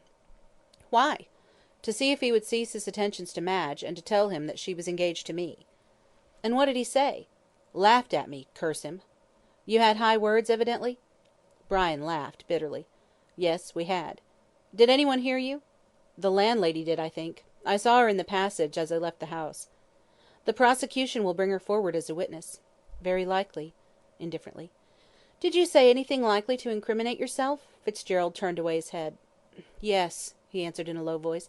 "I spoke very wildly. Indeed, I did not know at the time what I said." "Did you threaten him?" "Yes, I did. I told him I would kill him if he persisted in his plan of marrying Madge." "Ah! If the landlady can swear that she heard you say so, it will form a strong piece of evidence against you. So far as I can see, there is only one defence, and that is an easy one. You must prove an alibi." No answer. "You say you did not come back and get into the cab?" said Calton, watching the face of the other closely. "No, it was someone else dressed like me." "Then you have no idea who it was?" "No, I have not." "Then after you left White, and walked along Russell Street, where did you go?" "I can't tell you." "Were you intoxicated?" "No!" indignantly. "Then you remember?" "Yes." "And where were you?" "I can't tell you." "You refuse?" "Yes, I do." "Take time to consider. You may have to pay a heavy price for your refusal." "If necessary, I will pay it." "And you won't tell me where you were?" "No, I won't." Calton was beginning to feel annoyed. "You're very foolish," he said, "sacrificing your life to some feeling of false modesty. You must prove an alibi." No answer. "At what hour did you get home?" "About 2 o'clock in the morning." "Did you walk home?" "Yes, through the Fitzroy Gardens." "Did you see anyone on your way home?" "I don't know. I wasn't paying attention." "Did anyone see you?" "Not that I know of." "Then you refuse to tell me where you were between 1 and 2 o'clock on Friday morning?" "Absolutely." Calton thought for a moment, to consider his next move. "Did you know that White carried valuable papers about with him?" Fitzgerald hesitated, and turned pale. "No, I did not know," he said, reluctantly. The lawyer made a master stroke. "Then why did you take them from him?" "What! He had it with him?" Calton saw his advantage, and seized it at once. "Yes, he had it with him. Why did you take it?" "I did not take it. I didn't even know he had it with him." "Indeed! Will you kindly tell me what it is?" Brian saw the trap into which he had fallen. "No, I will not," he answered steadily. "Was it a jewel?" "No." "Was it an important paper?" "I don't know." "Ah! It was a paper. I can see it in your face. And was that paper of importance to you?" "Why do you ask?" Calton fixed his keen grey eyes steadily on Brian's face. "Because," he answered slowly, "the man to whom that paper was of such value murdered White." Brian started up, ghastly pale. "My God!" he almost shrieked, stretching out his hands. "It is true after all!" and he fell down on the stone pavement in a dead faint. Calton, alarmed, summoned the gaoler, and between them they placed him on the bed, and dashed some cold water over his face. He recovered, and moaned feebly, while Calton, seeing that he was unfit to be spoken to, left the prison. When he got outside, he stopped for a moment, and looked back on the grim grey walls. "Brian Fitzgerald," he said to himself, "you did not commit the murder yourself, but you know who did." End of chapter 11. Read by Sibella Denton. She was a true woman. Melbourne society was greatly agitated over the Hansom Cab murder.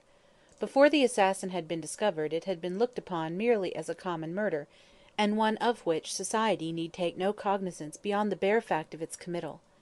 But now that one of the most fashionable young men in Melbourne had been arrested as the assassin, it bade fair to assume gigantic proportions. Mrs. Grundy was shocked, and openly talked about having nourished in her bosom a viper which had unexpectedly turned and stung her. Morning, noon, and night, in Toorak drawing-rooms and Melbourne clubs, the case formed the principal subject of conversation. And Mrs. Grundy was horrified. Here was a young man, well-born, the Fitzgeralds, my dear, an Irish family, with royal blood in their veins, well-bred, most charming manners, I assure you, and so very good-looking, and engaged to one of the richest girls in Melbourne. Pretty enough, madam, no doubt, but he wanted her money, sly dog. And this young man, who had been petted by the ladies, voted a good fellow by the men, and was universally popular, both in drawing-room and club, had committed a vulgar murder. It was truly shocking. What was the world coming to, and what were jails and lunatic asylums built for if men of young Fitzgerald's calibre were not put in them, and kept from killing people? And then, of course, everybody asked everybody else who White was, and why he had never been heard of before. All people who had met Mr. White were worried to death with questions about him, and underwent a species of social martyrdom as to who he was, what he was like, why he was killed, and all the rest of the insane questions which some people will ask. It was talked about everywhere, in fashionable drawing-rooms at 5 o'clock tea, over thin bread and butter and souchong; at clubs, over brandies and sodas and cigarettes; by working men over their midday pint, and by their wives in the congenial atmosphere of the backyard over the wash-tub.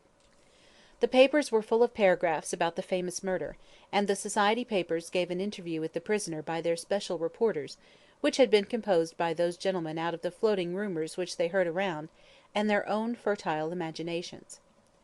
As to the prisoner's guilt, every one was certain of it.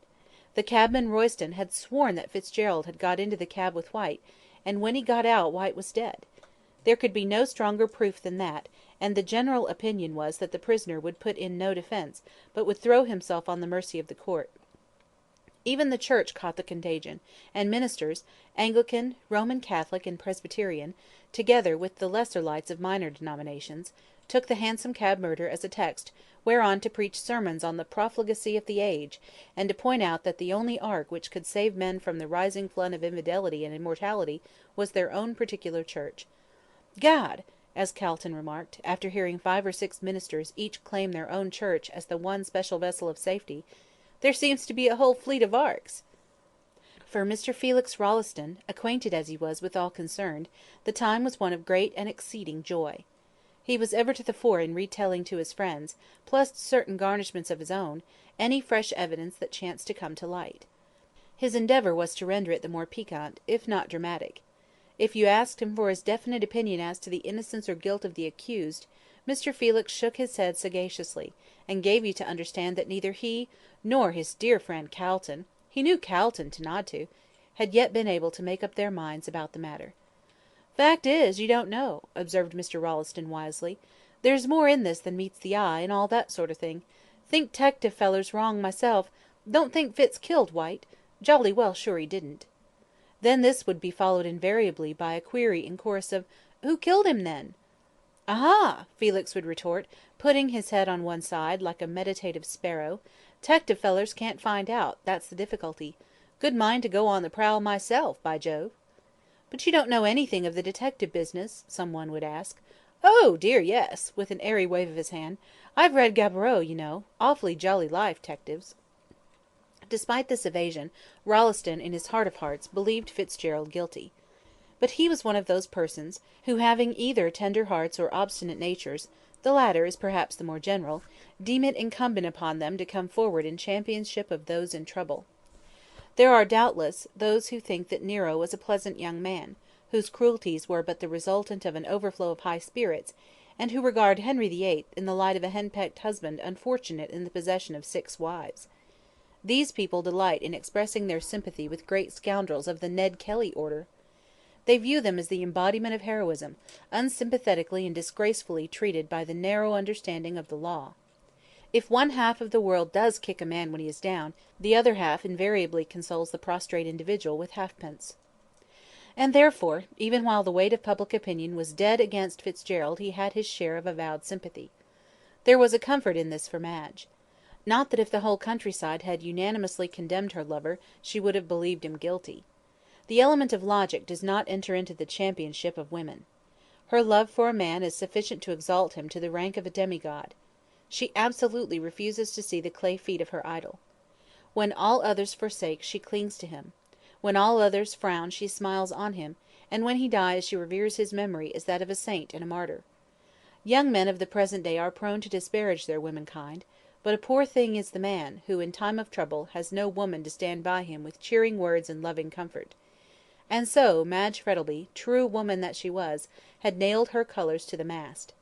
She refused to surrender to anyone, or before any argument. He was innocent, and his innocence would be proved, for she had an intuitive feeling that he would be saved at the 11th hour. How, she knew not, but she was certain that it would be so. She would have gone to see Brian in prison, but that her father absolutely forbade her doing so. Therefore she was dependent upon Calton for all the news respecting him, and any message which she wished conveyed. Brian's persistent refusal to set up the defence of an alibi annoyed Calton, the more so as he could conceive no reason sufficiently worthy of the risk to which it subjected his client. "If it's for the sake of a woman," he said to Brian, "I don't care who she is, it's absolutely quixotic. Self-preservation is the first law of nature, and if my neck was in danger I'd spare neither man, woman, nor child to save it." "I dare say," answered Brian, "but if you had my reasons you might think differently." Yet in his own mind the lawyer had a suspicion which he thought might perhaps account for Brian's obstinate concealment of his movements on the fatal night. He had admitted an appointment with a woman. He was a handsome young fellow, and probably his morals were no better than those of his fellows. There was perhaps some intrigue with a married woman. He had perchance been with her on that night, and it was to shield her that he refused to speak. "Even so," argued Calton, "let him lose his character rather than his life; indeed, the woman herself should speak. It would be hard upon her, I admit, yet when a man's life is in danger, surely nothing should stop her." Full of these perplexing thoughts, Calton went down to St. Kilda to have a talk with Madge. He intended to ask her to assist him towards obtaining the information he needed. He had a great respect for Madge, and thought her a really clever woman. It was just possible, he argued, that Brian's great love might cause him to confess everything to her, at her urgent request. He found Madge awaiting his arrival with anxiety. "Where have you been all this time?" she said as they sat down. "I have been counting every moment since I saw you last. How is he?" "Just the same," answered Calton, taking off his gloves. "Still obstinately refusing to save his own life. Where's your father?" he asked suddenly. "Out of town," she answered impatiently. "He will not be back for a week. But what do you mean that he won't save his own life?" Calton leaned forward and took her hand. "Do you want to save his life?" he asked. "Save his life!" she reiterated, starting up out of her chair with a cry. "God knows, I would die to save him." "Pish!"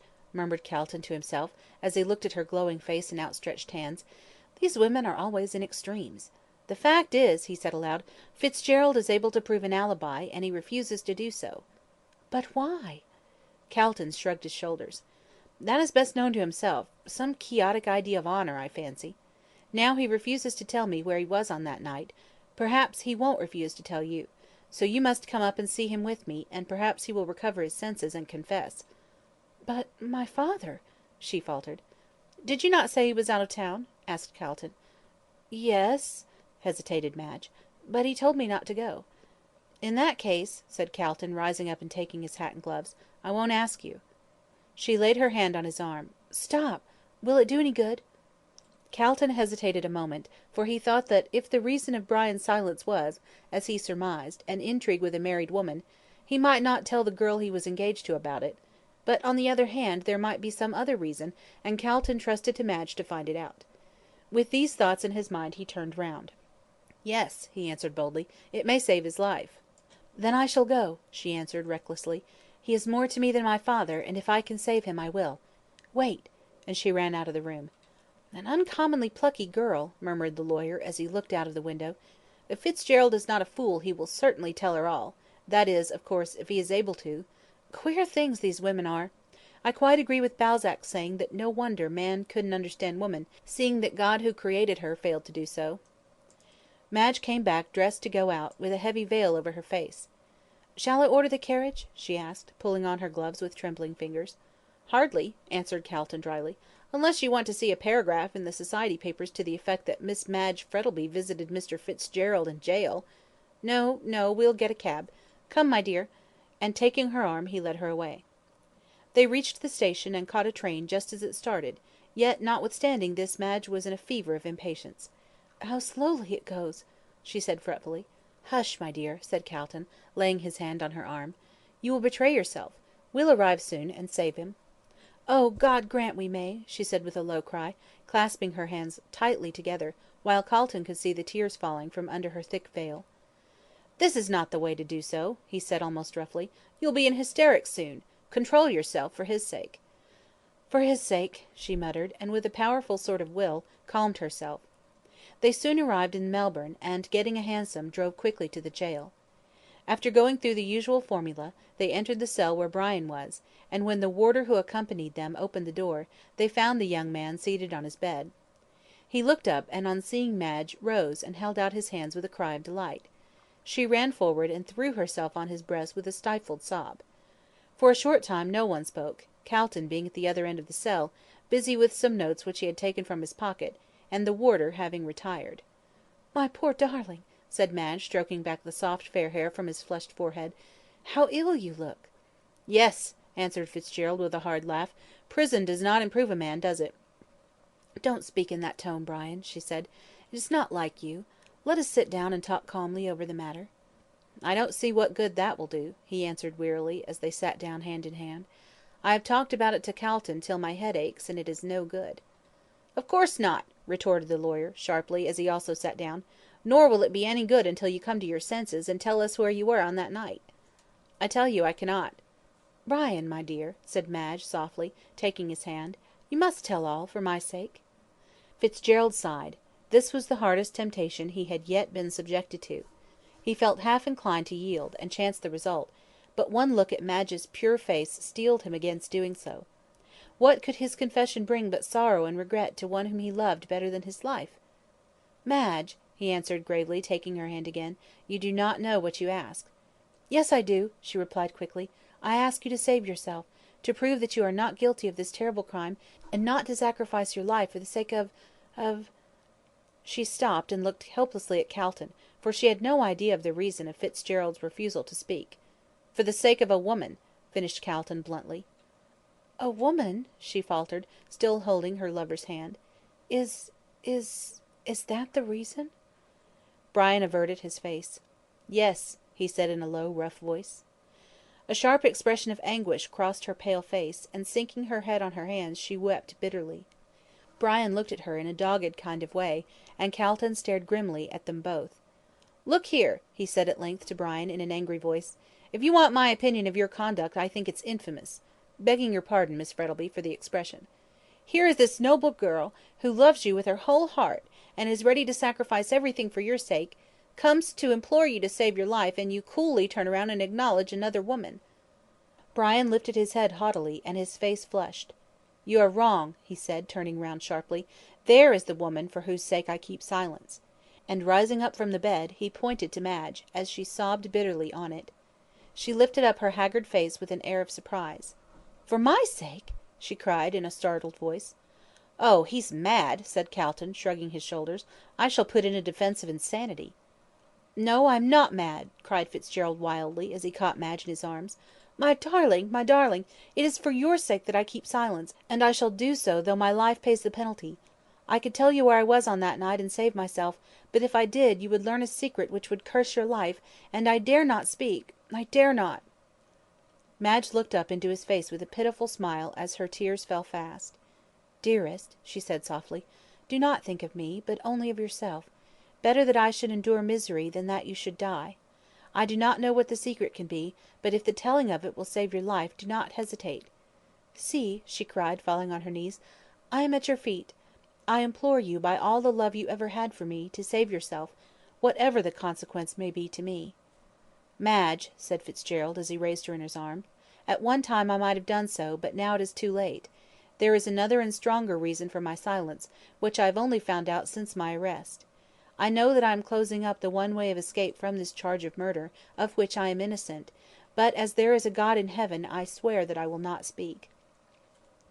There was a silence in the cell, broken only by Madge's convulsive sobs, and even Calton, cynical man of the world as he was, felt his eyes grow wet.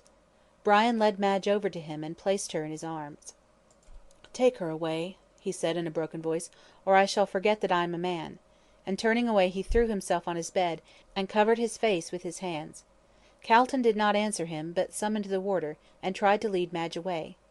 But just as they reached the door she broke away from him, and running back, flung herself on her lover's breast. My darling," she sobbed, kissing him, "you shall not die. I shall save you in spite of yourself." And, as if afraid to trust herself longer, she ran out of the cell, followed by the barrister. Chapter 12. Madge makes a discovery. Madge stepped into the cab, and Calton paused a moment to tell the cabman to drive to the railway station. Suddenly she stopped him. "Tell him to drive to Brian's lodgings in Powlett Street," she said, laying her hand on Calton's arm. "What for?" asked the lawyer in astonishment. "And also to go past the Melbourne Club, as I want to stop there." "What the deuce does she mean?" muttered Calton, as he gave the necessary orders and stepped into the cab. "And now," he asked, looking at his companion, who had let down her veil, while the cab rattled quickly down the street, "what do you intend to do?" She threw back her veil, and he was astonished to see the sudden change which had come over her. There were no tears now, and her eyes were hard and glittering, while her mouth was firmly closed. She looked like a woman who had determined to do a certain thing, and would carry out her intention at whatever cost. "I intend to save Brian in spite of himself," she said very distinctly. "But how?" "Ah, you think that being a woman I can do nothing," she said bitterly. "Well, you shall see." "I beg your pardon," retorted Calton, with a grim smile. "My opinion of your sex has always been an excellent one. Every lawyer's is. Stands to reason that it should be so, seeing that a woman is at the bottom of 9 cases out of 10. "The old cry." "Nevertheless a true one," answered Calton. "Ever since the time of Father Adam it has been acknowledged that women influence the world either for good or evil more than men. But this is not to the point," he went on rather impatiently. "What do you propose to do?" "Simply this," she answered. "In the first place, I may tell you that I do not understand Brian's statement that he keeps silence for my sake, as there are no secrets in my life that can justify his saying so. The facts of the case are simply these. Brian, on the night in question, left our house at St. Kilda at 11 o'clock. He told me that he would call at the club to see if there were any letters for him, and then go straight home." "But he might have said that merely as a blind." Madge shook her head. "No, I do not think so. I did not ask him where he was going. He told me quite spontaneously. I know Brian's character, and he would not tell a deliberate lie, especially when there is no necessity for it. I am quite certain that he intended to do as he said, and go straight home. When he got to the club he found a letter there, which caused him to alter his mind." "From whom was the letter?" "Can't you guess?" she said impatiently. "From the person, man or woman, who wanted to see him and reveal this secret about me, whatever it is. He got the letter at his club, and went down Collins Street to meet the writer.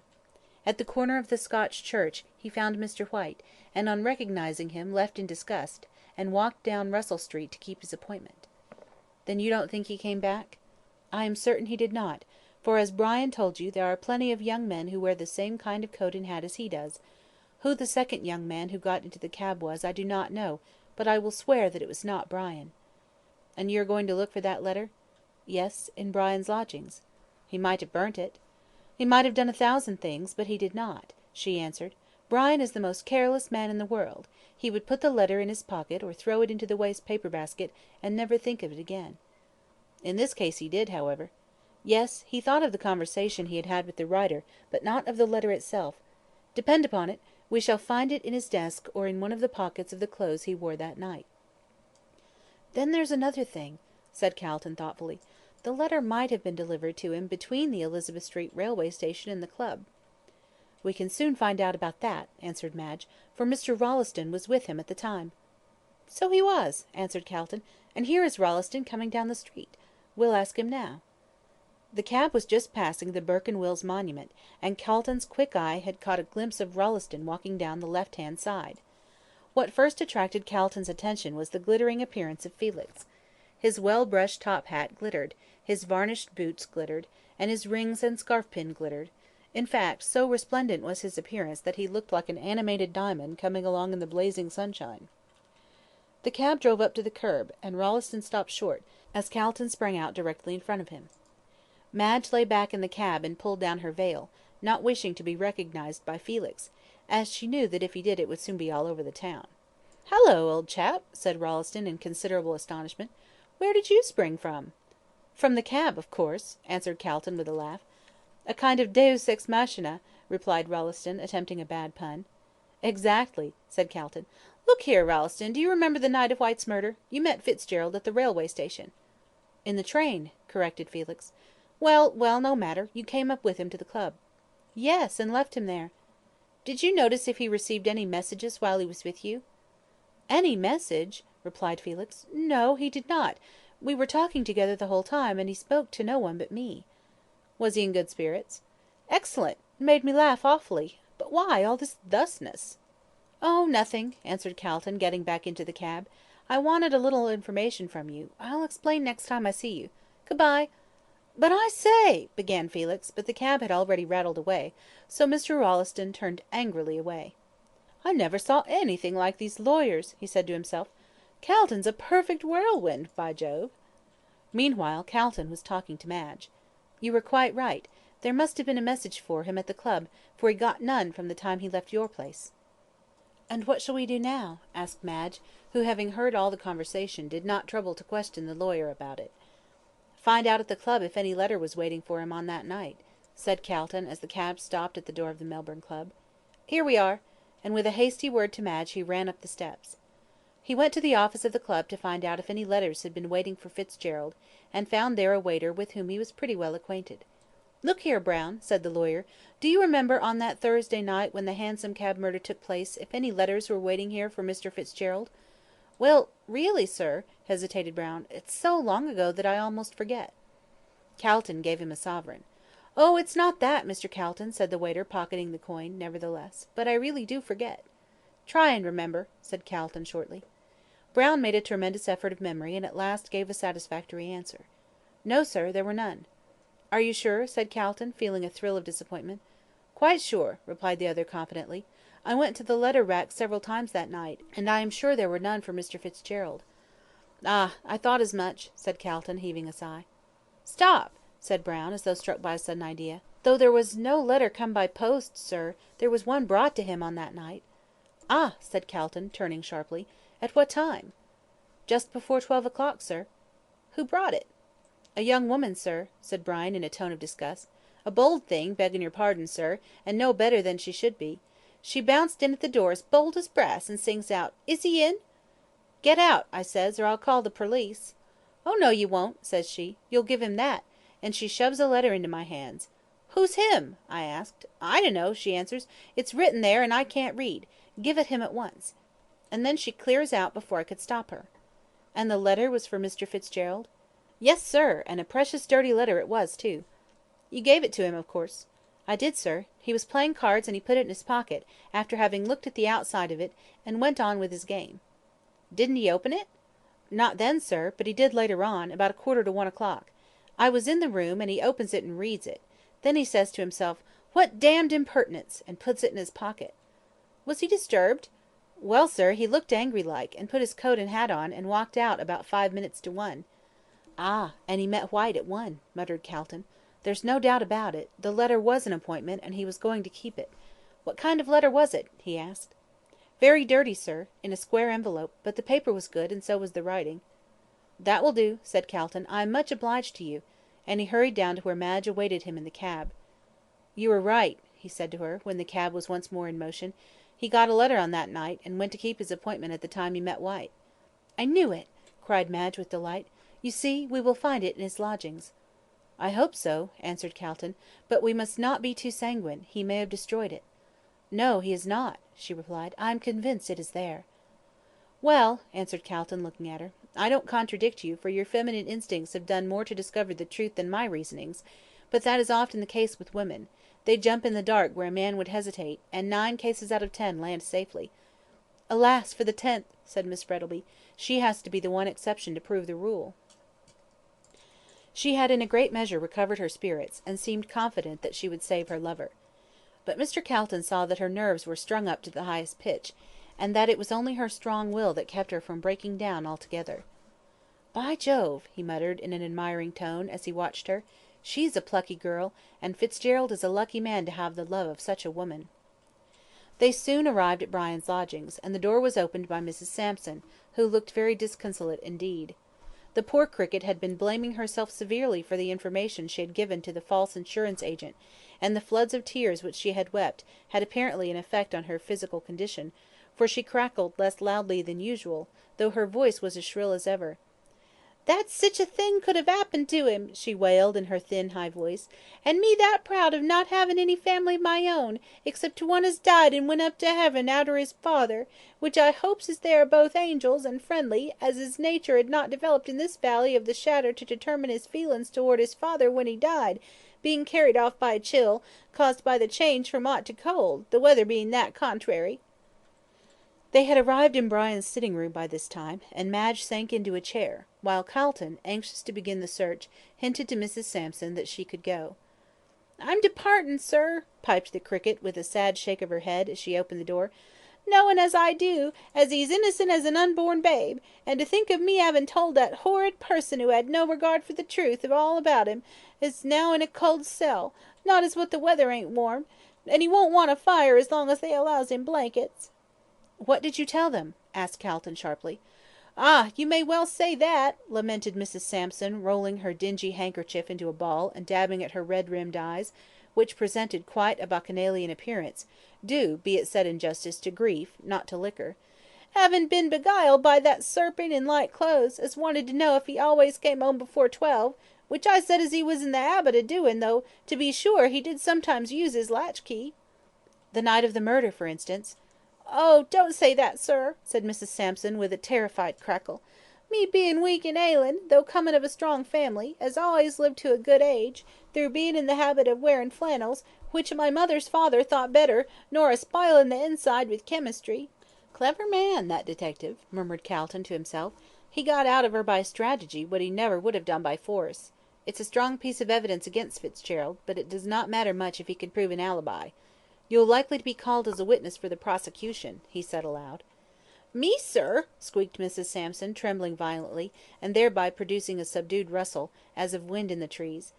"As I've never been in the court, 'cept the time as father tooked me for a treat, to 'ear a murder, which there's no denyin' is as good as a play, he bein' 'ung, 'avin' 'it his wife over the 'ead with a poker when she weren't lookin', and a buryin' her corpse in a back garden, without even a stone to mark the place, let alone a line from the Psalms and a remuneration of her virtues." "Well, well," said Calton, rather impatiently, as he opened the door for her, "leave us for a short time, there's a good soul. Miss Frettleby and I want to rest, and we will ring for you when we are going." "Thank you, sir," said the lachrymose landlady, "and I 'opes they won't 'ang him, which is such a choky way of dyin', but in life we are in death," she went on, rather incoherently, "as is well known to 'em as diseases, and may be corpsed at any minute, and as—" Here Calton, unable to restrain his impatience any longer, shut the door, and they heard Mrs. Sampson's shrill voice and subdued cracklings die away in the distance. "Now then," he said, "now that we have got rid of that woman and her tongue, where are we to begin?" "The desk," replied Madge, going over to it. "It's the most likely place."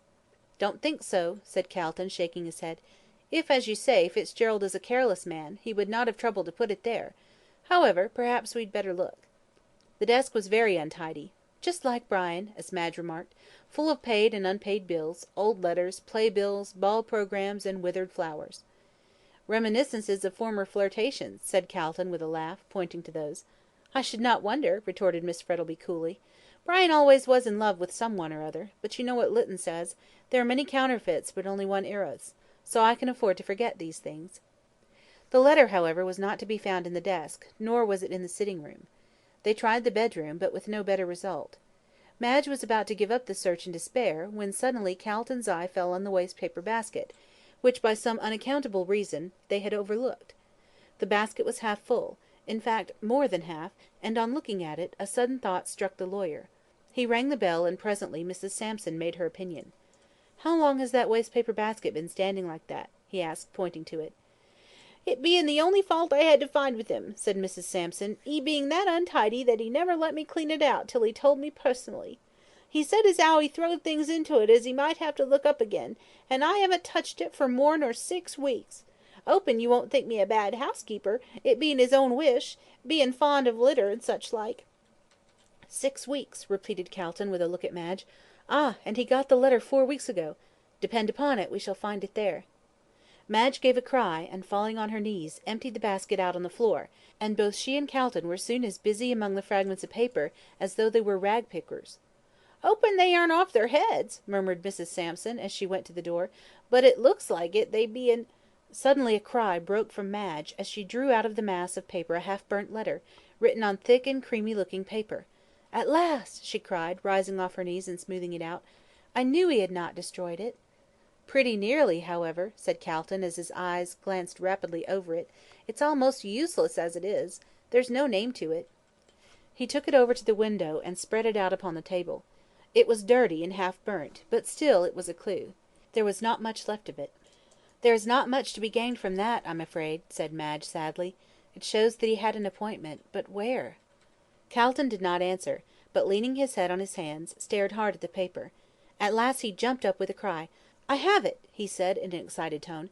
"Look at that paper. See how creamy and white it is, and, above all, look at the printing on the corner. Aut Villa, Toorak." "Then he went down to Toorak? In an hour, and back again? Hardly." "Then it was not written from Toorak?" "No, it was written in one of the Melbourne back slums." "How do you know?" "Look at the girl who brought it," said Calton, quickly. "A disreputable looking woman, one far more likely to come from the back slums than from Toorak. As to the paper, 3 months ago there was a robbery at Toorak, and this is some of the paper that was stolen by the thieves." Madge said nothing, but her sparkling eyes and the nervous trembling of her hands showed her excitement. "I will see a detective this evening," said Calton, exultingly. "Find out where this letter came from, and who wrote it. We'll save him yet," he said, placing the precious letter carefully in his pocket book. "You think you will be able to find the woman who wrote that?" "H'm," said the lawyer, looking thoughtful.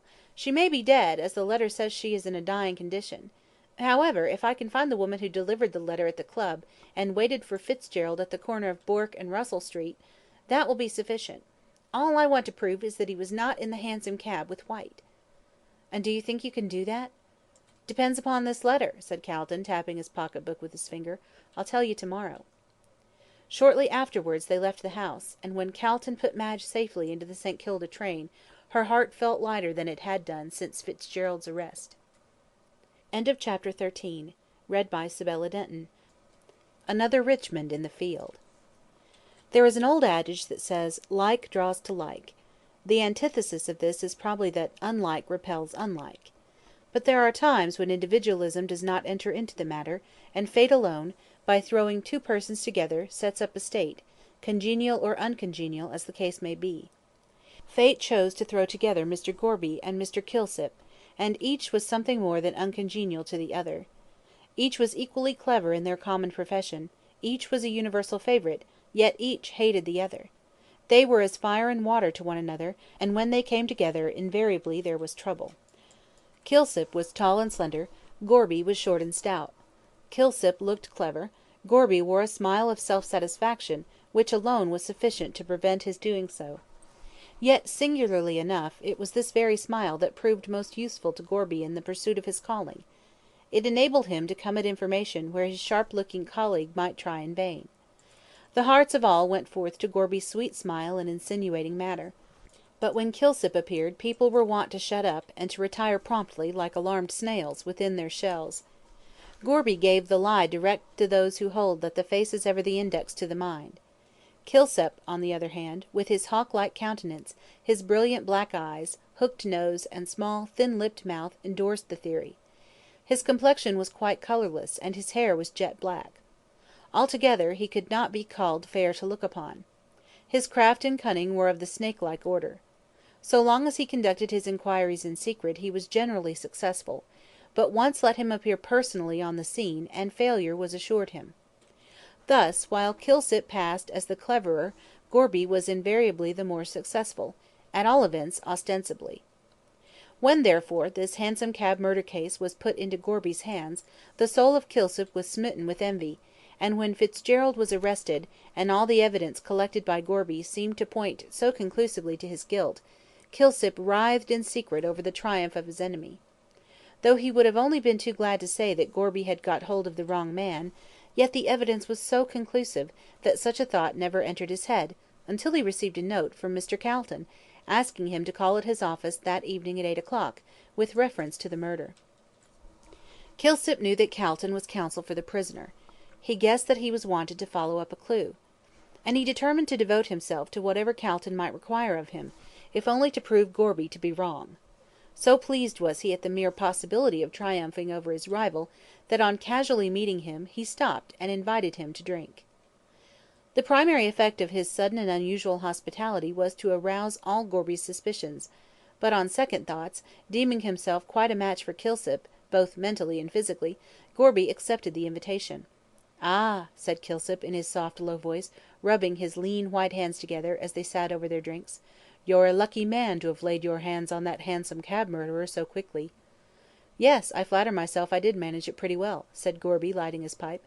"I had no idea that it would be so simple, though, mind you, it required a lot of thought before I got a proper start." "I suppose you're pretty sure he's the man you want?" pursued Kilsip, softly, with a brilliant flash of his black eyes. "Pretty sure, indeed," retorted Mr. Gorby, scornfully. "There ain't no pretty sure about it. I'll take my Bible oath he's the man. He and Whyte hated one another. He says to Whyte, 'I'll kill you, if I've got to do it in the open street.' He meets Whyte drunk, a fact which he acknowledges himself. He clears out, and the cabman swears he comes back. Then he gets into the cab with a living man, and when he comes out leaves a dead one. He drives to East Melbourne and gets into the house at a time which his landlady can prove, just the time that a cab would take to drive from the grammar school on the St. Kilda road. If you ain't a fool, Kilsip, you'll see as there's no doubt about it." "It all looks square enough," said Kilsip, who wondered what evidence Calton could have found to contradict such a plain statement of fact. "And what's his defence?" "Mr. Calton's the only man as knows that," answered Gorby, finishing his drink. "But clever and all as he is, he can't put anything in that can go against my evidence." "Don't you be too sure of that," sneered Kilsip, whose soul was devoured with envy. "Oh, but I am," retorted Gorby, getting as red as a turkey cock at the sneer. "You're jealous, you are, because you haven't got a finger in the pie." "Ah, but I may have yet." "Going a hunting for yourself, are you?" said Gorby, with an indignant snort. "A hunting for what? For a man as is already caught?" "I don't believe you've got the right man," remarked Kilsip, deliberately. Mr. Gorby looked upon him with a smile of pity. "No, of course you don't, just because I've caught him. Perhaps, when you see him hanged, you'll believe it then?" "You're a smart man, you are," retorted Kilsip, "but you ain't the Pope, to be infallible." "And what grounds have you for saying he's not the right man?" demanded Gorby. Kilsip smiled, and stole softly across the room like a cat. "You don't think I'm such a fool as to tell you. But you ain't so safe nor as clever as you think." And with another irritating smile, he went out. "He's a regular snake," said Gorby to himself, as the door closed on his brother detective, "but he's bragging now. There isn't a link missing in the chain of evidence against Fitzgerald, so I defy him. He can do his worst." At 8 o'clock on that night the soft-footed and soft-voiced detective presented himself at Calton's office. He found the lawyer impatiently waiting for him. Kilsip closed the door softly, and then, taking a seat opposite to Calton, waited for him to speak. The lawyer, however, first handed him a cigar, then, producing a bottle of whisky and 2 glasses from some mysterious recess, he filled one and pushed it towards the detective. Kilsip accepted these little attentions with the utmost gravity, yet they were not without their effect on him, as the keen-eyed lawyer saw. Calton was a great believer in diplomacy, and never lost an opportunity of inculcating it into young men starting in life. "Diplomacy," said Calton to one young aspirant for legal honours, "is the oil we cast on the troubled waters of social, professional, and political life, and if you can, by a little tact, manage mankind, you are pretty certain to get on in this world." Calton was a man who practised what he preached. He believed Kilsip to have that feline nature which likes to be stroked, to be made much of, and he paid him these little attentions, knowing full well they would bear their fruit. He also knew that Kilsip entertained no friendly feeling for Gorby, that in fact he bore him hatred, and he determined that this feeling which existed between the two men should serve him to the end he had in view. "I suppose," he said, leaning back in his chair and watching the wreaths of blue smoke curling from his cigar, "I suppose you know the ins and the outs of the hansom cab murder?" "I should rather think so," said Kilsip, with a curious light in his queer eyes. "Why, Gorby does nothing but brag about it, and his smartness in catching the supposed murderer." "Aha!" said Calton, leaning forward and putting his arms on the table. "Supposed murderer. Eh! Does that mean he hasn't been convicted by a jury, or that you think that Fitzgerald is innocent?" Kilsip stared hard at the lawyer, in a vague kind of way, slowly rubbing his hands together. "Well," he said at length, in a deliberate manner, "before I got your note, I was convinced that Gorby had got hold of the right man, but when I heard that you wanted to see me, and knowing you are defending the prisoner, I guessed that you must have found out something in his favour, which you wanted me to look after." "Right," said Calton, laconically. "As Mr. Fitzgerald said he met White at the corner and hailed the cab," went on the detective. "How do you know that?" interrupted Calton, sharply. "Gorby told me." "How the devil did he find out?" cried the lawyer, with genuine surprise.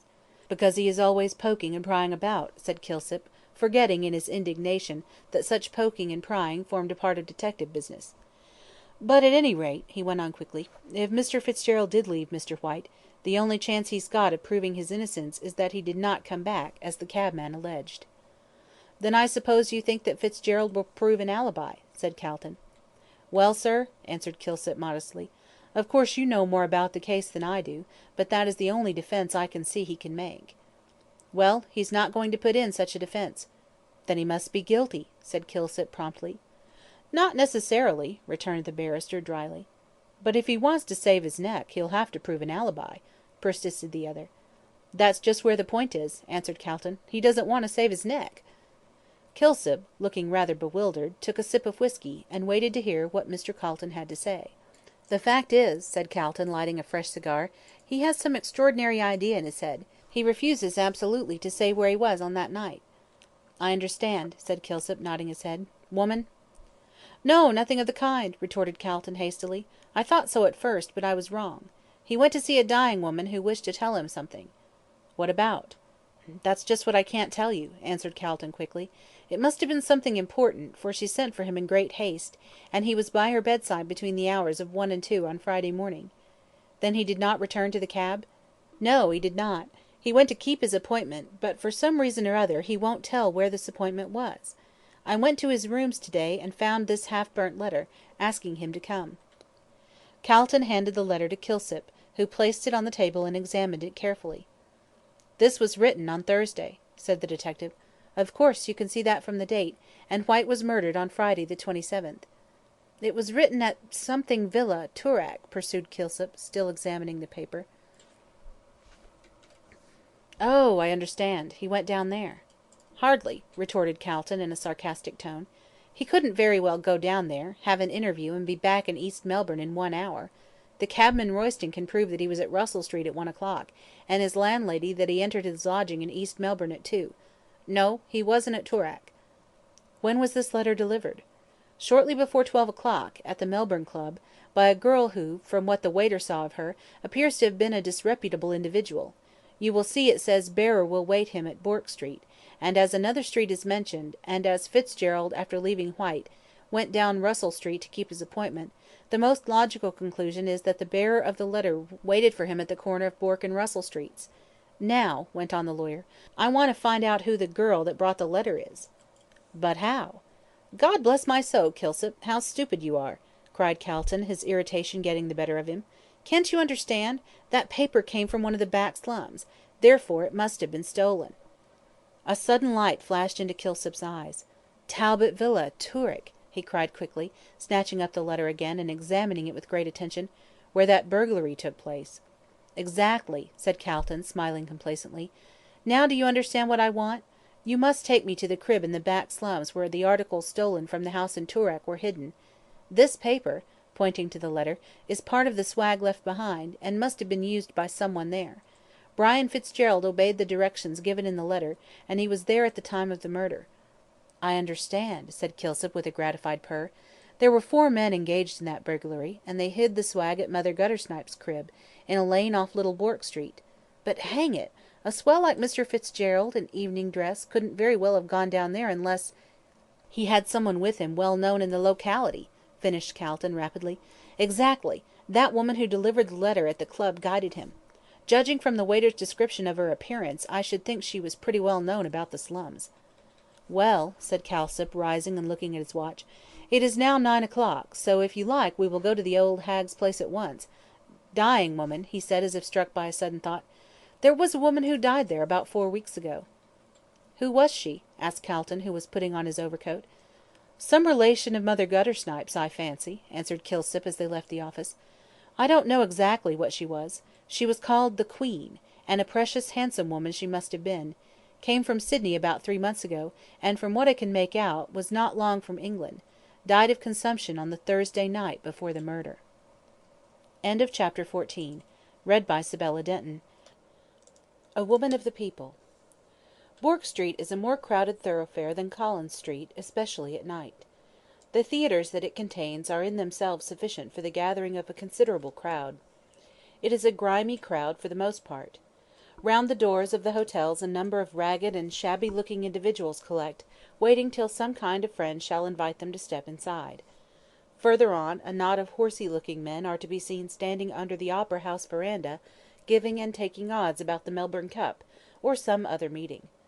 Here and there are ragged street Arabs, selling matches and newspapers, and against the verandah post, in the full blaze of the electric light, leans a weary, draggled-looking woman, one arm clasping a baby to her breast, and the other holding a pile of newspapers, while she drones out in a hoarse voice, "'Erald, 3rd edition, 1d," till the ear wearies of the constant repetition.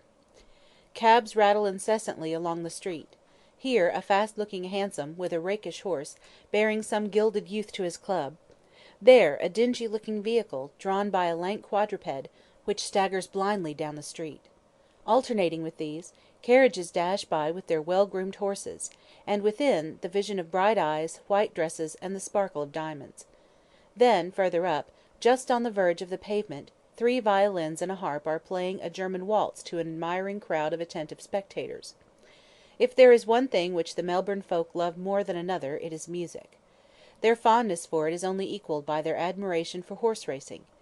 Any street band which plays at all decently may be sure of a good audience, and a substantial remuneration for their performance. Some writer has described Melbourne as Glasgow with the sky of Alexandria, and certainly the beautiful climate of Australia, so Italian in its brightness, must have a great effect on the nature of such an adaptable race as the Anglo-Saxon. In spite of the dismal prognostications of Marcus Clarke regarding the future Australian, whom he describes as being a tall, coarse, strong-jawed, greedy, pushing, talented man, excelling in swimming and horsemanship, it is more likely that he will be a cultured, indolent individual, with an intense appreciation of the arts and sciences, and a dislike to hard work and utilitarian principles. Climatic influence should be taken into account with regard to the future Australian, and our posterity will no more resemble us than the luxurious Venetians resembled their hardy forefathers, who first started to build on those lonely, sandy islands of the Adriatic. This was the conclusion at which Mr. Calton arrived, as he followed his guide through the crowded streets, and saw with what deep interest the crowd listened to the rhythmic strains of Strauss, and the sparkling melodies of Offenbach. The brilliantly lit street, with the never-ceasing stream of people pouring along, the shrill cries of the street Arabs, the rattle of vehicles, and the fitful strains of music, all made up a scene which fascinated him, and he could have gone on wandering all night, watching the myriad phases of human character constantly passing before his eyes. But his guide, with whom familiarity with the proletarians had, in great measure, bred indifference, hurried him away to Little Bourke Street, where the narrowness of the thoroughfare, with the high buildings on each side, the dim light of the sparsely scattered gas lamps, and the few ragged-looking figures slouching along, formed a strong contrast to the brilliant and crowded scene they had just left. Turning off Little Bourke Street, the detective led the way down a dark lane. It was as hot as a furnace from the accumulated heat of the day. To look up at the clear starlit sky was to experience a sensation of delicious coolness. "Keep close to me," whispered Kilsip, touching the barrister on the arm. "We may meet some nasty customers about here." It was not quite dark, for the atmosphere had that luminous kind of haze so observable in Australian twilights, and this weird light was just sufficient to make the darkness visible. Kilsip and the barrister kept for safety in the middle of the alley, so that no one could spring upon them unaware, and they could see sometimes, on the one side, a man cowering back into the black shadow, or on the other, a woman with disordered hair and bare bosom, leaning out of a window trying to get a breath of fresh air. There were also some children playing in the dried-up gutter, and their shrill young voices came echoing strangely through the gloom, mingling with a bacchanalian sort of song, sung by a man, as he slouched along unsteadily over the rough stones. Now and then a mild-looking string of Chinamen strolled along, clad in their dull-hued blue blouses, either chattering shrilly, like a lot of parrots, or moving silently down the alley with a stolid oriental apathy on their yellow faces. Here and there came a stream of warm light through an open door, and within, the Mongolians were gathered around the gambling tables, playing fan-tan, or leaving the seductions of their favourite pastime, to glide soft-footed to the many cook-shops, where enticing-looking fowls and turkeys already cooked were awaiting purchasers. Kilsip, turning to the left, led the barrister down another and still narrower lane, the darkness and gloom of which made the lawyer shudder, as he wondered how human beings could live in such murky places. At last, to Calton's relief, for he felt somewhat bewildered by the darkness and narrowness of the lanes through which he had been taken, the detective stopped before a door, which he opened, and stepping inside beckoned to the barrister to follow. Calton did so, and found himself in a low, dark, ill-smelling passage. At the end a faint light glimmered. Kilsip caught his companion by the arm and guided him carefully along the passage. There was much need of this caution, for Calton could feel that the rotten boards were full of holes, into which one or the other of his feet kept slipping from time to time, while he could hear the rats squeaking and scampering away on all sides.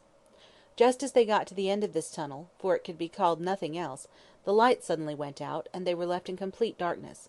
"Light that!" cried the detective in a peremptory tone of voice. "What do you mean by dousing the glim?" Thieves' argot was, evidently, well understood here, for there was a shuffle in the dark, a muttered voice, and some one lit a candle. Calton saw that the light was held by an elfish-looking child. Tangled masses of black hair hung over her scowling white face. As she crouched down on the floor against the damp wall she looked up defiantly, yet fearfully, at the detective. "Where's Mother Guttersnipe?" asked Kilsip, touching her with his foot. She seemed to resent the indignity, and rose quickly to her feet. "Upstairs," she replied, jerking her head in the direction of the right wall. Following her direction, Calton, his eyes now somewhat accustomed to the gloom, could discern a gaping black chasm, which he presumed was the stair alluded to. "You won't get much out of her tonight. She's a-going to start her booze, she is." "Never mind what she is going or about to do," said Kilsip, sharply. "Take me to her at once." The girl looked him sullenly up and down, and then she led the way into the black chasm and up the stairs. They were so shaky as to make Calton fear they might give way. As they toiled slowly up the broken steps he held tightly to his companion's arm. At last they stopped at a door through the cracks of which a faint glimmer of light was to be seen. Here the girl gave a shrill whistle, and the door opened. Still preceded by their elfish guide, Calton and the detective stepped through the doorway. A curious scene was before them. A small, square room, with a low roof, from which the paper, mildewed and torn, hung in shreds. On the left hand, at the far end, was a kind of low stretcher, upon which a woman, almost naked, lay amid a heap of greasy clothes. She appeared to be ill, for she kept tossing her head from side to side restlessly, and every now and then sang snatches of song in a cracked voice. In the centre of her room was a rough deal table, upon which stood a guttering tallow candle, which but faintly illuminated the scene, and a half-empty rectangular bottle of schnapps, with a broken cup beside it. In front of these signs of festivity sat an old woman with a pack of cards spread out before her, and from which she had evidently been telling the fortune of a villainous-looking young man who had opened the door, and who stood looking at the detective with no very friendly expression of countenance. He wore a greasy, brown velvet coat, much patched, and a black, wide-awake hat, pulled down over his eyes. From his expression, so scowling and vindictive was it, the barrister judged his ultimate destiny to lie between Pentridge and the gallows. As they entered, the fortune-teller raised her head, and shading her eyes with one skinny hand, looked curiously at the newcomers. Calton thought he had never seen such a repulsive-looking old crone, and, in truth, her ugliness was, in its very grotesqueness, well worthy of the pencil of a Dore.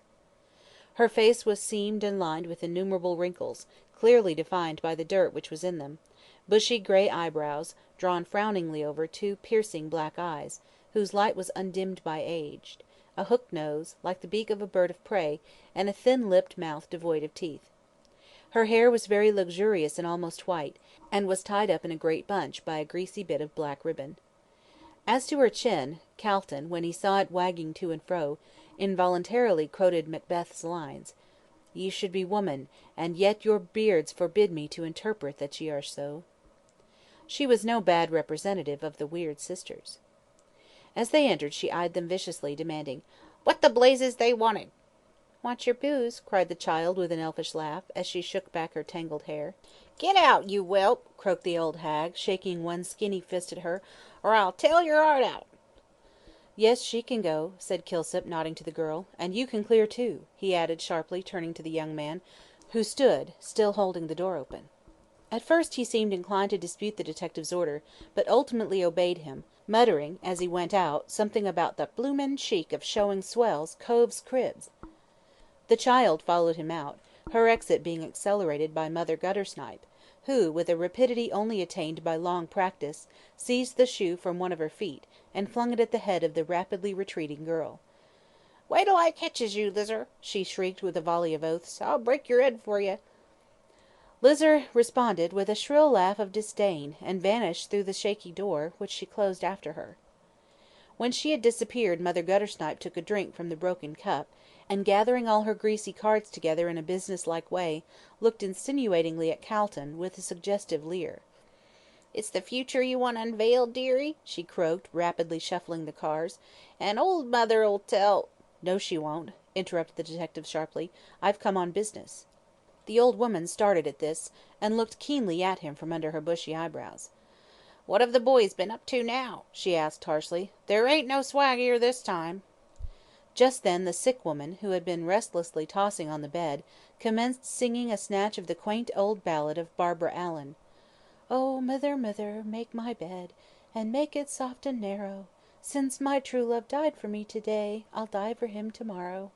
"Shut up, cuss you!" yelled Mother Guttersnipe viciously, "or I'll knock your bloomin' head off!" And she seized the square bottle as if to carry out her threat, but altering her mind, she poured some of its contents into the cup, and drank it off with avidity. "The woman seems ill," said Calton, casting a shuddering glance at the stretcher. "So she are," growled Mother Guttersnipe angrily. "She ought to be in Yarrer Bend, she ought, instead of stoppin' 'ere and singin' them beastly things, which makes my blood run cold. Just 'ear her," she said viciously, as the sick old woman broke out once more. "Oh, little did my mother think, when she first cradled me, I'd die so far away from home upon the gallows tree." "Yah!" said the old woman hastily, drinking some more gin out of the cup. "She's allays a talkin' o' dyin' and gallers, as if they were nice things to jar about." "Who was that woman who died here 3 or 4 weeks ago?" asked Kilsip, sharply. "'Ow should I know?" retorted Mother Guttersnipe, sullenly. "I didn't kill her, did I?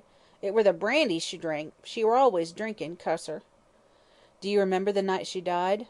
"No, I don't," answered the beldame, frankly. "I were drunk, blind, bloomin', blazin' drunk, s'elp me." "You're always drunk," said Kilsip. "What if I am?" snarled the woman, seizing her bottle. "You don't pay for it. Yes, I'm drunk. I'm allays drunk. I was drunk last night and the night before, and I'm goin' to get drunk tonight," with an impressive look at the bottle, "and tomorrow night, and I'll keep it up till I'm rottin' in the grave."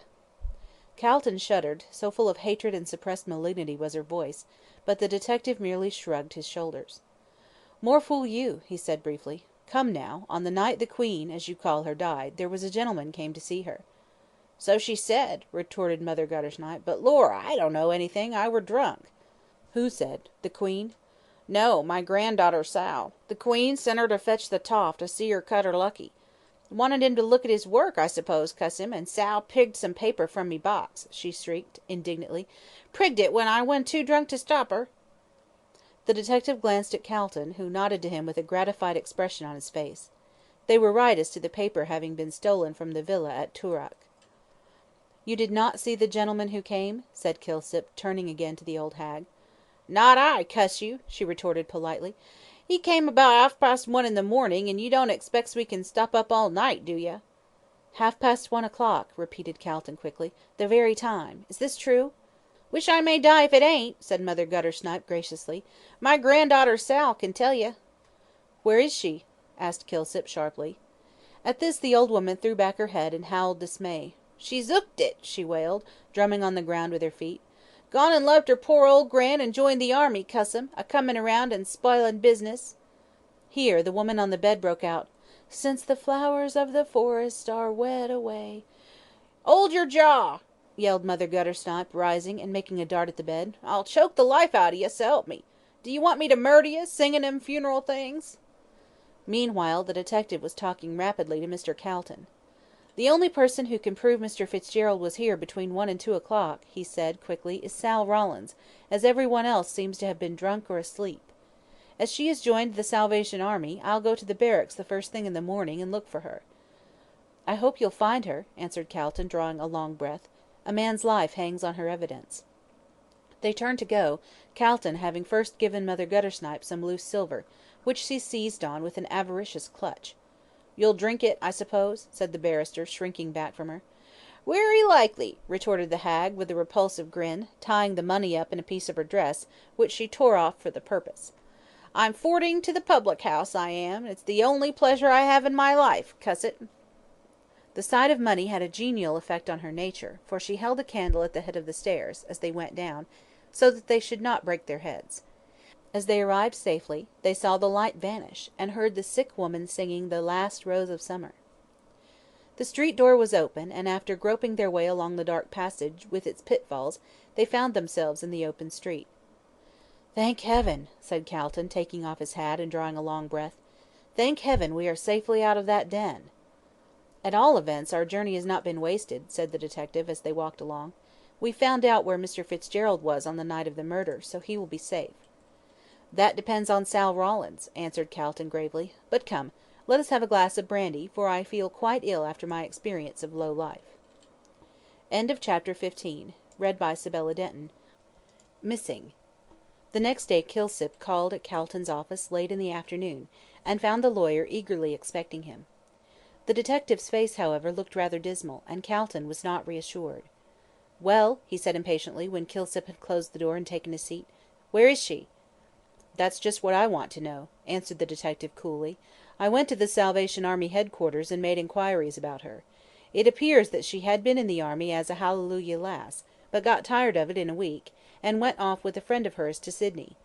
She carried on her old life of dissipation, but ultimately her friend got sick of her, and the last thing they heard about her was that she had taken up with a Chinaman in one of the Sydney slums. I telegraphed at once to Sydney, and got a reply that there was no person of the name of Sal Rawlins known to the Sydney police, but they said they would make inquiries and let me know the result." "Ah! She has, no doubt, changed her name," said Calton thoughtfully, stroking his chin. "I wonder why?" "Wanted to get rid of the army, I expect," answered Kilsip, dryly. "The straying lamb did not care about being hunted back to the fold." "And when did she join the army?" "The very day after the murder." "Rather sudden conversion?" "Yes, but she said the death of the woman on Thursday night had so startled her that she went straight off to the army to get her religion properly fixed up." "The effects of fright, no doubt," said Calton, dryly. "I've met a good many examples of these sudden conversions, but they never last long as a rule. It's a case of the devil was sick, the devil a monk would be, more than anything else. Good looking?" "So, I believe," replied Kilsip, shrugging his shoulders. "Very ignorant, could neither read nor write. That accounts for her not asking for Fitzgerald when she called at the club. She probably did not know whom she had been sent for. It will resolve itself into a question of identification, I expect. However, if the police can't find her, we will put an advertisement in the papers offering reward, and send out handbills to the same effect. She must be found. That accounts for her not asking for Fitzgerald when she called at the club. She probably did not know whom she had been sent for. It will resolve itself into a question of identification, I expect. However, if the police can't find her, we will put an advertisement in the papers offering reward, and send out handbills to the same effect. She must be found. Brian Fitzgerald's life hangs on a thread, and that thread is Sal Rawlins." "Yes," assented Kilsip, rubbing his hands together. "If Mr. Fitzgerald acknowledges that he was at Mother Guttersnipe's on the night in question, she will have to prove that he was there, as no one else saw him." "Are you sure of that?" "As sure as anyone can be in such a case. It was a late hour when he came, and everyone seems to have been asleep except the dying woman and Sal. And as one is dead, the other is the only person that can prove he was there at the time when the murder was being committed in the hansom." "And Mother Guttersnipe?" "Was drunk, as she acknowledged last night. She thought that if a gentleman did call, it must have been the other one." "The other one?" repeated Calton, in a puzzled voice. "What other one?" "Oliver Whyte." Calton arose from his seat with a blank air of astonishment. "Oliver Whyte!" he said, as soon as he could find his voice. "Was he in the habit of going there?" Kilsip curled himself up in his seat like a sleek cat, and, pushing forward his head till his nose looked like the beak of a bird of prey, looked keenly at Calton. "Look here, sir," he said in his low purring voice, There's a good deal in this case which don't seem plain. In fact, the further we go into it, the more mixed up it seems to get. I went to see Mother Guttersnipe this morning, and she told me that White had visited the Queen several times while she lay ill, and that he seemed to be pretty well acquainted with her. "But who the deuce is this woman they call the Queen?" said Calton, irritably. "She seems to be at the bottom of the whole affair. Every path we take leads to her." "I hardly know anything about her," replied Kilsip, "except that she was a good-looking woman, of about 49. She come out from England to Sydney a few months ago, and then on here. How she got to Mother Guttersnipe's I can't find out, though I've tried to pump that old woman, but she's as close as wax, and it's my belief she knows more about this dead woman than she chooses to tell." "But what could she have told Fitzgerald to make him act in this silly manner? A stranger who comes from England, and dies in a Melbourne slum, can't possibly know anything about Miss Frettleby." "Not unless Miss Frettleby was secretly married to White," suggested Kilsip, "and the Queen knew it." "Nonsense!" retorted Calton, sharply. "Why, she hated him, and loves Fitzgerald. Besides, why on earth should she marry secretly, and make a confidant of a woman in the lowest parts of Melbourne? At one time her father wanted her to marry White, but she made such a strong opposition, that he eventually gave his consent to her engagement with Fitzgerald." "And White?" "Oh, he had a row with Mr. Frettleby and left the house in a rage. He was murdered the same night, for the sake of some papers he carried." "Oh, that's Gorby's idea," said Kilsip, scornfully, with a vicious snarl. "And it's mine too," answered Calton, firmly. "White had some valuable papers, which he always carried about with him. The woman who died evidently told Fitzgerald that he did so. I gathered as much from an accidental admission he made." Kilsip looked puzzled. "I must confess that it is a riddle," he said at length, "but if Mr. Fitzgerald would only speak, it would clear everything up." "Speak about what? The man who murdered White?" "Well, if he did not go quite so far as that, he might at least supply the motive for the crime." "Perhaps so," answered Calton, as the detective rose to go, "but it's no use. Fitzgerald, for some reason or another, has evidently made up his mind not to speak, so our only hope in saving him lies in finding this girl."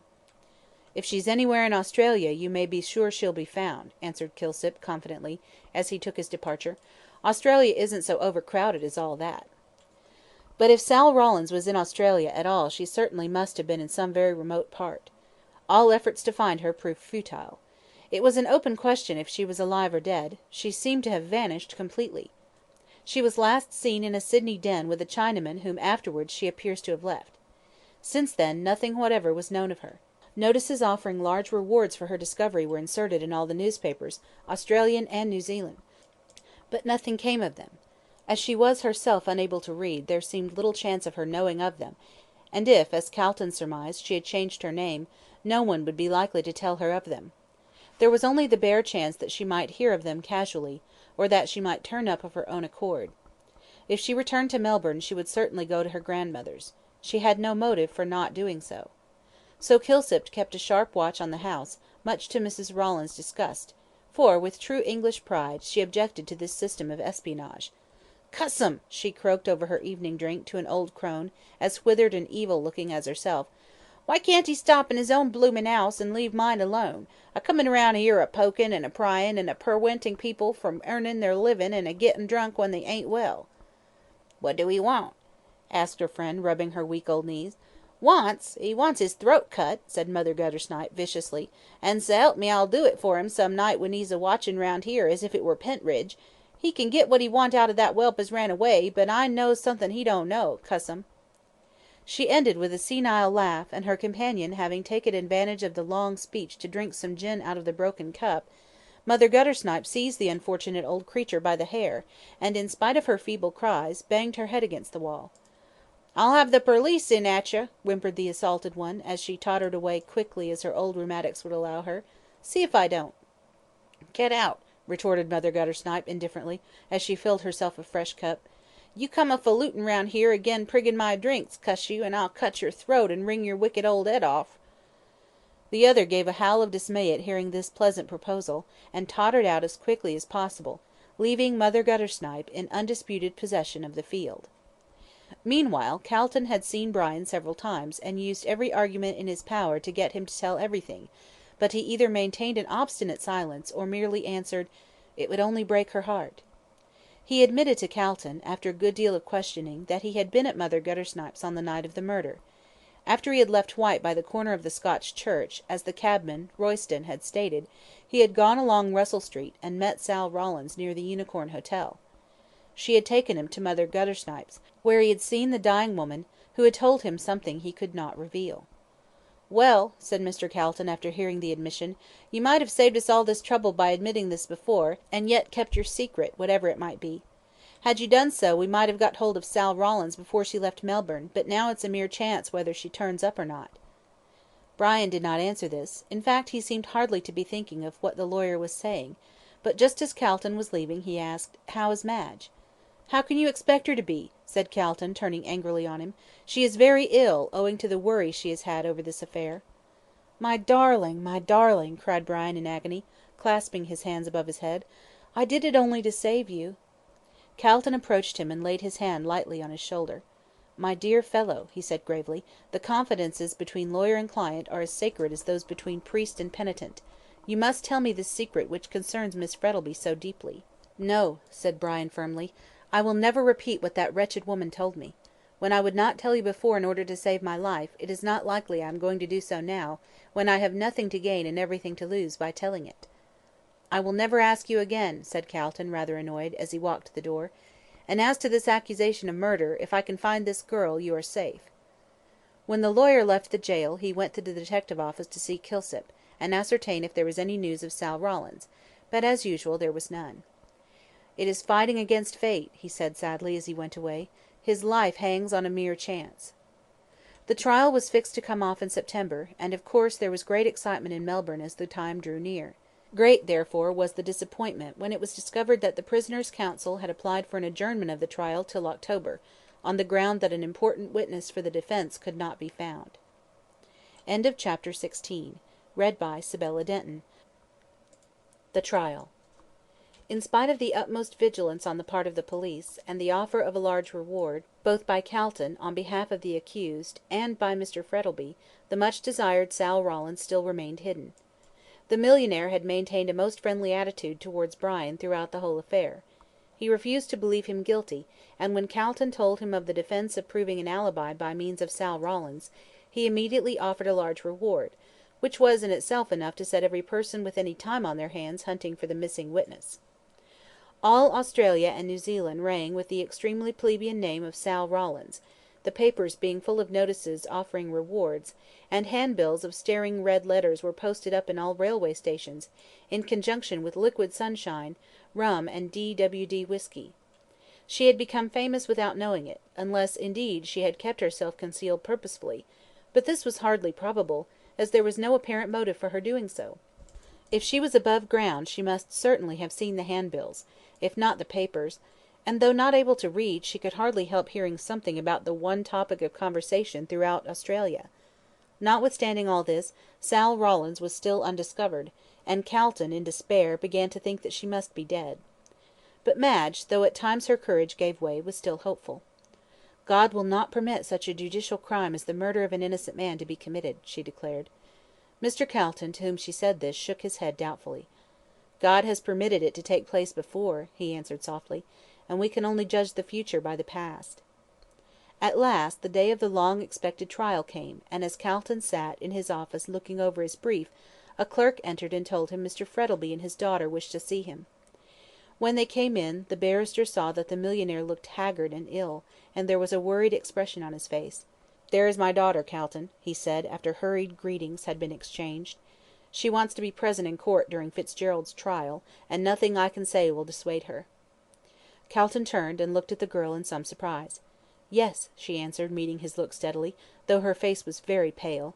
"I must be there. I shall go mad with anxiety unless I know how the trial goes on." "But think of the disagreeable amount of attention you will attract," urged the lawyer. "No one will recognise me," she said calmly.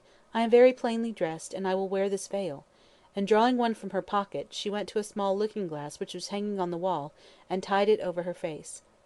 Calton looked in perplexity at Mr. Frettleby. "I'm afraid you must consent," he said. "Very well," replied the other, almost sternly, while a look of annoyance passed over his face. "I shall leave her in your charge." "And you?" "I'm not coming," answered Frettleby quickly, putting on his hat. "I don't care about seeing a man whom I've had at my dinner table in the prisoner's dock, much as I sympathise with him." Good day." And with a curt nod he took his leave. When the door closed on her father, Madge placed her hand on Calton's arm. "Any hope?" she whispered, looking at him through the black veil. "The merest chance," answered Calton, putting his brief into his bag. "We have done everything in our power to discover this girl, but without result. If she does not come at the 11th hour, I am afraid Brian Fitzgerald is a doomed man." Madge fell on her knees with a stifled cry. "Oh, God of mercy!" she cried, raising her hands as if in prayer. "Save him! Save my darling, and let him not die for the crime of another. God!" She dropped her face in her hands and wept convulsively, as the lawyer touched her lightly on the shoulder. "Come," he said kindly. "Be the brave girl you were, and we may save him yet. The hour is darkest before the dawn, you know." Madge dried her tears and followed the lawyer to the cab, which was waiting for them at the door. They drove quickly up to the court, and Calton put her in a quiet place, where she could see the dock, and yet be unobserved by the people in the body of the court. Just as he was leaving her, she touched his arm. "Tell him," she whispered in a trembling voice, "tell him I'm here." Calton nodded and hurried away to put on his wig and gown, while Madge looked hurriedly round the court from her point of vantage. It was crowded with fashionable Melbourne of both sexes, and they were all talking together in subdued whispers. The popular character of the prisoner, his good looks, and engagement to Madge Frettleby, together with the extraordinary circumstances of the case, had raised public curiosity to the highest pitch, and consequently everybody who could possibly manage to gain admission was there. Felix Rolleston had secured an excellent seat beside the pretty Miss Featherweight, whom he admired so much, and he was chattering to her with the utmost volubility. "Puts me in mind of the Coliseum and all that sort of thing, you know," he said, putting up his eyeglass and staring around. "Butchered to make a Roman holiday, by Jove." "Don't say such horrid things, you frivolous creature," simpered Miss Featherweight, using her smelling bottle. "We are all here out of sympathy for that poor dear Mr. Fitzgerald." The mercurial Felix, who had more cleverness in him than people gave him credit for, smiled outright at this eminently feminine way of covering an overpowering curiosity. "Ah, yes," he said lightly, "exactly. I dare say Eve only ate the apple because she didn't like to see such a lot of good fruit go to waste." Miss Featherweight eyed him doubtfully. She was not quite certain whether he was in jest or earnest. Just as she was about to reply to the effect that she thought it wicked to make the Bible a subject for joking, the judge entered and the court rose. When the prisoner was brought in, there was a great flutter among the ladies, and some of them even had the bad taste to produce opera glasses. Brian noticed this, and he flushed up to the roots of his fair hair, for he felt his degradation acutely. He was an intensely proud man, and to be placed in the criminal dock, with a lot of frivolous people, who had called themselves his friends, looking at him as though he were a new actor or a wild animal, was galling in the extreme. He was dressed in black, and looked pale and worn, but all the ladies declared that he was as good looking as ever, and they were sure he was innocent. The jury were sworn in, and the Crown Prosecutor rose to deliver his opening address. Most of those present knew the facts only through the medium of the newspapers, and such floating rumours as they had been able to gather.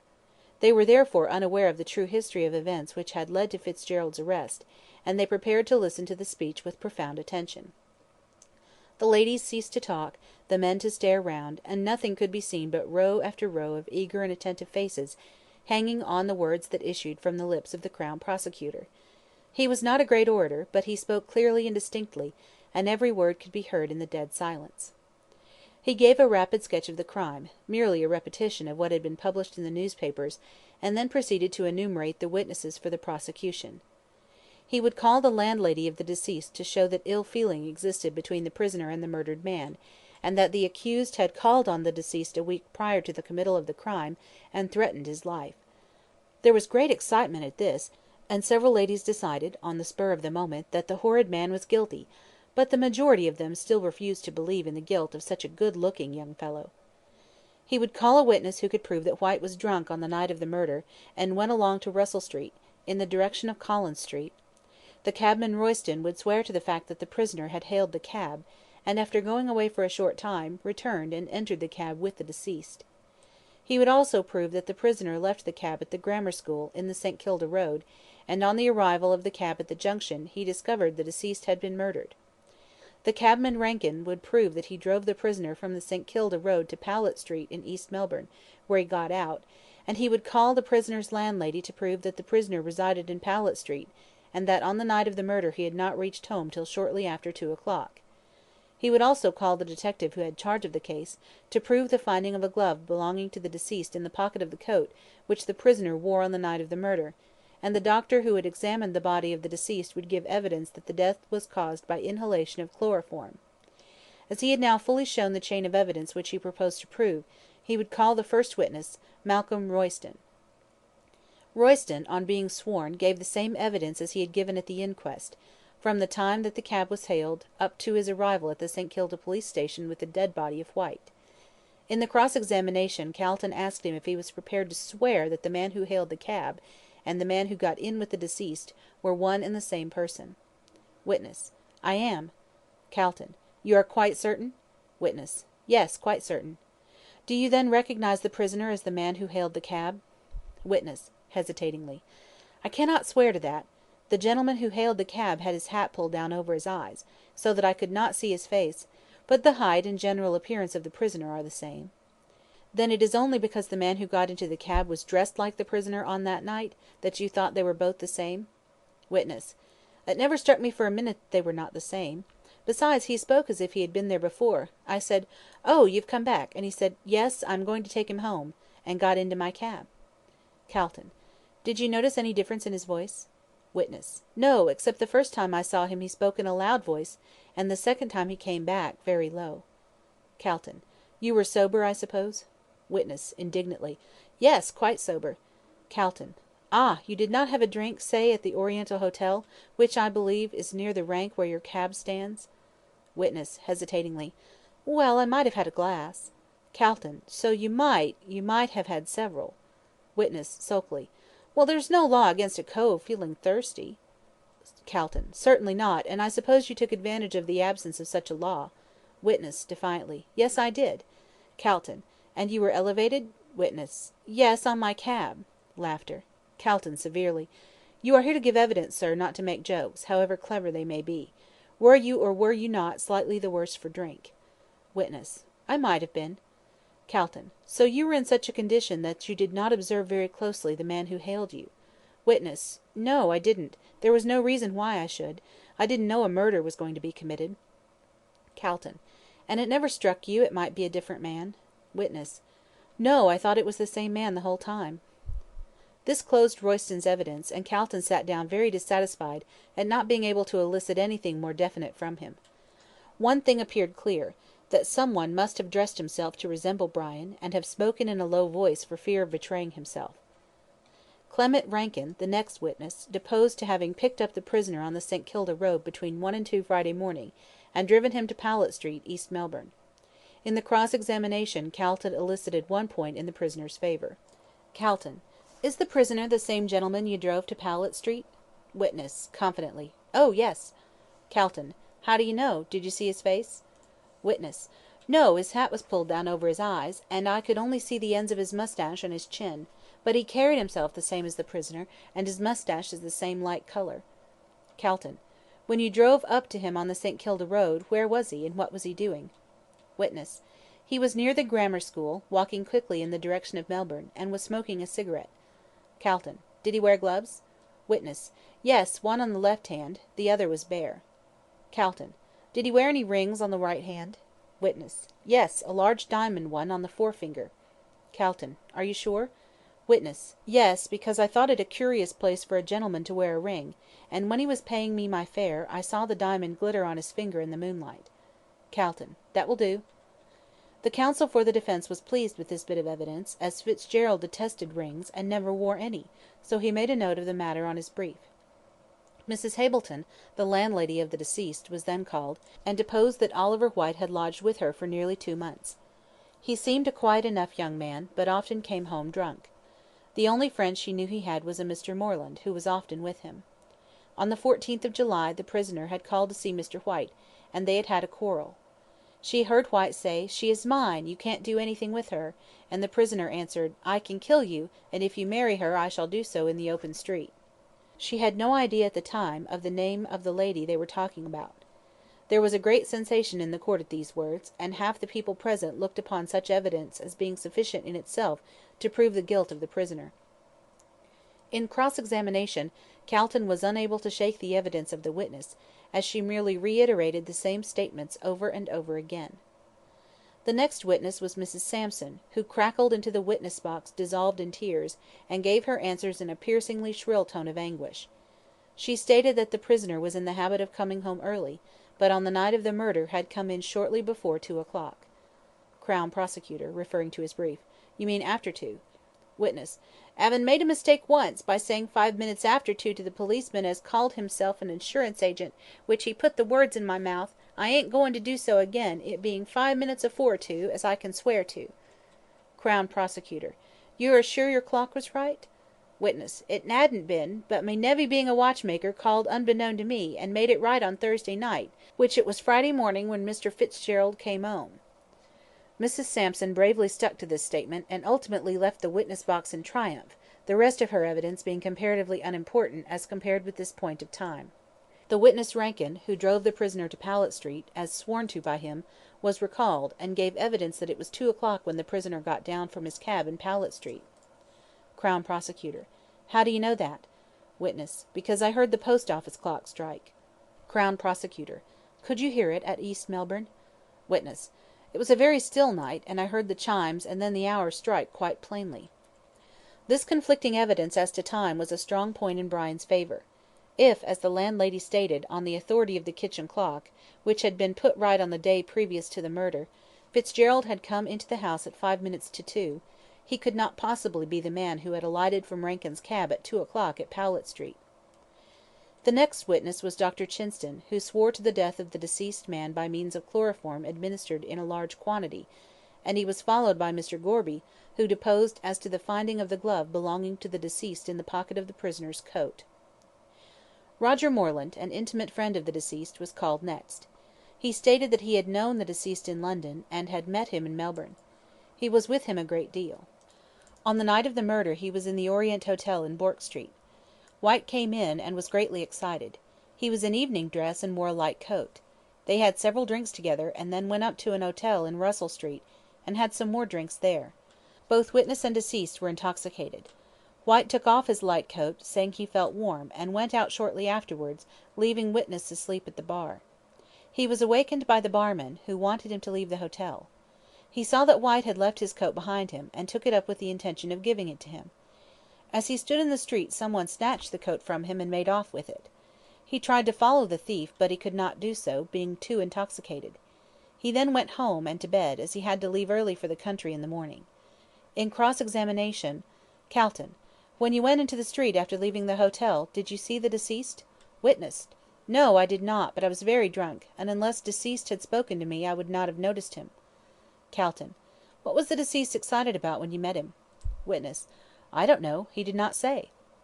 Calton: What were you talking about? Witness: All sorts of things. London, principally. Calton: Did the deceased mention anything about papers? Witness, surprised: No, he did not. Calton: Are you sure? Witness: Quite sure. Calton: What time did you get home? Witness: I don't know, I was too drunk to remember.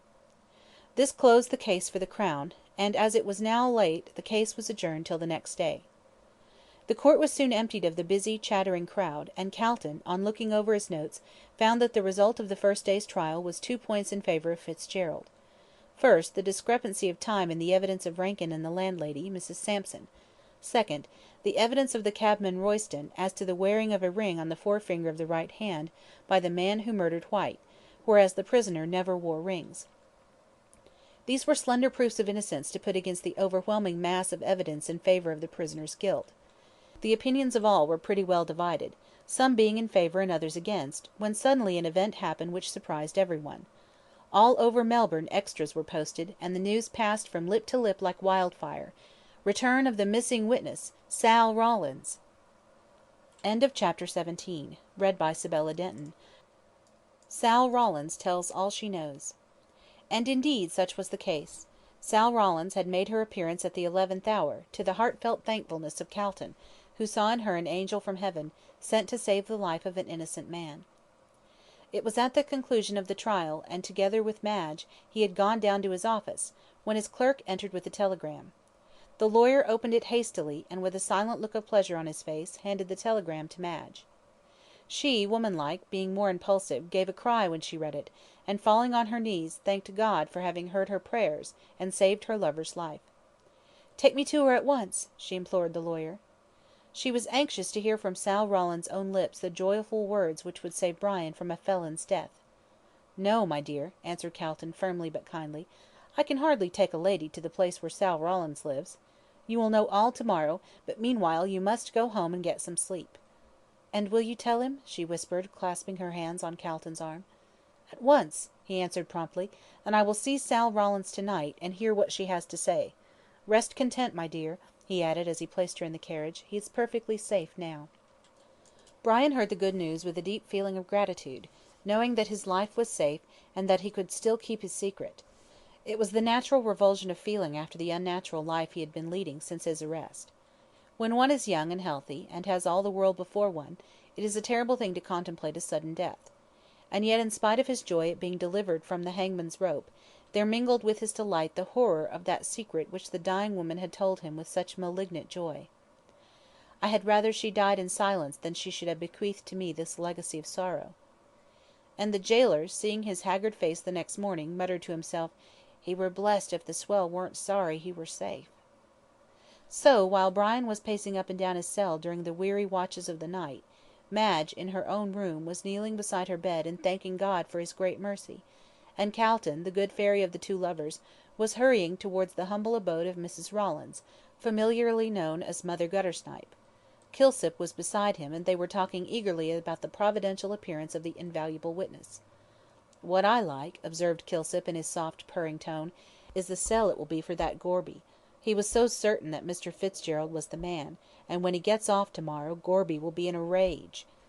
"Where were Sal the whole time?" asked Calton absently, not thinking of what the detective was saying. "Ill," answered Kilsip. "After she left the Chinaman she went into the country, caught cold by falling into some river, and ended up by getting brain fever. Some people found her, took her in, and nursed her. When she got well she came back to her grandmother's." "But why didn't the people who nursed her tell her she was wanted? They must have seen the papers." "Not they," retorted the detective. "They knew nothing." "Vegetables," muttered Calton, contemptuously. "How can people be so ignorant? Why, all Australia has been ringing with the case. At any rate, it's money out of their pocket. Well?" "There's nothing more to tell," said Kilsip, "except that she turned up to-night at 5 o'clock, looking more like a corpse than anything else."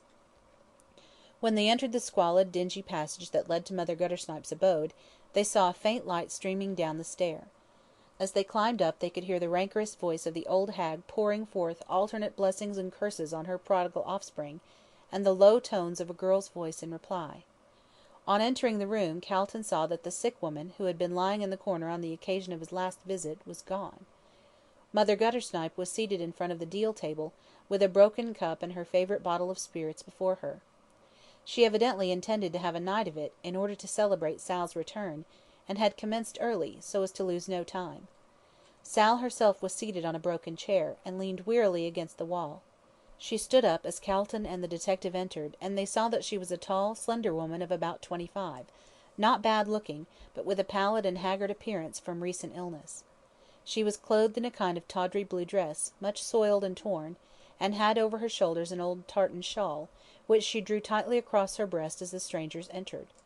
Her grandmother, who looked more weird and grotesquely horrible than ever, saluted Calton and the detective on their entrance with a shrill yell, and a volley of choice language. "Oh, you've come again, have ye?" she screeched, raising her skinny arms, "to take my gal away from her poor old grandmother, as nursed her, cuss her, when her own mother had gone a gallivantin' with swells. I'll have the law of both of you, s'help me I will." Kilsip paid no attention to this outbreak of the old fury, but turned to the girl. "This is the gentleman who wants to speak to you," he said gently, making the girl sit on the chair again, for indeed she looked too ill to stand. "Just tell him what you told me."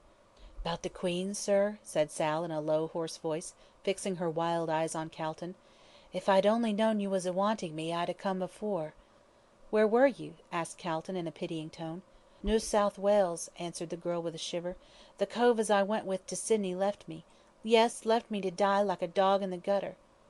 "Cuss him," croaked the old woman in a sympathetic manner, as she took a drink from the broken cup. "I tooked up with a Chinaman," went on her granddaughter wearily, "and lived with him for a bit. It's awful, ain't it?" she said with a dreary laugh, as she saw the disgust on the lawyer's face. But Chinamen ain't bad. They treat a poor girl a dash sight better nor a white cove does. They don't beat the life out of 'em with their fists nor drag 'em about on the floor by the hair." "Cuss 'em," croaked Mother Guttersnipe, drowsily. "I'll tear their 'earts out." "I think I must have gone mad, I must," said Sal, pushing her tangled hair off her forehead, "for arter I left the Chiner Cove, I went on walking and walking right into the bush, a trying to cool my 'ead, for it felt on fire like. I went into a river and got wet, and then I took my 'at and boots off and lay down on the grass, and then the rain comed on, and I walked to a house as was near, where they tooked me in. Oh, sich kind people," she sobbed, stretching out her hands, "that didn't badger me about my soul, but gave me good food to eat. I gave 'em a wrong name. I was so afraid of that army of finding me. Then I got ill, and knowed nothing for weeks. They said I was off my chump. And then I came back here to see Gran." "Cuss you," said the old woman, but in such tender tones that it sounded like a blessing. "And did the people who took you in never tell you anything about the murder?" Sal shook her head. "No, it were a long way in the country, and they never knowed anything, they didn't." "Ah, that explains it," muttered Calton to himself. "Come now," he said cheerfully, "tell me all that happened on the night you brought Mr. Fitzgerald to see the Queen." "Who's he?" asked Sal, puzzled. "Mr. Fitzgerald, the gentleman you brought the letter for to the Melbourne Club." "Oh, 'im," said Sal, a sudden light breaking over her wan face. "I never knowed his name afore." Calton nodded complacently. "I knew you didn't," he said. "That's why you didn't ask for him at the club." "She never told me his name," said Sal, jerking her head in the direction of the bed. "Then whom did she ask you to bring to her?" asked Calton eagerly. "No one," replied the girl. "This was the way of it. On that night she was awful ill, and I sat beside her while Gran was asleep." "I was drunk," broke in Gran, fiercely. "None of your lies. I was blazing drunk." "And she says to me, she says," went on the girl, indifferent to her grandmother's interruption, "'Get me some paper and pencil, and I'll write a note to him, I will.' So I goes and gets her what she asks for out of Gran's box." "Stole it, cuss you!" shrieked the old hag, shaking her fist. "Hold your tongue," said Kilsip, in a peremptory tone. Mother Guttersnipe burst into a volley of oaths, and having run rapidly through all she knew, subsided into a sulky silence. "She wrote on it," went on Sal, "and then asked me to take it to the Melbourne Club and give it to him. Says I, ''Oo's 'im?' says she. 'It's on the letter, don't you ask no questions and you won't 'ear no lies, but give it to him at the club and wait for him at the corner of Bourke and Russell Street.' So I goes and gives it to a cove at the club, and then he comes along, and says he, 'Take me to her,' and I tooked him." "And what like was the gentleman?" "Oh, wery good looking," said Sal, "wery tall, with yeller hair and moustache. He had party clothes on, and a masher coat, and a soft hat." "That's Fitzgerald right enough," murmured Calton. "And what did he do when he came?" "He goes right up to her, and she says, 'Are you 'e?' and he says, 'I am.' Then says she, 'Do you know what I'm a-goin' to tell you?' and he says, 'No.' Then says he, 'It's about her,' and says he, looking very white, 'How dare you 'ave her name on your vile lips?' and she gets up and screeches, 'Turn that gal out, and I'll tell you,' and he takes me by the arm, and says he, ''Ere, get out,' and I gets out, and that's all I knows." "And how long was he with her?" asked Calton, who had been listening attentively. "'Bout 'alf an hour," answered Sal. "I takes him back to Russell Street about 25 minutes to 2, 'cause I looked at the clock on the post office, and he gives me a sob, and then he goes a-tearing up the street like anything." "Take him about 20 minutes to walk to East Melbourne," said Calton to himself, "so he must have got in at the time Mrs. Sampson said. He was in with the Queen the whole time, I suppose?" he asked, looking keenly at Sal. "I was at that door," said Sal, pointing to it, "and he couldn't have got out unless I'd seen him." "Oh, it's all right," said Calton, nodding to Kilsip. "There won't be any difficulty in proving an alibi. But I say," he said, turning to Sal, "what were they talking about?" "I dunno," answered Sal. "I was at the door, and they talks that quiet I couldn't hear 'em. Then he sings out, 'My God, it's too horrible!' and I hear her laughin' like to bust, and then he comes to me and says, quite wild like, 'Take me out of this hell,' and I tooked him." "And when you came back?" "She was dead." "Dead? As a blessed door nail," said Sal, cheerfully. "And I never knowed I was in the room with a corpse," wailed Mother Guttersnipe, waking up. "Cuss her, she was always a doing contrary things." "How do you know?" said Calton, sharply, as he rose to go. "I knowed her longer nor you," croaked the old woman, fixing one evil eye on the lawyer, "and I know what you'd like to know, but you shan't, you shan't." Calton turned from her with a shrug of his shoulders. "You will come to the court to-morrow with Mr. Kilsip," he said to Sal, "and tell what you have just now told me." "It's all true, s'elp me," said Sal, eagerly. "'E was 'ere all the time." Calton stepped towards the door, followed by the detective, when Mother Guttersnipe rose. "Where's the money for finding her?" she screeched, pointing one skinny finger at Sal. "Well, considering the girl found herself," said Calton, dryly, "the money is in the bank, and will remain there." "And I'm to be done out of my hard-earned tins, s'help me?" howled the old fury. "Cuss you, I'll have the law of ye, and get you put in quod." "You'll go there yourself, if you don't take care," said Kilsip, in his soft purring tones. "Yah!" shrieked Mother Guttersnipe, snapping her fingers at him. "What do I care about your quod? Ain't I been in Pentrig, and it ain't 'urt me, 'as it? I'm as lively as a gal, I am." And the old fury, to prove the truth of her words, danced a kind of war dance in front of Mr. Calton, snapping her fingers and yelling out curses, as an accompaniment to her ballet. Her luxurious white hair streamed out during her gyrations, and with her grotesque appearance in the faint light of the candle, she presented a gruesome spectacle. Calton remembered the tales he had heard of the women of Paris, at the Revolution, and the way they danced la Carmagnole. Mother Guttersnipe would have been in her element in that sea of blood and turbulence, he thought. But he merely shrugged his shoulders, and walked out of the room, as, with a final curse, delivered in a hoarse voice, Mother Guttersnipe sank exhausted on the floor, and yelled for gin. Chapter 18. Sibella Denton. The verdict of the jury. Next morning the court was crowded, and numbers were unable to gain admission. The news that Sal Rawlins, who alone could prove the innocence of the prisoner, had been found, and would appear in court that morning, had spread like wildfire, and the acquittal of the prisoner was confidently expected by a large number of sympathizing friends, who seemed to have sprung up on all sides, like mushrooms, in a single night. There were, of course, plenty of cautious people left, who waited to hear the verdict of the jury before committing themselves, and who still believed him to be guilty. But the unexpected appearance of Sal Rawlins had turned the great tide of public feeling in favour of the prisoner, and many who had been loudest in their denunciations of Fitzgerald were now more than half convinced of his innocence. Pious clergymen talked in an incoherent way about the finger of God and the innocent not suffering unjustly, which was a case of counting unhatched chickens, as the verdict had yet to be given. Felix Rolleston awoke, and found himself famous in a small way. Out of good-natured sympathy, and a spice of contrariness, he had declared his belief in Brian's innocence, and now, to his astonishment, he found that his view of the matter was likely to prove correct.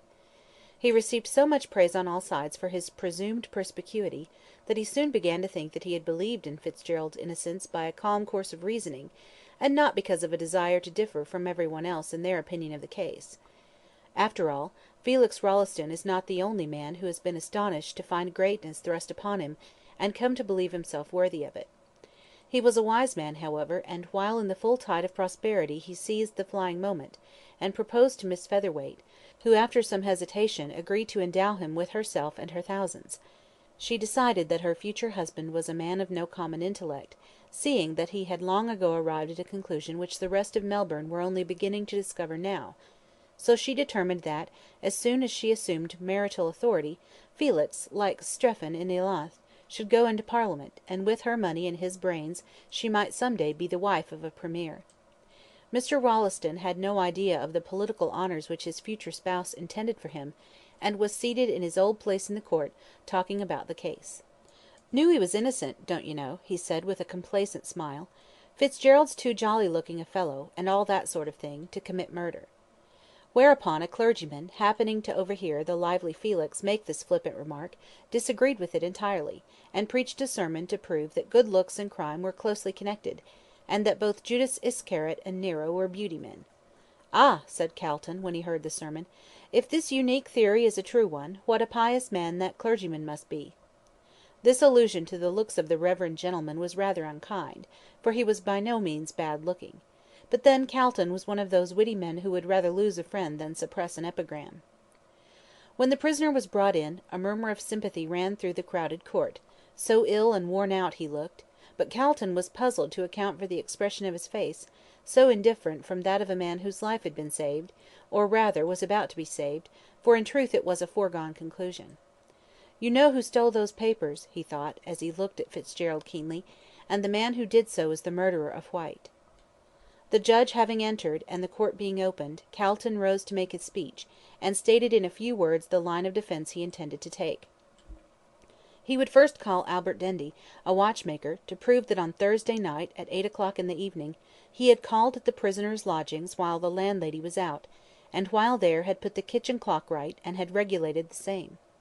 He would also call Felix Rolleston, a friend of the prisoner's, to prove that the prisoner was not in the habit of wearing rings, and frequently expressed his detestation of such a custom. Sebastian Brown, a waiter at the Melbourne Club, would be called to prove that on Thursday night a letter was delivered to the prisoner at the club by one Sarah Rawlins, and that the prisoner left the club shortly before 1 o'clock on Friday morning. He would also call Sarah Rawlins, to prove that she had delivered a note to Sebastian Brown for the prisoner at the Melbourne Club at 11:45 on Thursday night, and that at a few minutes past 1 o'clock on Friday morning she had conducted the prisoner to a slum off Little Bourke Street, and that he was there between 1 and 2 on Friday morning, the hour at which the murder was alleged to have taken place. This being his defence to the charge being brought against the prisoner, he would call Albert Dendy. Albert Dendy, duly sworn, stated: "I am a watchmaker, and carry on business in Fitzroy. I remember Thursday, the 26th of July last. On the evening of that day I called at Powlett Street, East Melbourne, to see my aunt, who was the landlady of the prisoner. She was out at the time I called, and I waited in the kitchen till her return. I looked at the kitchen clock to see if it was too late to wait, and then at my watch. I found that the clock was 10 minutes fast, upon which I put it right, and regulated it properly." Calton: "At what time did you put it right?" Witness: "About 8 o'clock." Calton: "Between that time and 2 in the morning, was it possible for the clock to gain 10 minutes?" Witness: "No, it was not possible." Calton: "Would it gain at all?" Witness: "Not between 8 and 2 o'clock. The time was not long enough." Calton: "Did you see your aunt that night?" Witness: "Yes, I waited till she came in." Calton: "And did you tell her you had put the clock right?" Witness: "No, I did not. I forgot all about it." Calton: "Then she was still under the impression that it was 10 minutes fast?" Witness: "Yes, I suppose so." After Dendy had been cross-examined, Felix Rolleston was called, and deposed as follows: "I am an intimate friend of the prisoner. I've known him for 5 or 6 years, and never saw him wearing a ring during that time. He has frequently told me that he did not care for rings, and would never wear them." In cross-examination: Crown Prosecutor: "You have never seen the prisoner wearing a diamond ring?" Witness: "No, never." Crown Prosecutor: "Have you ever seen any such ring in his possession?" Witness: "No, I have seen him buying rings for ladies, but I never saw him with any ring such as a gentleman would wear." Crown Prosecutor: "Not even a seal ring?" Witness: "No, not even a seal ring." Sarah Rawlins was then placed in the witness box, and after having been sworn, deposed: "I know the prisoner. I know the prisoner. I delivered a letter addressed to him at the Melbourne Club, at 11:45 o'clock on Thursday, the 26th of July. I did not know what his name was. He met me shortly after 1 at the corner of Russell and Bourke Streets, where I had been told to wait for him. I took him to my grandmother's place, in a lane off Little Bourke Street. There was a dying woman there who had sent for him. He went in and saw her for about 20 minutes, and then I took him back to the corner of Bourke and Russell Streets. I heard the 3/4 clock strike shortly after I left him." Crown Prosecutor: "You are quite certain that the prisoner was the man you met on that night?" Witness: "Quite certain, so help me God." Crown Prosecutor: "And he met you a few minutes past 1 o'clock?" Witness: "Yes, about 5 minutes. I heard the clock a striking 1 just afore he came down the street, and when I leaves him again, it were about 25 to 2, 'cause it took me 10 minutes to get 'ome, and I heard the clock go 3/4, just as I gets to the door." Crown Prosecutor: "How do you know it was exactly 25 to 2 when you left him?" Witness: "'Cause I saw the clock.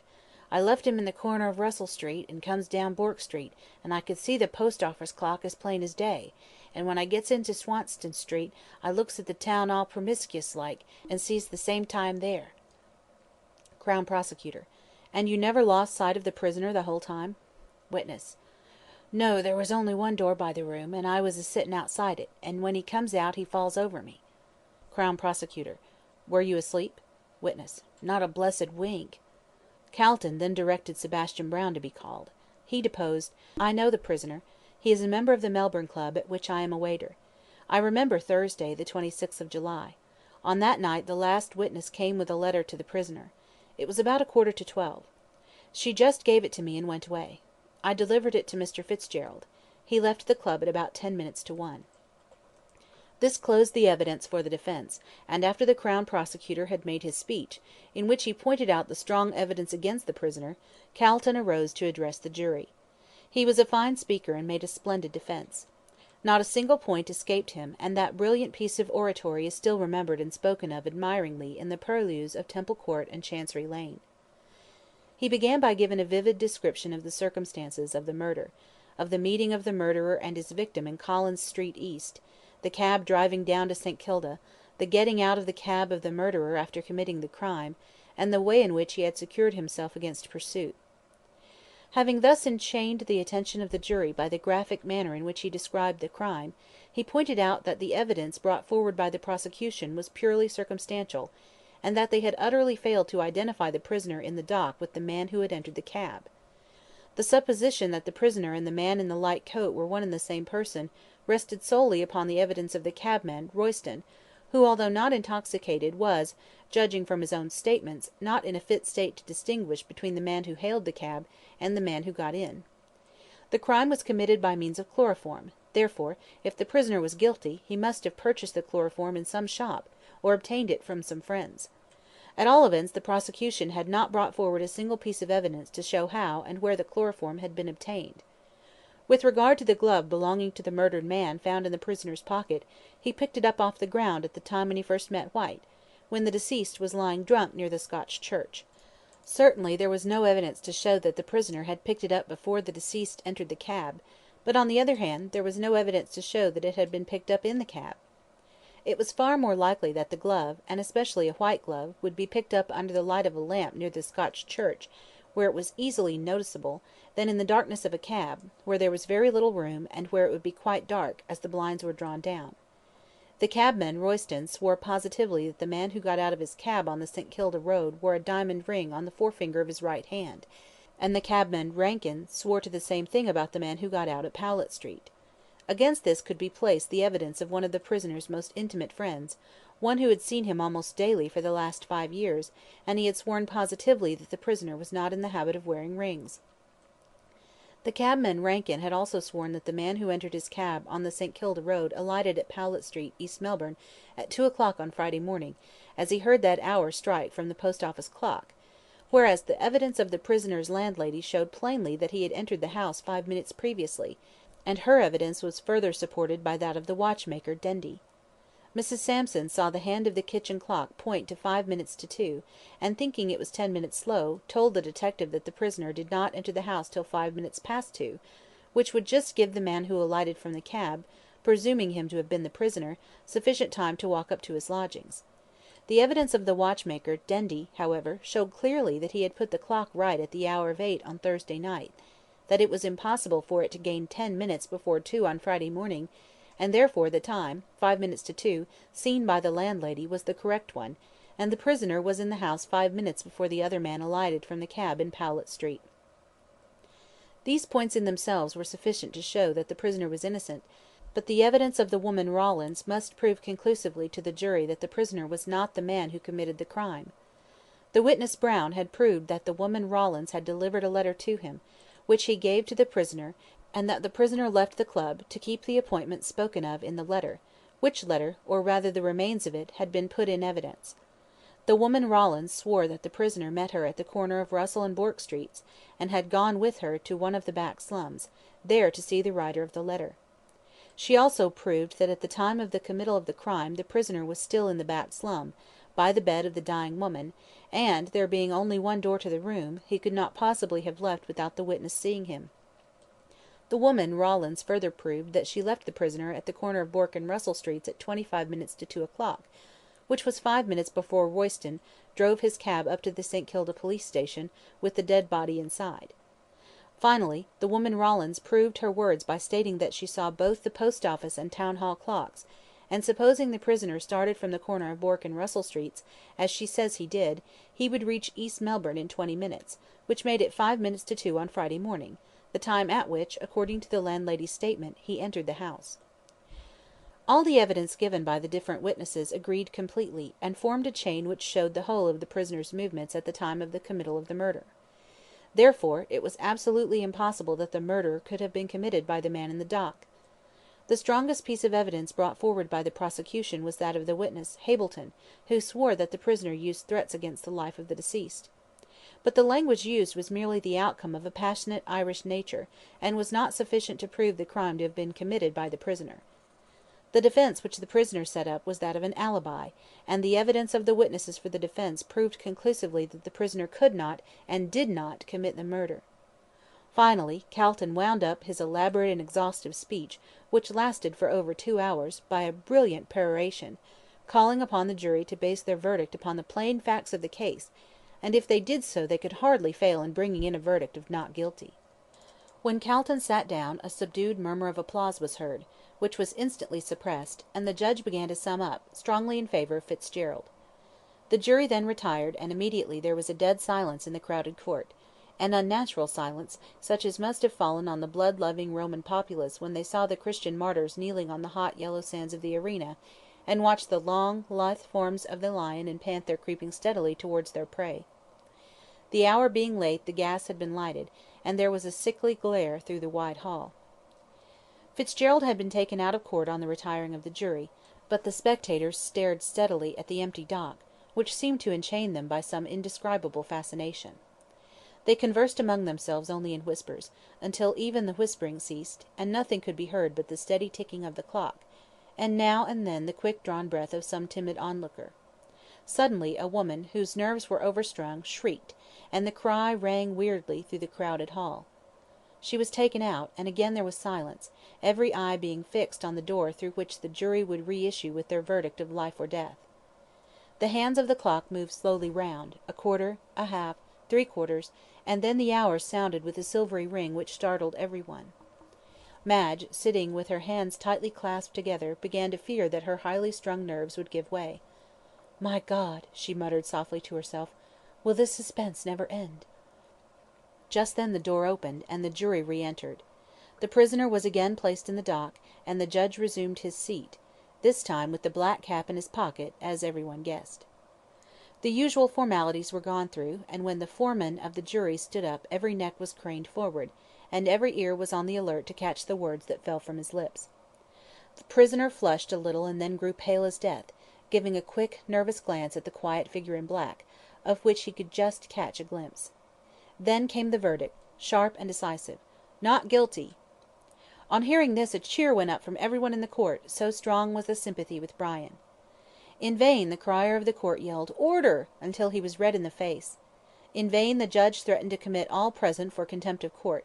His voice being inaudible, it did not matter much. The enthusiasm could not be restrained, and it was 5 minutes before order was obtained.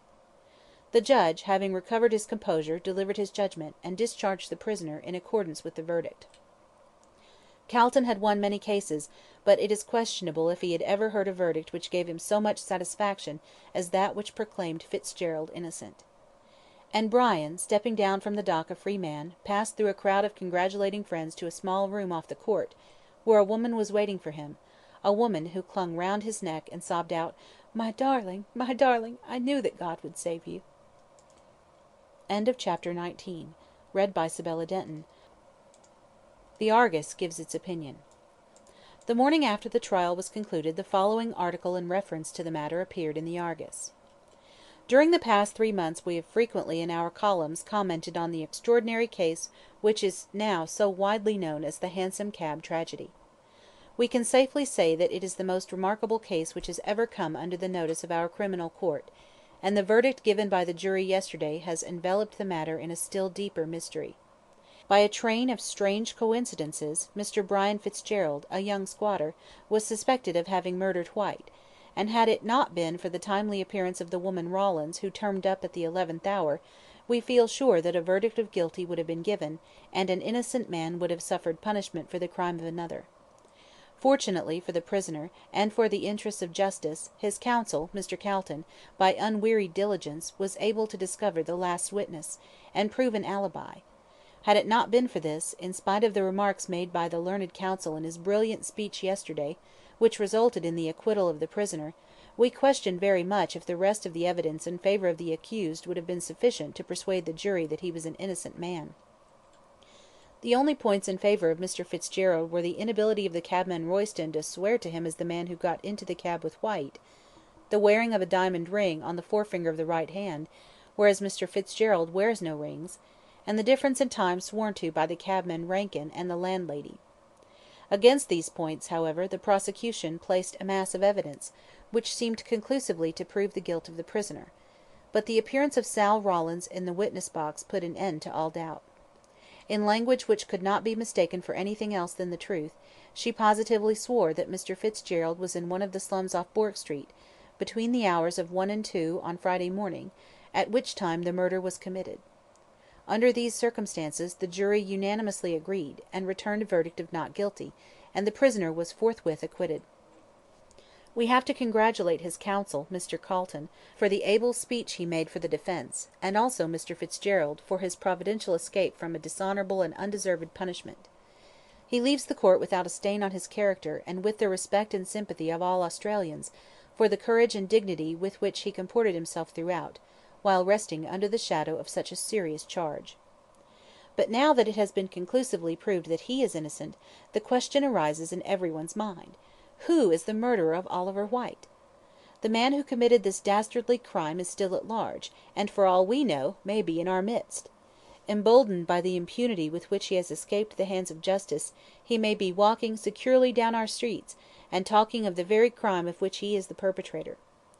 Secure in the thought that all traces of him have been lost for ever, from the time he alighted from Rankin's cab at Powlett Street, he has ventured probably to remain in Melbourne, and for all that anyone knows, he may have been in the court during the late trial. Nay, this very article may meet his eye, and he may rejoice at the futile efforts which have been made to find him. But let him beware: justice is not blind, but blindfolded, and when he least expects it, she will tear the bandage from her keen eyes, and drag him forth to the light of day to receive the reward of his deed. Owing to the strong evidence against Fitzgerald, that is the only direction in which the detectives have hitherto looked, but baffled on one side, they will look on the other, and this time may be successful. That such a man as the murderer of Oliver Whyte should be at large is a matter of danger, not only to individual citizens, but to the community at large; for it is a well-known fact that a tiger who once tastes human blood never overcomes his craving for it, and without doubt the man who so daringly and coolly murdered a drunken, and therefore defenceless man, will not hesitate to commit a second crime. The present feeling of all classes in Melbourne must be one of terror, that such a man should be at large, and must, in great measure, resemble the fear which filled every one's heart in London when the Marr murders were committed, and it was known that the murderer had escaped. Any one who has read De Quincey's graphic description of the crime perpetrated by Williams must tremble to think that such another devil incarnate is in our midst. It is an imperative necessity that such a feeling should be done away with. But how is this to be managed? It is one thing to speak and another to act. There seems to be no possible clue discoverable at present which can lead to the discovery of the real murderer. The man in the light coat who got out of Rankin's cab at Powlett Street, East Melbourne, designedly, as it now appears, in order to throw suspicion on Fitzgerald, has vanished completely as the witches in Macbeth, and left no trace behind. It was 2 o'clock in the morning when he left the cab, and in a quiet suburb like East Melbourne no one would be about, so that he could easily escape unseen. There seems to be but one chance of ever tracing him, and that is to be found in the papers which were stolen from the pocket of the dead man. What they were, only 2 persons knew, and one knows now. The first 2 were Whyte and the woman who was called the Queen, and both of them are now dead. The other who knows now is the man who committed the crime. There can be no doubt that these papers were the motive for the crime, as no money was taken from the pockets of the deceased. The fact also that the papers were carried in a pocket made inside the waistcoat of the deceased shows that they were of value. Now the reason we think that the dead woman knew of the existence of these papers is simply this. It appears that she came out from England with Whyte as his mistress, and after staying some time in Sydney came on to Melbourne. How she came into such a foul and squalid den as that she died in, we are unable to say, unless, seeing that she was given to drink, she was picked up drunk by some Samaritan of the slums, and carried to Mrs. Rawlins's humble abode. Whyte visited her there frequently, but appears to have made no attempt to remove her to a better place, alleging as his reason that the doctor said she would die if taken into the air. Our reporter learned from one of the detectives that the dead woman was in the habit of talking to Whyte about certain papers, and on one occasion was overheard to say to him, "They'll make your fortune if you play your cards well." This was told to the detective by the woman Rawlins, to whose providential appearance Mr. Fitzgerald owes his escape. From this it can be gathered that the papers, whatever they might be, were of value, and sufficient to tempt another to commit a murder in order to obtain them. White, therefore, being dead, and his murderer having escaped, the only way of discovering the secret which lies at the root of this tree of crime is to find out the history of the woman who died in the slum. Traced back for some years, circumstances may be discovered which will reveal what these papers contained, and once that is found, we can confidently say that the murderer will be soon discovered. This is the only chance of finding out the cause, and the author of this mysterious murder, and if it fails, we fear the Hansom Cab tragedy will have to be relegated to the list of undiscovered crimes, and the assassin of White will have no other punishment than that of the remorse of his own conscience. End of chapter 20. Read by Sibella Denton. 3 months afterwards. A hot December day, with a cloudless blue sky, and a sun blazing down on the earth, clothed in all the beauty of summer garments. Such a description of snowy December sounds perchance a trifle strange to English ears. It may strike them as being somewhat fantastic, as was the play in A Midsummer Night's Dream to Demetrius when he remarked, "This is hot ice and wondrous cold fire."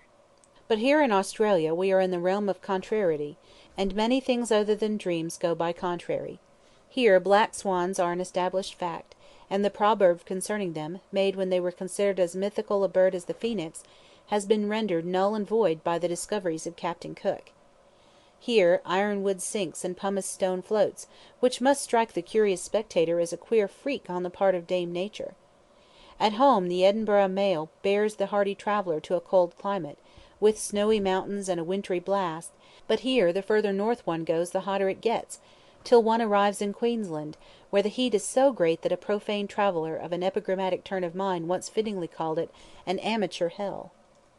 But however contrary, as Mrs. Gamp would say, nature be in her dwellings, the English race out in this great continent are much the same as in the old country, John Bull, Paddy, and Sandy all being of a conservative turn of mind, and with strong opinions as to the keeping up of old customs. Therefore, on a hot Christmas day, with the sun 100 odd in the shade, Australian revellers sit down to the roast beef and plum pudding of old England, which they eat contentedly as the orthodox thing, and on New Year's Eve the festive Celt repairs to the doors of his friends with a bottle of whisky and a cheering verse of Old Lang Syne. Still, it is these peculiar customs that give an individuality to a nation, and John Bull abroad loses none of his insular obstinacy, but keeps his Christmas in the old fashion, and wears his clothes in the new fashion, without regard to heat or cold. A nation that never surrenders to the fire of an enemy cannot be expected to give in to the fire of the sun, but if some ingenious mortal would only invent some light and airy costume, after the fashion of the Greek dress, and Australians would consent to adopt the same, life in Melbourne and her sister cities would be much cooler than it is at present. Madge was thinking somewhat after this fashion as she sat on the wide verandah, in a state of exhaustion from the heat, and stared out at the wide plains lying parched and arid under the blazing sun. There was a dim kind of haze rising from the excessive heat, ranging midway between heaven and earth, and through its tremulous veil the distant hills looked aerial and unreal.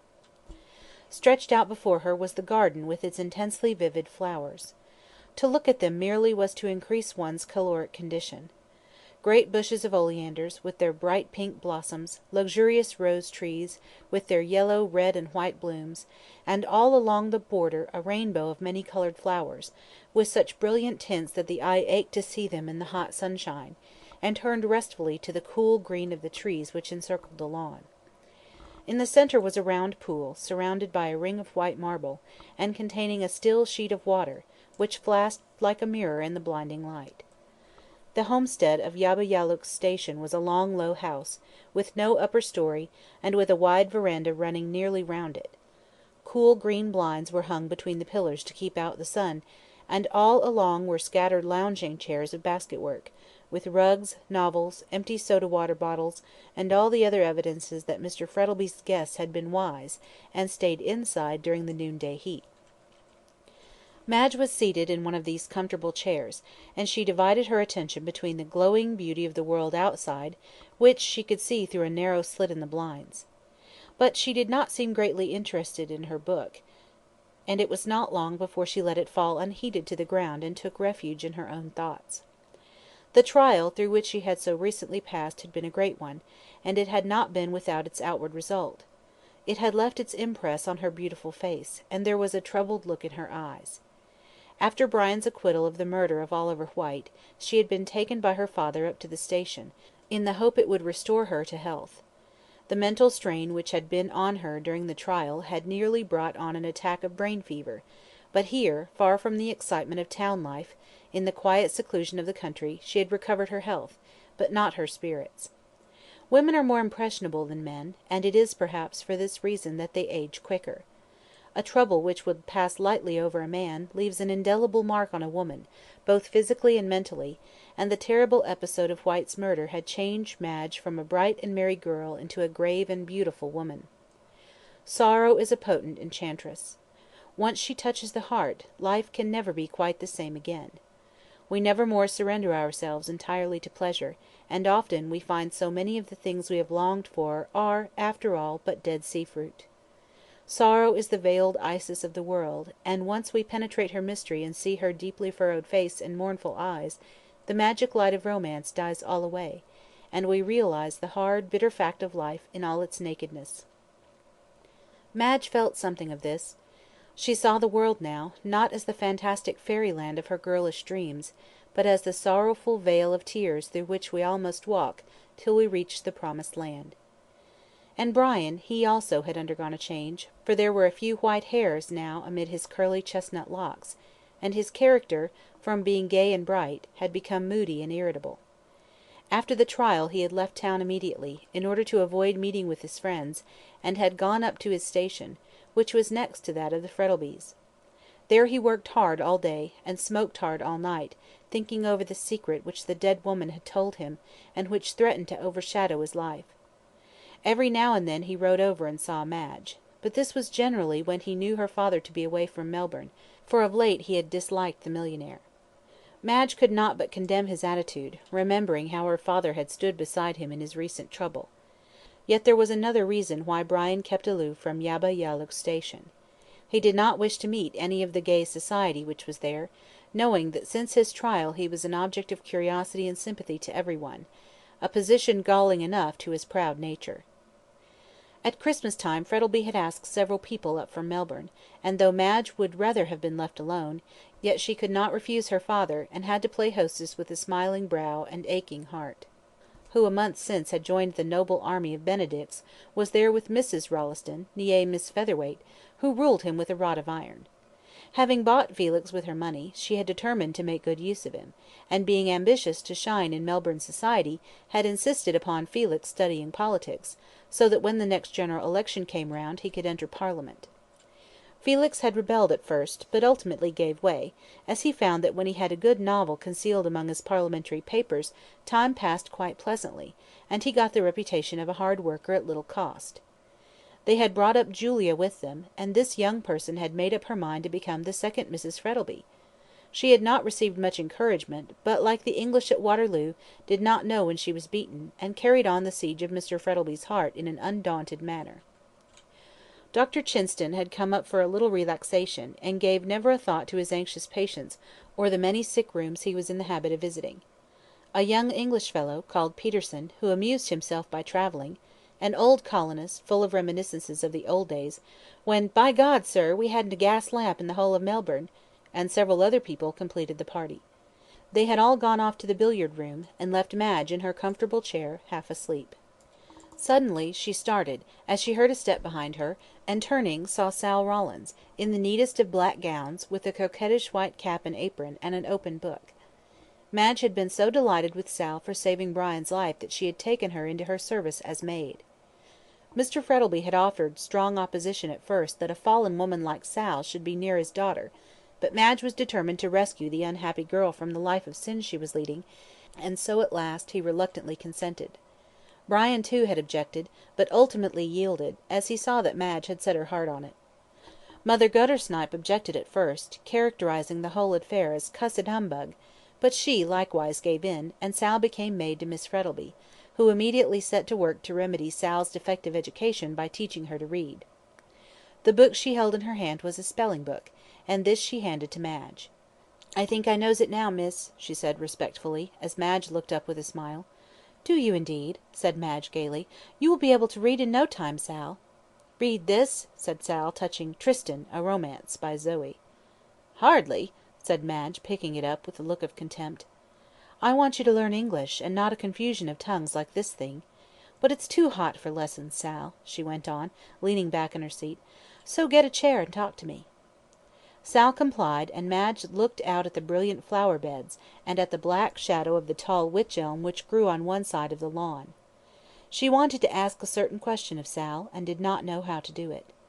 The moodiness and irritability of Brian had troubled her very much of late, and with the quick instinct of her sex, she ascribed it indirectly to the woman who had died in the back slum. Anxious to share his troubles and lighten his burden, she determined to ask Sal about this mysterious woman, and find out, if possible, what secret had been told to Brian which affected him so deeply. "Sal," she said, after a short pause, turning her clear grey eyes on the woman, "I want to ask you something." The other shivered and turned pale. About that?" Madge nodded. Sal hesitated for a moment, and then flung herself at the feet of her mistress. "I will tell you," she cried. "You have been kind to me, and have a right to know. I will tell you all I know." "Then," asked Madge, firmly, as she clasped her hands tightly together, "who was this woman whom Mr. Fitzgerald went to see, and where did she come from?" "Gran and me found her one evening in Little Bourke Street," answered Sal, "just near the theatre. She was quite drunk, and we took her home with us." "Oh, how kind of you," said Madge. "Oh, it wasn't that," replied the other dryly. "Gran wanted her clothes. She was awful swell dressed." "And she took the clothes. How wicked!" "Any one would have done it down our way," answered Sal, indifferently. "But Gran changed her mind when she got her home. I went out to get some gin for Gran, and when I got back she was a huggin' and a kissin' the woman." "She recognised her." "Yes, I s'pose so," replied Sal. "And next morning, when the lady got square, she made a grab at Gran and hollered out, 'I was comin' to see you.'" "And then?" "Gran chucked me out of the room, and they had a long jaw, and then when I come back Gran tells me the lady is a goin' to stay with us 'cause she was ill, and sent me for Mr. White." "And he came?" "Oh, yes, often," said Sal.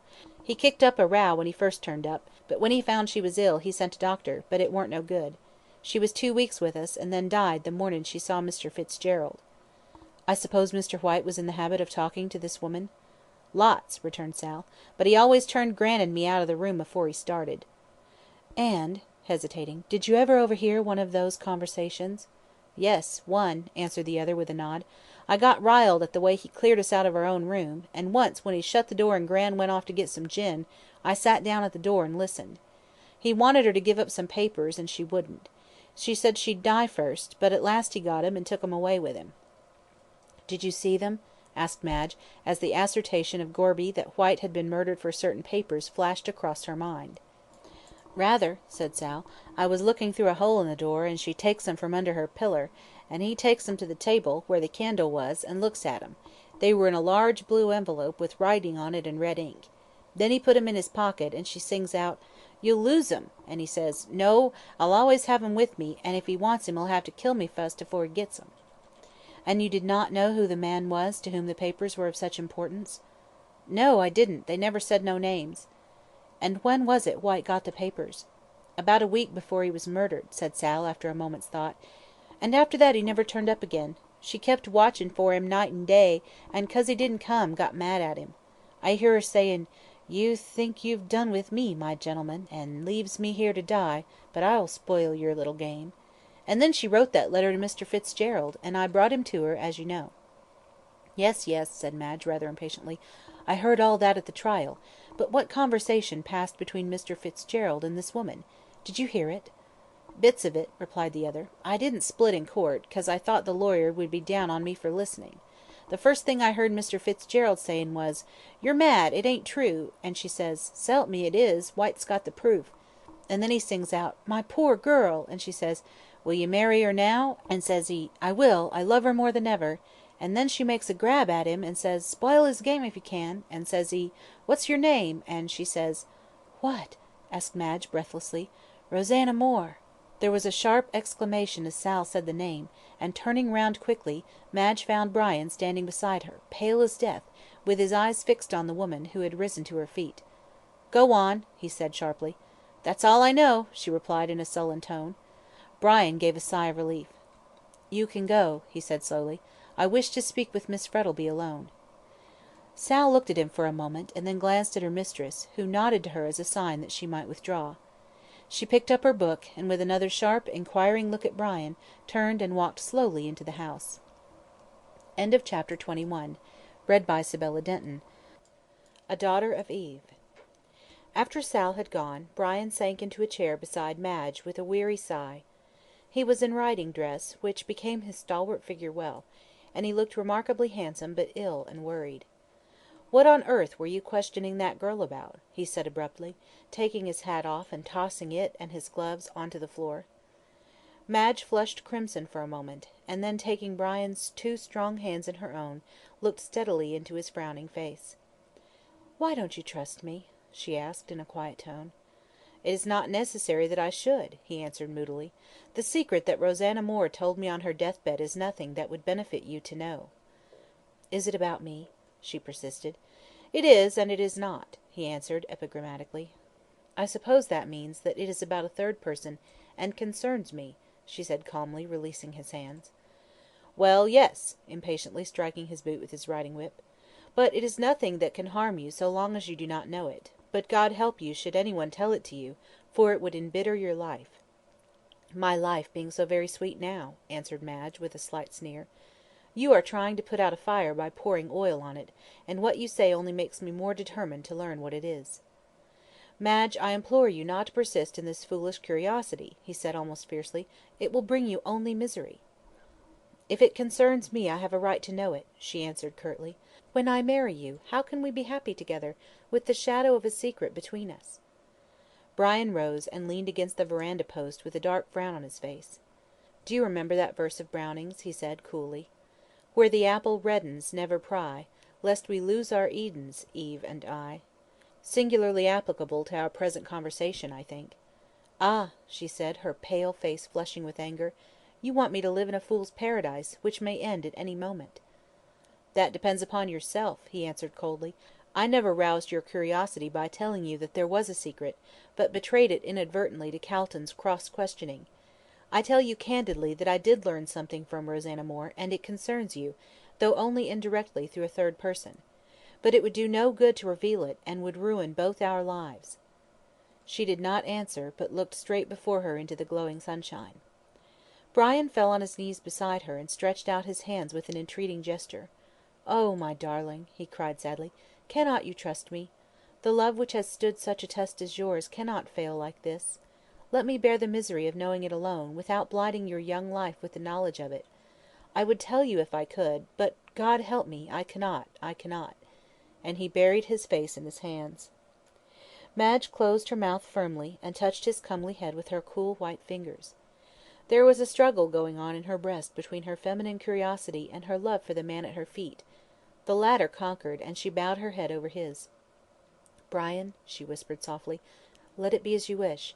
I will never again try to learn this secret, since you do not desire it." He arose to his feet, and caught her in his strong arms, with a glad smile. "My dearest!" he said, kissing her passionately, and then for a few moments neither of them spoke. "We will begin a new life," he said at length. "We will put the sad past away from us, and think of it only as a dream." "But this secret will still fret you," she murmured. "It will wear away with time, and with change of scene," he answered sadly. "Change of scene!" she repeated in a startled tone. "Are you going away?" "Yes. I've sold my station, and intend leaving Australia for ever, during the next 3 months." "And where are you going?" asked the girl, rather bewildered. "Anywhere," he said a little bitterly. "I am going to follow the example of Cain, and be a wanderer on the face of the earth." "Alone?" "That is what I have come to see you about," said Brian, looking steadily at her. "I have come to ask if you will marry me at once, and we will leave Australia together." She hesitated. "I know it is asking a great deal," he said hurriedly, "to leave your friends, your position, and," with hesitation, "your father, but think of my life without you. Think how lonely I shall be, wandering round the world by myself. But you will not desert me now I have so much need of you. You will come with me, and be my good angel, in the future, as you have been in the past?" She put her hand on his arm, and looking at him with her clear grey eyes, said, "Yes." "Thank God for that," said Brian reverently, and there was again a silence. Then they sat down and talked about their plans, and built castles in the air, after the fashion of lovers. "I wonder what papa will say?" observed Madge, idly twisting her engagement ring round and round. Brian frowned, and a dark look passed over his face. "I suppose I must speak to him about it," he said at length, reluctantly. "Yes, of course," she replied lightly. "It is merely a formality, still one that must be observed." "And where is Mr. Frettlby?" asked Fitzgerald, rising. "In the billiard room," she answered, as she followed his example. "No," she continued, as she saw her father step on to the verandah. "Here he is." Brian had not seen Mark Frettlby for some time, and was astonished at the change which had taken place in his appearance. Formerly he had been as straight as an arrow, with a stern, fresh coloured face, but now he had a slight stoop, and his face looked old and withered. His thick black hair was streaked here and there with white. His eyes alone were unchanged. They were as keen and bright as ever. Brian knew full well how he himself had altered. He knew, too, that Madge was not the same, and now he could not but wonder whether the great change that was apparent in her father was attributed to the same source, to the murder of Oliver Whyte. Sad and thoughtful as Mr. Frettlby looked, as he came along, a smile broke over his face as he caught sight of his daughter. "My dear Fitzgerald," he said, holding out his hand, "this is indeed a surprise. When did you come over?" "About half an hour ago," replied Brian, reluctantly, taking the extended hand of the millionaire. "I came to see Madge, and have a talk with you." "Ah, that's right," said the other, putting his arm round his daughter's waist. "So that's what has brought the roses to your face, young lady," he went on, pinching her cheek playfully. "You will stay to dinner, of course, Fitzgerald." "Thank you, no," answered Brian, hastily. "My dress—" "Nonsense," interrupted Frettlby, hospitably. "We are not in Melbourne, and I am sure Madge will excuse your dress. You must stay." "Yes, do," said Madge, in a beseeching tone, touching his hand lightly. "I don't see so much of you that I can let you off with half an hour's conversation." Brian seemed to be making a violent effort. "Very well," he said in a low voice. "I shall stay." "And now," said Frettlby, in a brisk tone, as he sat down, "the important question of dinner being settled, what is it you want to see me about? Your station?" "No," answered Brian, leaning against the verandah post, while Madge slipped her hand through his arm. "I've sold it." "Sold it!" echoed Frettlby, aghast. "What for?" "I felt restless, and wanted a change." "Ah, a rolling stone," said the millionaire, shaking his head, "gathers no moss, you know." "Stones don't roll of their own accord," replied Brian, in a gloomy tone. "They are impelled by a force over which they have no control." "Oh, indeed!" said the millionaire, in a joking tone. "And may I ask what is your propelling force?" Brian looked at the man's face with such a steady gaze that the latter's eyes dropped after an uneasy attempt to return it. "Well," he said impatiently, looking at the two tall young people standing before him, "what do you want to see me about?" "Madge has agreed to marry me at once, and I want your consent." "Impossible," said Frettlby, curtly. "There is no such a word as impossible," retorted Brian, coolly, thinking of the famous remark in Richelieu. "Why should you refuse? I am rich now." "Pshaw!" said Frettlby, rising impatiently. "It's not money I'm thinking about. I've got enough for both of you, but I cannot live without Madge." "Then come with us," said his daughter, kissing him. Her lover, however, did not second the invitation, but stood moodily twisting his tawny moustache, and staring out into the garden in an absent sort of manner. "What do you say, Fitzgerald?" said Frettlby, who was eyeing him keenly. "Oh, delighted, of course," answered Brian, confusedly. "In that case," returned the other, coolly, "I will tell you what we will do. I've bought a steam yacht, and she will be ready for sea about the end of January. You will marry my daughter at once, and go round New Zealand for your honeymoon. When you return, if I feel inclined, and you two turtle doves don't object, I will join you, and we will make a tour of the world." "Oh, how delightful!" cried Madge, clasping her hands. "I am so fond of the ocean, with a companion, of course," she added, with a saucy glance at her lover.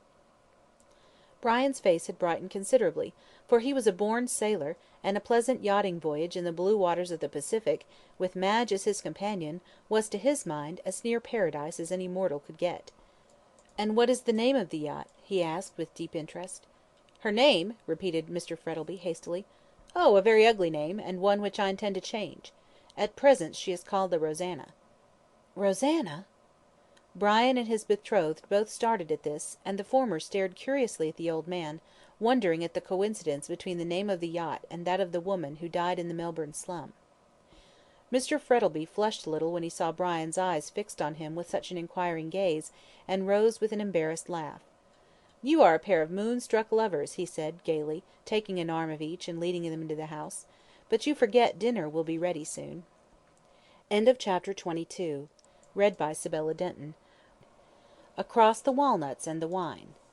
Moore, sweetest of bards, sings, "Oh, there's nothing half so sweet in life as love's young dream." But he made this assertion in his callow days, before he had learned the value of a good digestion. To a young and fervid youth, love's young dream is, no doubt, very charming, lovers, as a rule, having a small appetite; but to a man who has seen the world, and drunk deeply of the wine of life, there is nothing half so sweet in the whole of his existence as a good dinner. A hard heart and a good digestion will make any man happy. So said Talleyrand, a cynic if you like, but a man who knew the temper of his day and generation. Ovid wrote about the art of love; brilliant Savarin of the art of dining; yet, I warrant you, the gastronomical treatise of the brilliant Frenchman is more widely read than the passionate songs of the Roman poet. Who does not value as the sweetest, in the whole 24, the hour when, seated at an artistically laid table, with delicately cooked viands, good wine, and pleasant company, all the cares and worries of the day give place to a delightful sense of absolute enjoyment? Dinner with the English people is generally a very dreary affair, and there is a heaviness about the whole thing which communicates itself to the guests, who eat and drink with a solemn persistence, as though they were occupied in fulfilling some sacred rite. But there are men, alas, few and far between, who possess the rare art of giving good dinners, good in the sense of sociality as well as in that of cookery. Mark Frettleby was one of these rare individuals. He had an innate genius for getting pleasant people together, people who, so to speak, dovetailed into one another. He had an excellent cook, and his wines were irreproachable, so that Brian, in spite of his worries, was glad that he had accepted the invitation. The bright gleam of the silver, the glitter of glass, and the perfume of flowers, all collected under the subdued crimson glow of a pink-shaded lamp, which hung from the ceiling, could not but give him a pleasurable sensation. On one side of the dining-room were the French windows opening on to the verandah, and beyond appeared the vivid green of the trees, and the dazzling colours of the flowers, somewhat tempered by the soft hazy glow of the twilight. Brian had made himself as respectable as possible under the odd circumstances of dining in his riding dress, and sat next to Madge, contentedly sipping his wine, and listening to the pleasant chatter which was going on around him. Felix Rolleston was in great spirits, the more so as Mrs. Rolleston was at the further end of the table, hidden from his view. Julia Featherweight sat near Mr. Frettleby, and chatted to him so persistently that he wished she would become possessed of a dumb devil. Dr. Chinston and Peterson were seated on the other side of the table, and the old colonist, whose name was Valpy, had the post of honour on Mr. Frettleby's right hand. The conversation had turned on to the subject, evergreen and fascinating, of politics, and Mr. Rolleston thought it a good opportunity to air his views as to the government of the colony, and to show his wife that he really meant to obey her wish and become a power in the political world. "By Jove, you know," he said, with a wave of his hand, as though he were addressing the House, "the country is going to the dogs, and all that sort of thing. What we want is a man like Beaconsfield." "Ah, but you can't pick up a man like that every day," said Frettleby, who was listening with an amused smile to Rolleston's disquisitions. "Rather a good thing, too," observed Dr. Chinston, drily. "Genius would become too common." "Well, when I am elected," said Felix, who had his own views, which modesty forbade him to publish, on the subject of the coming colonial Disraeli, "I probably shall form a party." "To advocate what?" asked Peterson, curiously. "Oh, well, you see," hesitated Felix, "I haven't drawn up a programme yet, so I can't say at present." "Yes, you can hardly give a performance without a programme," said the doctor, taking a sip of wine, and then everybody laughed. "And on what are your political opinions founded?" asked Mr. Frettleby, absently, without looking at Felix. "Oh, you see, I've read the Parliamentary Reports and Constitutional History, and Vivian Grey," said Felix, who began to feel himself somewhat at sea. "The last of which is what the author called it, a lusus naturae," observed Chinston. "Don't erect your political schemes on such bubble foundations as are in that novel, for you won't find a Marquise Carabas out here." "Unfortunately, no," observed Felix, mournfully, "but we may find a Vivian Grey." Every one smothered a smile, the allusion was so patent. "Well, he didn't succeed in the end," cried Peterson. "Of course he didn't," retorted Felix, disdainfully. "He made an enemy of a woman, and a man who is such a fool as to do that deserves to fall." "You have an excellent opinion of our sex, Mr. Rolleston," said Madge, with a wicked glance at the wife of that gentleman, who was listening complacently to her husband's aimless chatter. "No better than they deserve," replied Rolleston, gallantly. "But you have never gone in for politics, Mr. Frettleby?" Who? I? No," said the host, rousing himself out of the brown study into which he had fallen. "I'm afraid I'm not sufficiently patriotic, and my business did not permit me." "And now?" "Now," echoed Mr. Frettlby, glancing at his daughter, "I intend to travel." "The jolliest thing out," said Peterson, eagerly. "One never gets tired of seeing the queer things that are in the world." "I've seen queer enough things in Melbourne in the early days," said the old colonist, with a wicked twinkle in his eyes. "Oh!" cried Julia, putting her hands up to his ears. "Don't dare tell me them, for I'm sure they're naughty." "We weren't saints then," said old Valpy, with a senile chuckle. "Ah, then we haven't changed much in that respect," retorted Frettlby, drily. "You talk of your old theatres now," went on Valpy, with the garrulousness of old age. "Why, you haven't got a dancer like Rosanna." Brian started on hearing this name again, and he felt Madge's cold hand touch his. "And who was Rosanna?" asked Felix, curiously, looking up. "A dancer and a burlesque actress," replied Valpy, vivaciously, nodding his old head. "Such a beauty, we were all mad about her. Such hair and eyes. You remember her, Frettlby?" "Yes," answered the host, in a curiously dry voice. But before Mr. Valpy had the opportunity to wax more eloquent, Madge rose from the table, and the other ladies followed. The ever polite Felix held the door open for them, and received a bright smile from his wife, for what she considered his brilliant talk at the dinner table. Brian sat still, and wondered why Frettlby changed colour on hearing the name. He supposed that the millionaire had been mixed up with the actress, and did not care about being reminded of his early indiscretions; and after all, who does? "She was as light as a fairy," continued Valpy, with a wicked chuckle. "What became of her?" asked Brian, abruptly. Mark Frettlby looked up suddenly, as Fitzgerald asked this question. "She went to England in 1858," said the aged one. "I'm not quite sure if it was July or August, but it was 1858. "You will excuse me, Valpy, but I hardly think these reminiscences of a ballet dancer are amusing," said Frettlby, curtly, pouring himself out a glass of wine. "Let us change the subject." Notwithstanding the plainly expressed wish of his host, Brian felt strongly inclined to pursue the conversation. Politeness, however, forbade such a thing, and he consoled himself with the reflection that, after dinner, he would ask old Valpy about the ballet dancer whose name caused Mark Frettlby to exhibit such strong emotion. But to his annoyance, when the gentlemen went into the drawing room, Frettlby took the old colonist off to his study, where he sat with him the whole evening, talking over old times. Fitzgerald found Madge seated at the piano in the drawing room playing one of Mendelssohn's Songs Without Words. "What a dismal thing that is you are playing, Madge," he said lightly, as he sank into a seat beside her. "It is more like a funeral march than anything else." "Gad, so it is," said Felix, who came up at this moment. "I don't care myself about Op. 84 and all that classical humbug. Give me something light Belle Helena, with Emile Melville, and all that sort of thing." "Felix!" said his wife, in a stern tone. "My dear," he answered recklessly, rendered bold by the champagne he had taken, "you observed—" "Nothing particular," answered Mrs. Rolleston, glancing at him with a stony eye, "except that I consider Offenbach low." "I don't," said Felix, sitting down to the piano, from which Madge had just risen, "and to prove he ain't, here goes." He ran his fingers lightly over the keys, and dashed into a brilliant Offenbach galop, which had the effect of waking up the people in the drawing room, who felt sleepy after dinner, and sent the blood tingling through their veins. When they were thoroughly roused, Felix, now that he had an appreciative audience, for he was by no means an individual who believed in wasting his sweetness on the desert air, prepared to amuse them. "You haven't heard the last new song by Frosty, have you?" he asked, after he had brought his gallop to a conclusion. "Is that the composer of Inasmuch and How So?" asked Julia, clasping her hands. "I do love his music, and the words are so sweetly pretty." "Infernally stupid, she means," whispered Peterson to Brian. "They've no more meaning in them than the titles." "Sing us the new song, Felix," commanded his wife, and her obedient husband obeyed her. It was entitled Somewhere, words by Vashti, music by Paolo Frosti, and was one of those extraordinary compositions which may mean anything, that is, if the meaning can be discovered. Felix had a pleasant voice, though it was not very strong, and the music was pretty, while the words were mystical.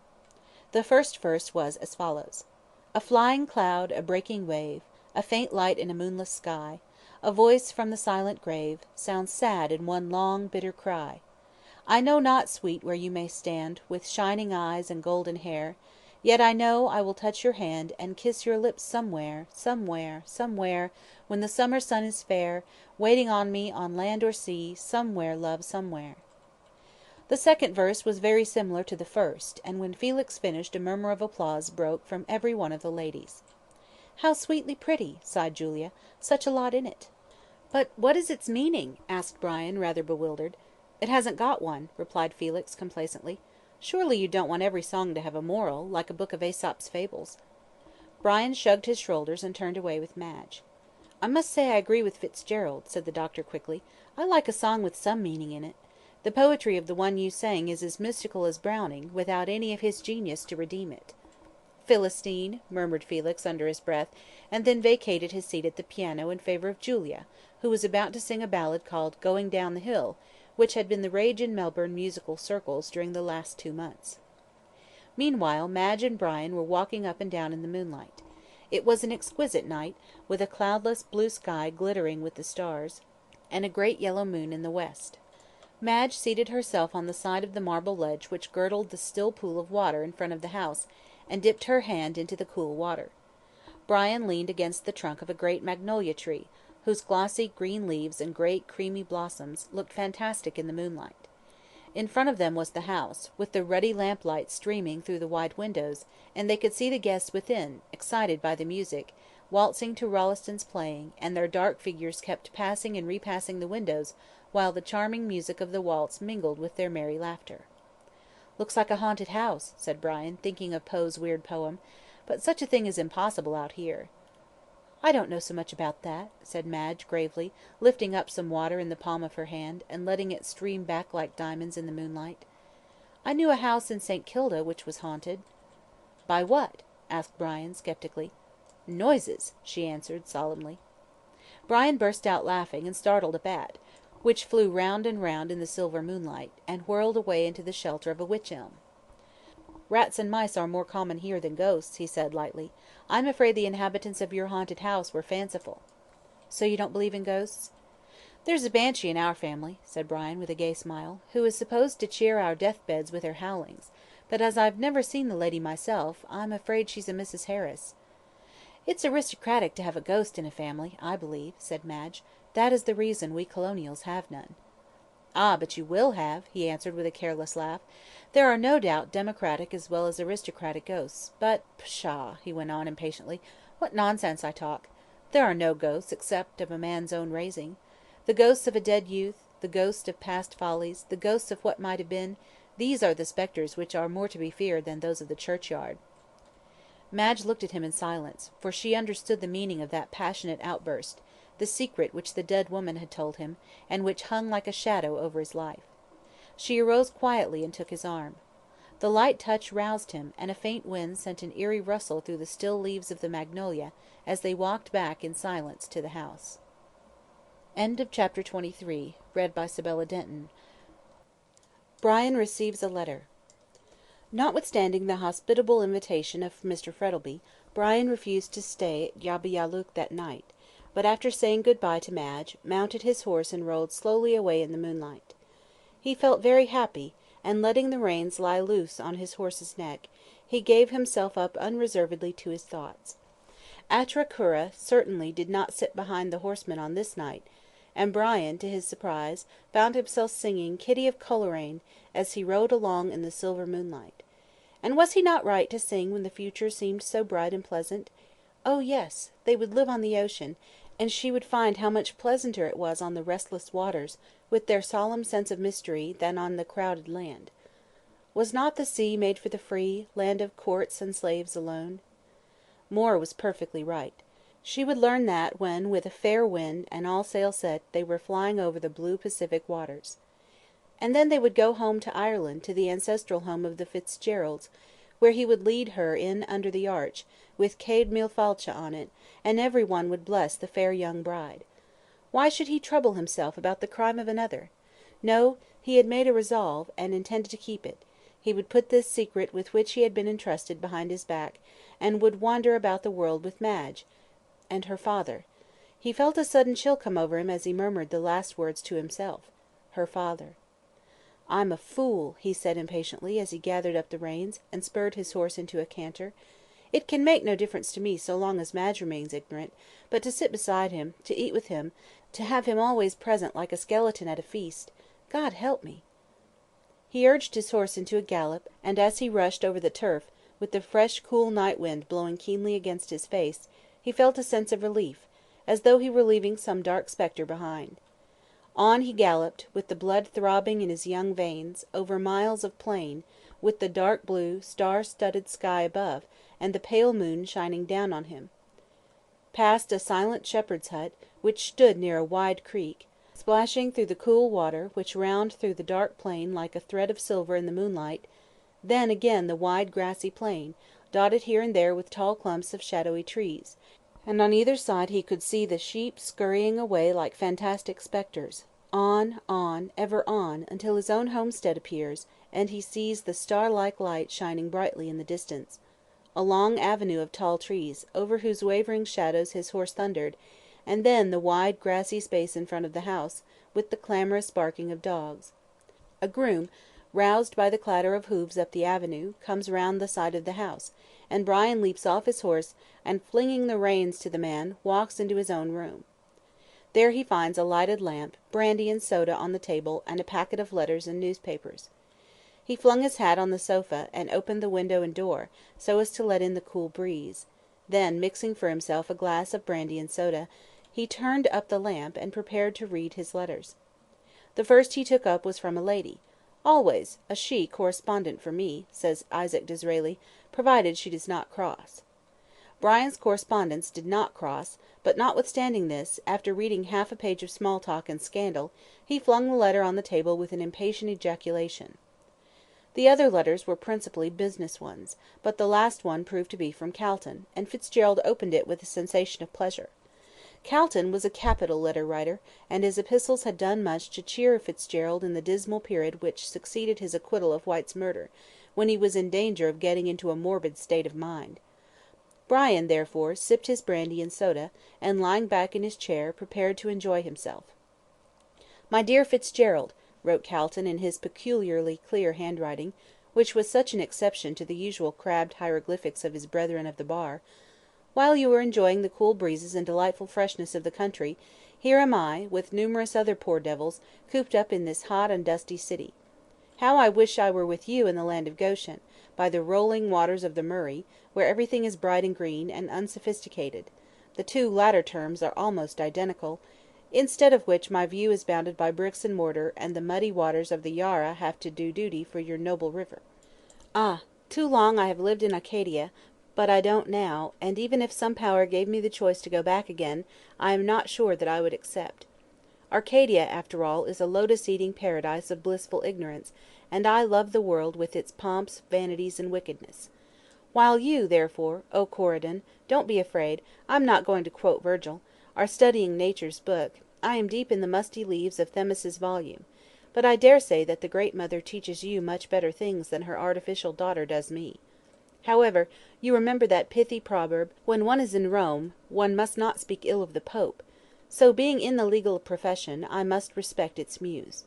I suppose when you saw that this letter came from a law office, you wondered what the deuce a lawyer was writing to you for, and my handwriting no doubt suggested a writ. Pshaw! I am wrong there, you are past the age of writs.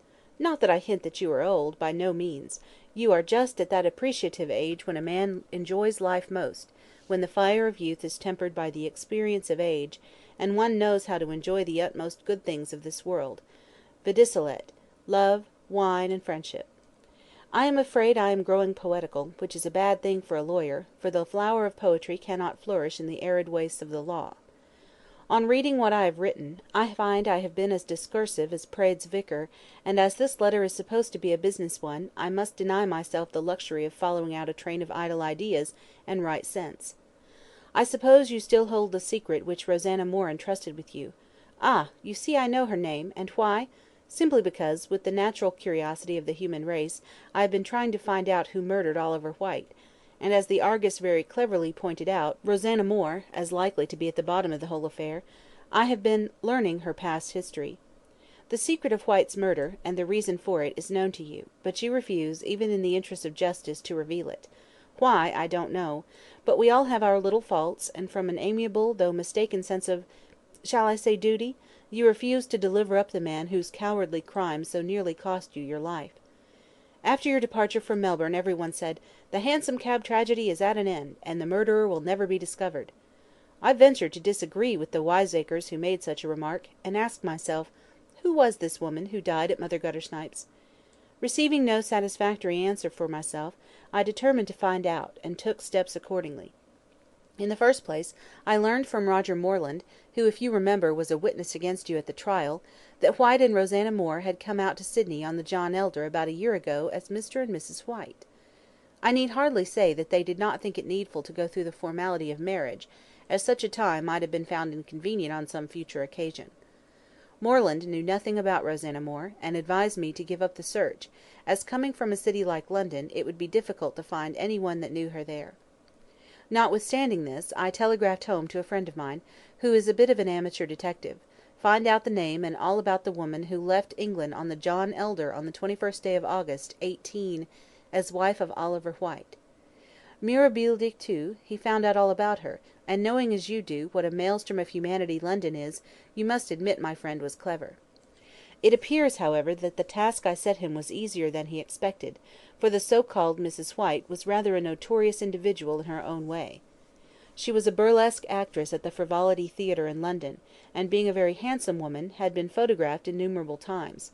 Consequently, when she very foolishly went with White to choose a berth on board the boat, she was recognised by the clerks in the office as Rosanna Moore, better known as Musette of the Frivolity. Why she ran away with White I cannot tell you. With reference to men understanding women, I refer you to Balzac's remark anent the same. Perhaps Musette got weary of St. John's Wood and champagne suppers, and longed for the purer air of her native land. Ah! You open your eyes at this latter statement. You are surprised. No, on second thoughts you are not, because she told you herself that she was a native of Sydney, and had gone home in 1858, after a triumphant career of acting in Melbourne. And why did she leave the applauding Melbourne public and the flesh-pots of Egypt? You know this also. She ran away with a rich young squatter, with more money than morals, who happened to be in Melbourne at the time. She seems to have had a weakness for running away. But why she chose White to go with this time puzzles me. He was not rich, not particularly good-looking, had no position and a bad temper. How do I know all these traits of Mr. White's character, morally and socially? Easily enough. My omniscient friend found them all out. Mr. White was the son of a London tailor, and his father being well off retired into a private life, and ultimately went the way of all flesh. His son, finding himself with a capital income, and a pretty taste for amusement, cut the shop of his late lamented parent, found out that his family had come over with the Conqueror, Glanville de White helped to sew the Bayeux tapestry, I suppose, and graduated at the Frivolity Theatre as a masher. In common with the other gilded youth of the day, he worshipped at the gas-lit shrine of Musette, and the goddess, pleased with his incense, left her other admirers in the lurch, and ran off with fortunate Mr. White. So far as this goes, there is nothing to show why the murder was committed. Men do not perpetrate crimes for the sake of the light of loves like Musette, unless, indeed, some wretched youth embezzles money to buy jewellery for his divinity. The career of Musette in London was simply that of a clever member of the demi-monde, and, as far as I can learn, no one was so much in love with her as to commit a crime for her sake. So far, so good. The motive of the crime must be found in Australia. White had spent nearly all his money in England, and consequently Musette and her lover arrived in Sydney with comparatively very little cash. However, with an Epicurean-like philosophy, they enjoyed themselves on what little they had, and then came to Melbourne, where they stayed at a second-rate hotel. Musette, I may tell you, had one special vice, a common one, drink. She loved champagne, and drank a good deal of it. Consequently, on arriving at Melbourne, and not finding that a new generation had arisen which knew not Joseph, I mean Musette, she drowned her sorrows in the flowing bowl, and went out, after a quarrel with Mr. White, to view Melbourne by night. A familiar scene to her, no doubt. What took her to Little Bourke Street I don't know. Perhaps she got lost, perhaps it had been a favourite walk of hers in the old days. At all events, she was found dead drunk in that unsavoury locality by Sal Rawlins. I know this is so, because Sal told me so herself. Sal acted the part of the Good Samaritan, took her to the squalid den she called home, and there Rosanna Moore fell dangerously ill. White, who had missed her, found out where she was, and that she was too ill to be removed. I presume he was rather glad to get rid of such an encumbrance, so he went back to his lodgings at St. Kilda, which, judging from the landlady's story, he must have occupied for some time, while Rosanna Moore was drinking herself to death in a quiet hotel. Still, he does not break off his connection with the dying woman, but one night is murdered in a hansom cab, and that same night Rosanna Moore dies. So, from all appearances, everything is ended. Not so, for before dying Rosanna sends for Brian Fitzgerald at his club, and reveals to him a secret which he locks up in his own heart.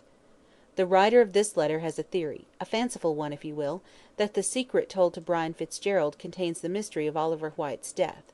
Now then, have I not found out a good deal without you, and do you still decline to reveal the rest? I do not say you know who killed Whyte, but I do say you know sufficient to lead to the detection of the murderer.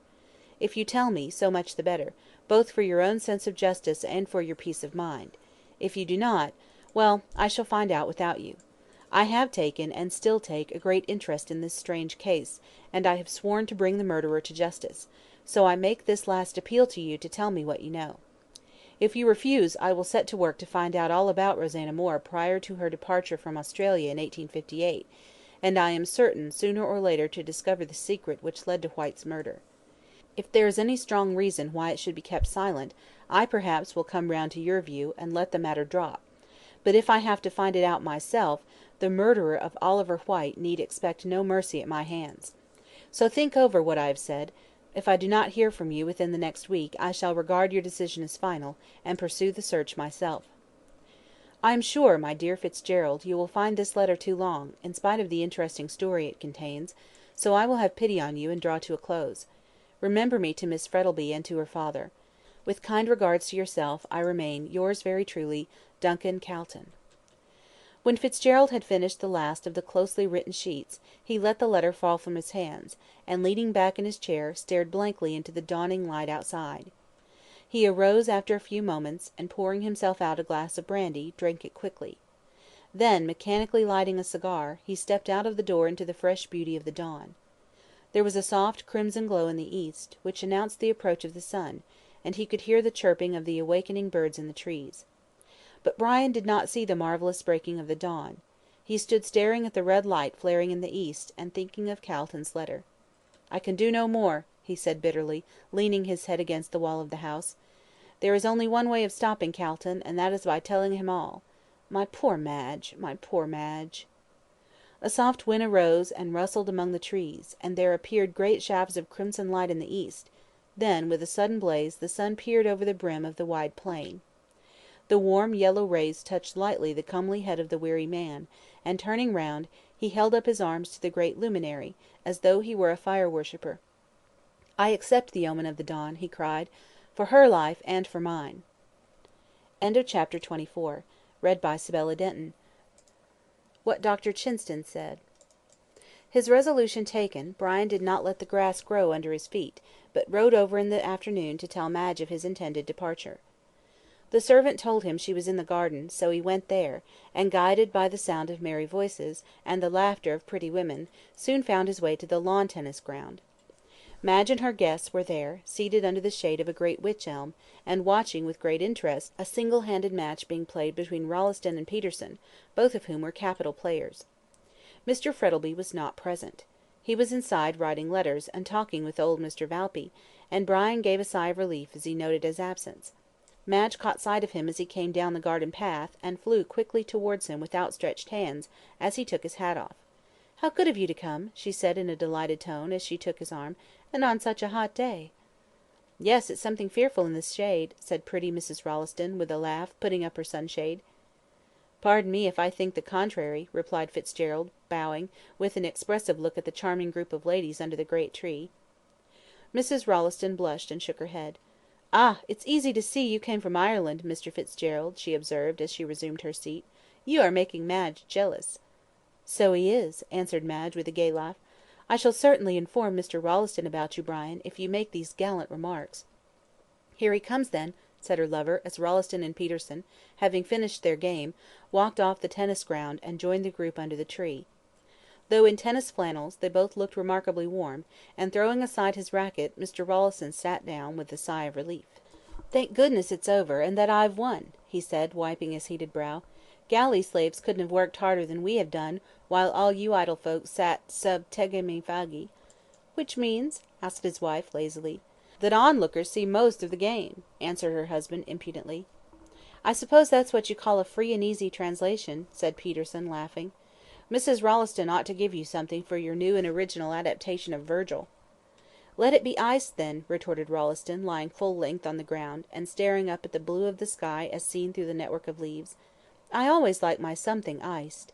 "It's a way you've got," said Madge, with a laugh, as she gave him a glass filled with some sparkling, golden-coloured liquor, with a lump of ice clinking musically against the side of it.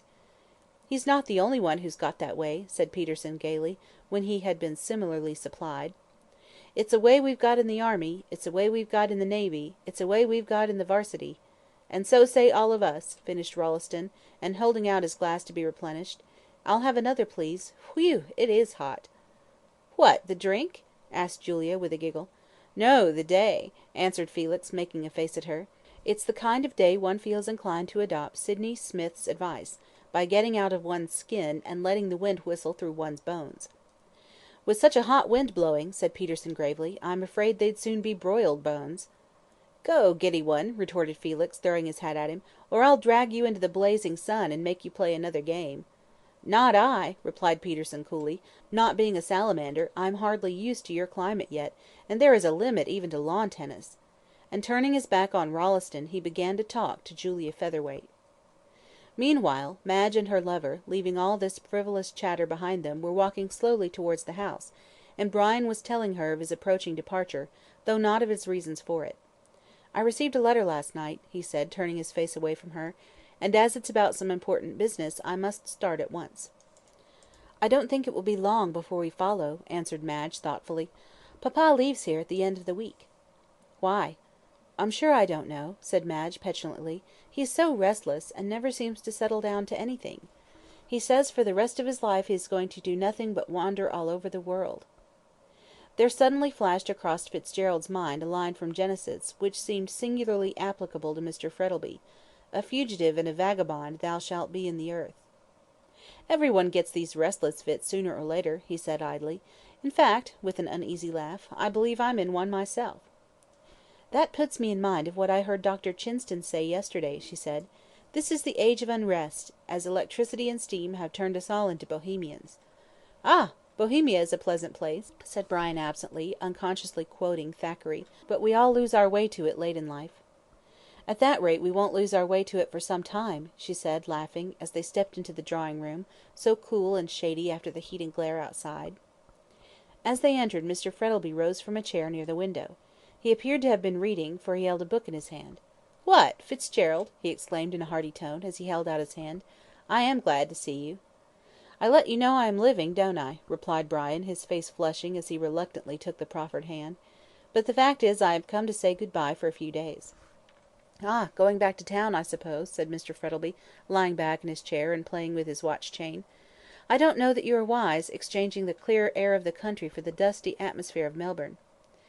"Yet Madge tells me you are going back," said Brian, idly toying with a vase of flowers on the table. "Depends upon circumstances," replied the other, carelessly. "I may and I may not. You go on business, I presume?"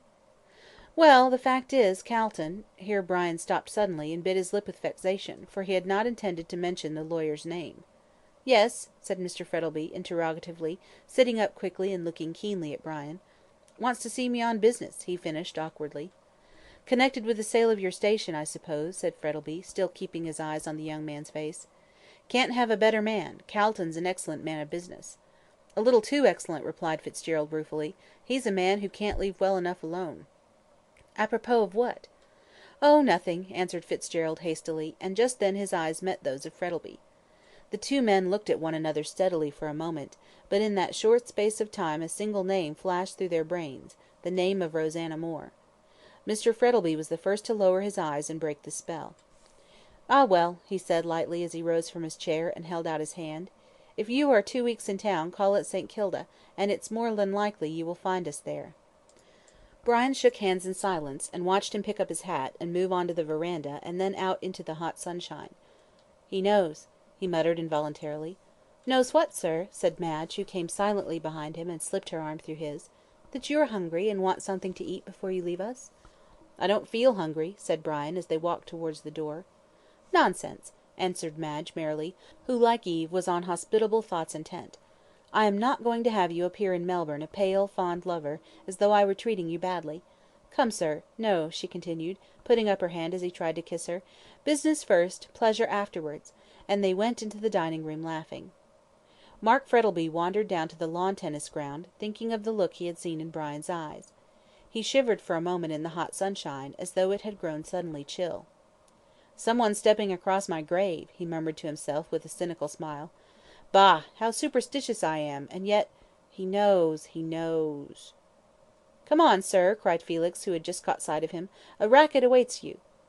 Frettleby awoke with a start, and found himself near the lawn tennis ground, and Felix at his elbow, smoking a cigarette. He roused himself with a great effort, and tapped the young man lightly on the shoulder. "What?" he said with a forced laugh. "Do you really expect me to play lawn tennis on such a day? You're mad." "I'm hot, you mean," retorted the imperturbable Rawlins, blowing a wreath of smoke. "That's a foregone conclusion," said Dr. Chinston, who came up at that moment. "Such a charming novel," cried Julia, who had just caught the last remark. "What is?" asked Peterson, rather puzzled. "Howell's book, A Foregone Conclusion," said Julia, also looking puzzled. "Weren't you talking about it?" "I'm afraid this talk is getting slightly incoherent," said Felix, with a sigh. "We all seem madder than usual to-day." "Speak for yourself," said Chinston, indignantly. "I'm as sane as any man in the world." "Exactly," retorted the other, coolly. "That's what I say, and you, being a doctor, ought to know that every man and woman in the world is more or less mad." "Where are your facts?" asked Chinston, smiling. "My facts are all visible ones," said Felix, gravely pointing to the company. "They're all crooked on some point or another." There was a chorus of indignant denial at this, and then every one burst out laughing at the extraordinary way in which Mr. Rawlins was arguing. "If you go on like that in the House," said Frettleby, amused, "you will at all events have an entertaining Parliament." "Ah, they'll never have an entertaining Parliament till they admit ladies," observed Peterson, with a quizzical glance at Julia. "It will be a Parliament of love then," retorted the doctor dryly, "and not mediaeval either." Frettleby took the doctor's arm, and walked away with him. "I want you to come to my study, doctor," as they strolled towards the house, "and examine me."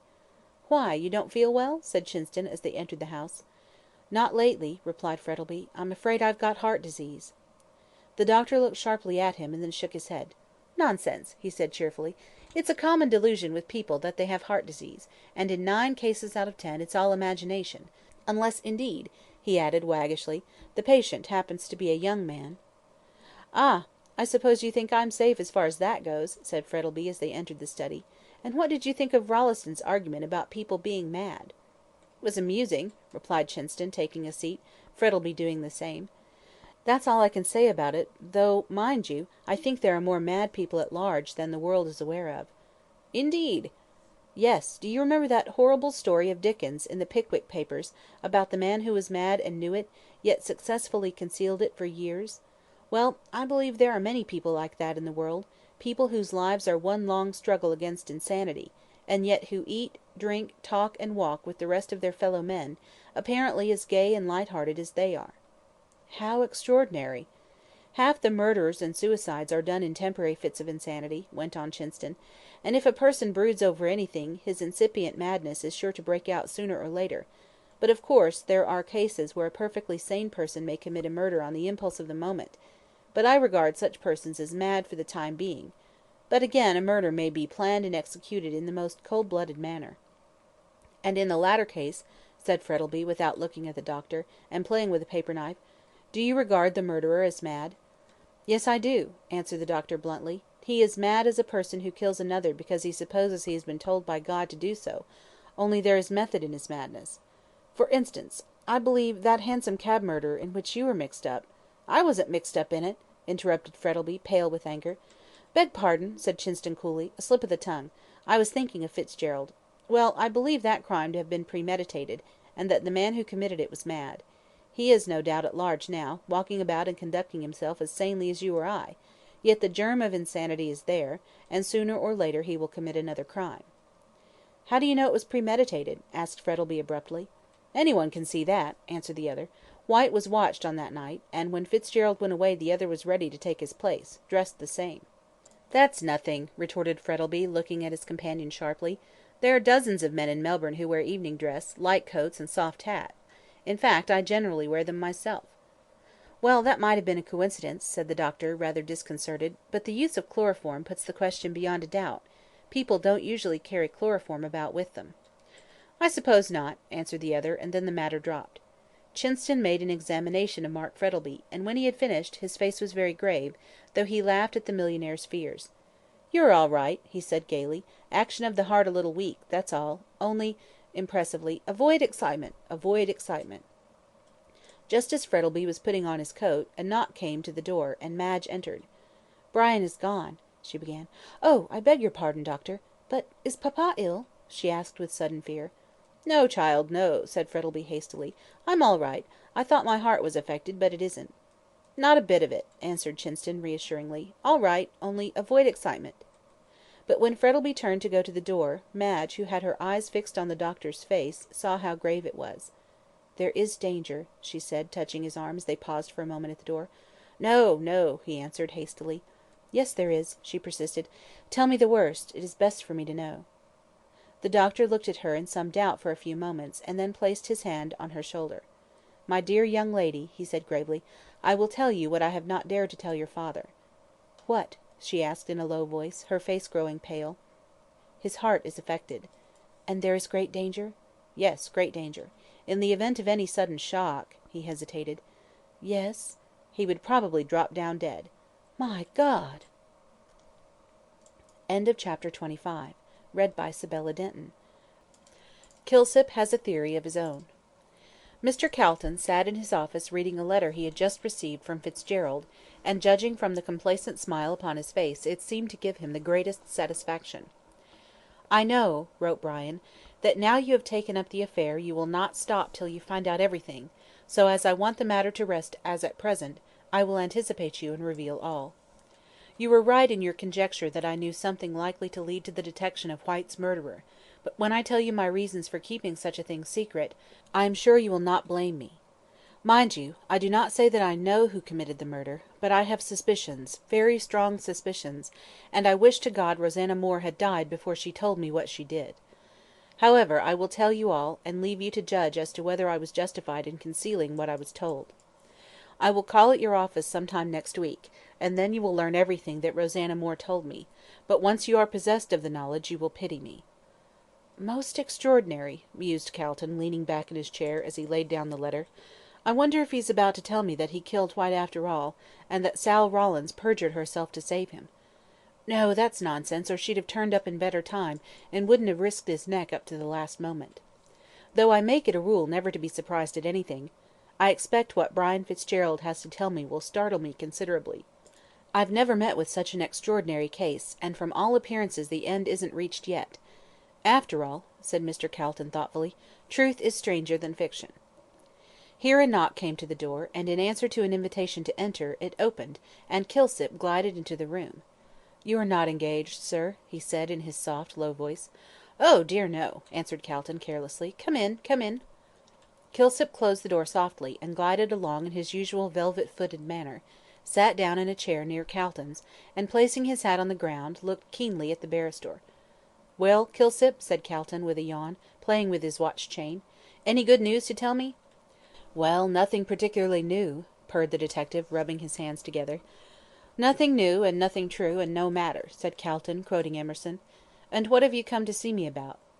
"The Hansom Cab murder," replied the other, quietly. "The deuce!" cried Calton, startled out of his professional dignity. "And have you found out who did it?" "No," answered Kilsip, rather dismally, "but I have an idea." "So had Gorby," retorted Calton, dryly. "An idea that ended in smoke. Have you any practical proofs?" "Not yet." "That means you are going to get some?" "If possible." "'Much virtue in if,'" quoted Calton, picking up a pencil and scribbling idly on his blotting paper. "And to whom does your suspicion point?" "Aha!" said Mr. Kilsip, cautiously. "Don't know him," answered the other, coolly. "Family name Humbug, I presume." "Bosh! Whom do you suspect?" Kilsip looked round cautiously, as if to make sure they were alone, and then said, in a stage whisper, "Roger Moreland." "That was the young man that gave evidence as to how Whyte got drunk?" Kilsip nodded. "Well, and how do you connect him with the murder?" Do you remember in the evidence given by the cabmen, Royston and Rankin, they both swore that the man who was with White on that night wore a diamond ring on the forefinger of the right hand? What of it? Nearly every second man in Melbourne wears a diamond ring. But not on the forefinger of the right hand. Oh! And Moreland wears a ring in that way? Yes. Merely a coincidence. Is that all your proof? All I can obtain at present. It's very weak, said Calton scornfully. The weakest proofs may form a chain to hang a man, observed Kilsip, sententiously. Moreland gave his evidence clearly enough, said Calton, rising and pacing out of the room. He met White, they got drunk together, White went out of the hotel, and shortly afterwards Moreland followed with the coat, which was left behind by White, and then someone snatched it from him. Ah, did they? Interrupted Kilsip, quickly. So Moreland says, said Calton, stopping short. I understand. You think Moreland was not so drunk as he would make out, and that after following White outside, he put on his coat and got into the cab with him. That is my theory. It's ingenious enough, said the barrister, but why should Moreland murder White? What motive had he? Those papers... Pshaw! Another idea of Gorby's, said Calton angrily. How do you know there were any papers? The fact is, Calton did not intend Kilsip to know that White really had papers until he heard what Fitzgerald had to tell him. And another thing, said Calton, resuming his walk. If your theory is correct, which I don't think it is, what became of White's coat? Has Moreland got it? No, he has not, answered the detective decisively. You seem very positive about it, said the lawyer after a moment's pause. Did you ask Moreland about it? A reproachful look came into Kilsip's white face. Not quite so green, he said, forcing a smile. I thought you'd a better opinion of me than that, Mr. Calton. Ask him? No. Then how did you find out? The fact is, Moreland is employed as a barman in the Kangaroo Hotel. A barman? Echoed Calton. And he came out here as a gentleman of independent fortune. Why, hang it, man, that in itself is sufficient to prove that he had no motive to murder White. Moreland pretty well lived on White, so what could have induced him to kill his golden goose and become a barman? Pshaw, the idea is absurd. Well, you may be right about the matter, said Kilsip rather angrily, and if Gorby makes mistakes I don't pretend to be infallible. But at all events, when I saw Moreland in the bar he wore a silver ring on the forefinger of his right hand. Silver isn't a diamond. No, but it shows that was the finger he was accustomed to wear his ring on. When I saw that I determined to search his room. I managed to do so while he was out, and found— A mare's nest? Kilsip nodded. And so your castle of cards falls to the ground, said Calton jestingly. Your idea's absurd. Moreland no more committed the murder than I did. Why, he was too drunk on that night to do anything. Humph, so he says. Well, men don't calumniate themselves for nothing. It was a lesser danger to avoid a greater one, replied Kilsip, coolly. I am sure that Moreland was not drunk on that night. He only said so to escape awkward questions as to his movements. Depend upon it, he knows more than he lets out. Well, and how do you intend to set about the matter? I shall start looking for the coat first. Ah, you think he has hidden it? I am pretty sure of it. My theory is this. When Moreland got out of the cab at Powlett Street— But he didn't, interrupted Calton angrily. Let us suppose, for the sake of argument, that he did, said Kilsip, quietly. I say, when he left the cab he walked up Powlett Street, turned to the left down George Street, and walked back to town through the Fitzroy Gardens. Then, knowing that the coat was noticeable, he threw it away, or rather hid it, and walked out of the gardens through the town. In evening dress, more noticeable than the coat. He wasn't in evening dress, said Kilsip quietly. No, neither was he, observed Calton, eagerly, recalling the evidence at the trial. Another blow to your theory. The murderer was in evening dress. The cabman said so. Yes, because he had seen Mr. Fitzgerald in evening dress a few minutes before, and thought that he was the same man who got into the cab with White. Well, what of that? If you remember, the second man had his coat buttoned up. Moreland wore dark trousers, at least I suppose so, and with the coat buttoned up, it was easy for the cabman to make the mistake, believing, as he did, that it was Mr. Fitzgerald. That sounds better, said Calton thoughtfully. And what are you going to do? Look for the coat in the Fitzroy Gardens. Pshaw, a wild goose chase. Possibly, said Kilsip as he arose to go. And when shall I see you again? Said Calton. Oh, tonight, said Kilsip, pausing at the door. I had nearly forgotten. Mother Guttersnipe wants to see you. Why? What's up? She's dying, and wants to tell you some secret.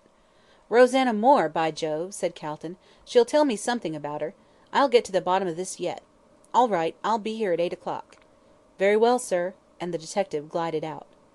"I wonder if that old woman knows anything," said Calton to himself, as he resumed his seat. "She may have overheard some conversation between Whyte and his mistress, and intends to divulge it.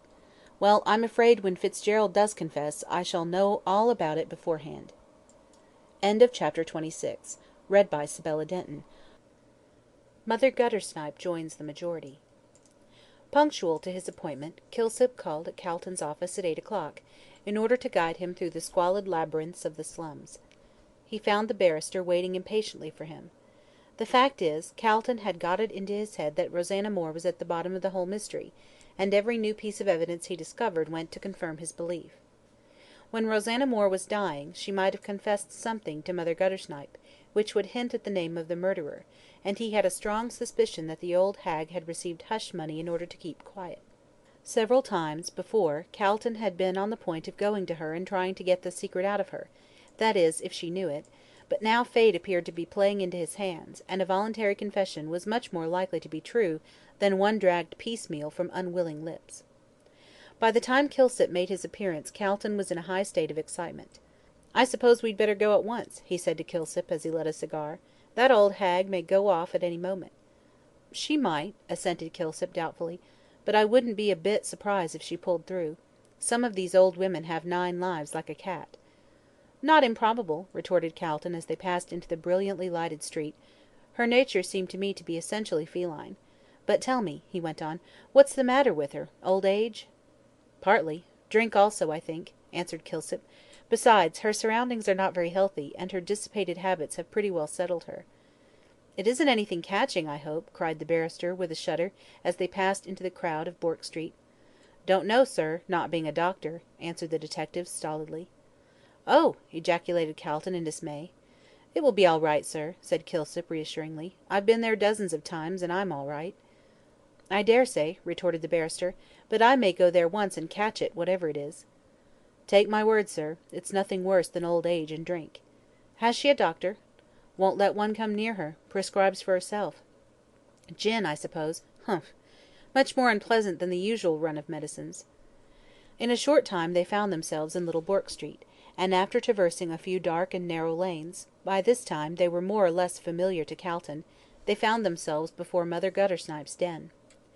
They climbed the rickety stairs, which groaned and creaked beneath their weight, and found Mother Guttersnipe lying on the bed in the corner. The elfish, black-haired child was playing cards with a slatternly-looking girl at a deal table by the faint light of a tallow candle.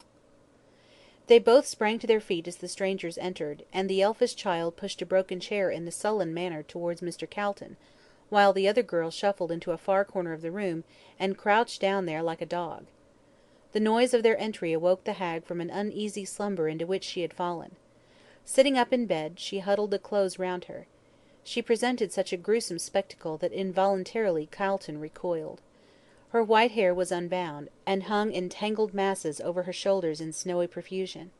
Her face, parched and wrinkled, with the hooked nose and beady black eyes, like those of a mouse, was poked forward, and her skinny arms, bare to the shoulder, were waving wildly about as she grasped at the bedclothes with her claw-like hands. The square bottle and the broken cup lay beside her, and filling herself a dram, she lapped it up greedily. The irritant brought on a paroxysm of coughing which lasted until the elfish child shook her well, and took the cup from her. "Greedy old beast," muttered this amiable infant, peering into the cup. "You'd drink the yarrer dry, I believe." "Yah!" muttered the old woman, feebly. "Who's they, Lizer?" she said, shading her eyes with one trembling hand, while she looked at Calton and the detective. "The perlice cove in the swell," said Lizer, suddenly. "Come to see yer turn up your toes." "I ain't dead yet, you whelp," snarled the hag with sudden energy, "and if I gets up I'll turn up your toes, cuss you." Lizer gave a shrill laugh of disdain, and Kilsip stepped forward. "None of this," he said sharply, taking Lizer by one thin shoulder, and pushing her over to where the other girl was crouching. "Stop there till I tell you to move." Lizer tossed back her tangled black hair, and was about to make some impudent reply, when the other girl, who was older and wiser, put out her hand and pulled her down beside her. Meanwhile, Calton was addressing himself to the old woman in the corner. "You wanted to see me?" he said gently, for, notwithstanding his repugnance to her, she was, after all, a woman, and dying.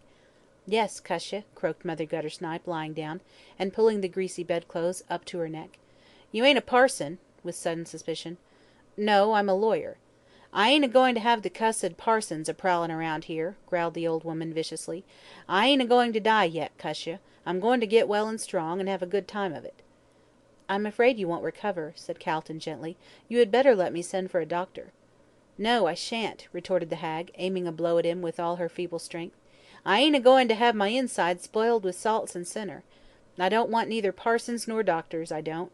I wouldn't have a lawyer, only I'm a-thinking of making my will, I am." "Mind I gets the watch," yelled Lizer from the corner. "If she gives it to Sal I'll tear her eyes out."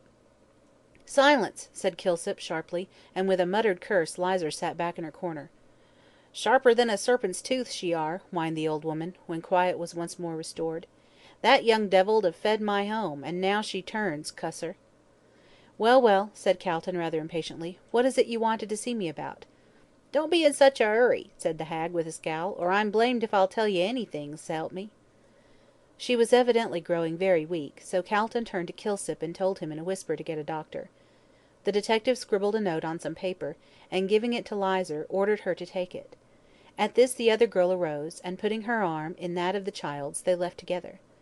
"Them two young 'ussies gone?" said Mother Guttersnipe. "Right you are, for I don't want what I've got to tell to get into the newspaper, I don't." "And what is it?" asked Calton, bending forward. The old woman took another drink of gin, and it seemed to put life into her, for she sat up in the bed, and commenced to talk rapidly, as though she were afraid of dying before her secret was told.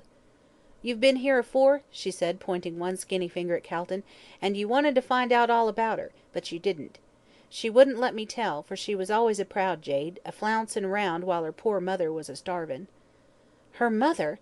Are you Rosanna Moore's mother?" cried Calton, considerably astonished.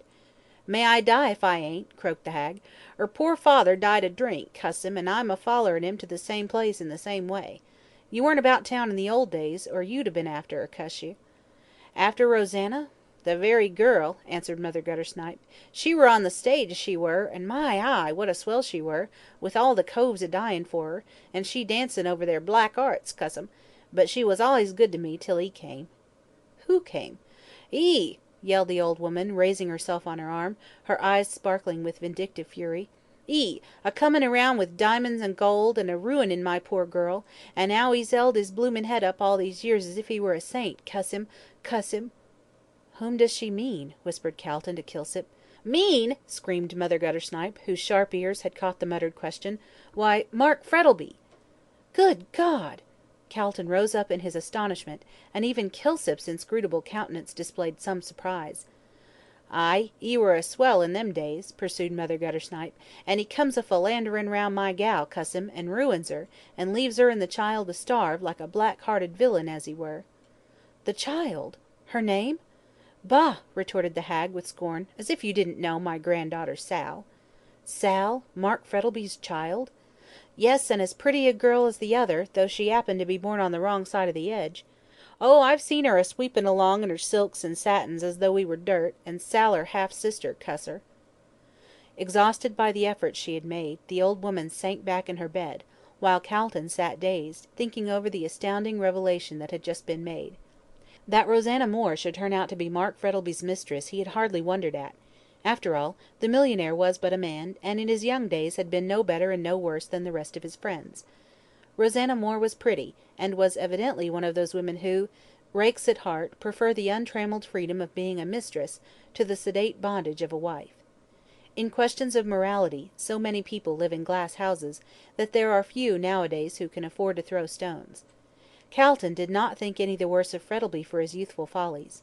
But what did surprise him was that Frettleby should be so heartless as to leave his child to the tender mercies of an old hag like Mother Guttersnipe. It was so entirely different from what he knew of the man, that he was inclined to think that the old woman was playing him a trick. "Did Mark Frettleby know that Sal was his child?" he asked. "Not 'e," snarled Mother Guttersnipe, in an exultant tone. "'E thought she was dead, 'e did, after Rosanna gave him the go-by." "And why did you not tell him?" "'Cause I wanted to break his heart if he 'ad any," said the old beldame, vindictively. "Sal was a goin' wrong as fast as she could till she was took from me. If she had gone and got into quod I'd have gone to him and said, 'Look at your daughter! 'Ow I've ruined her as you did mine.'" "You wicked woman!" said Calton, revolted at the malignity of the scheme. "You sacrificed an innocent girl for this." "None of your preachin'," retorted the hag sullenly. "I ain't been brought up for a saint, I ain't, and I wanted to pay him out.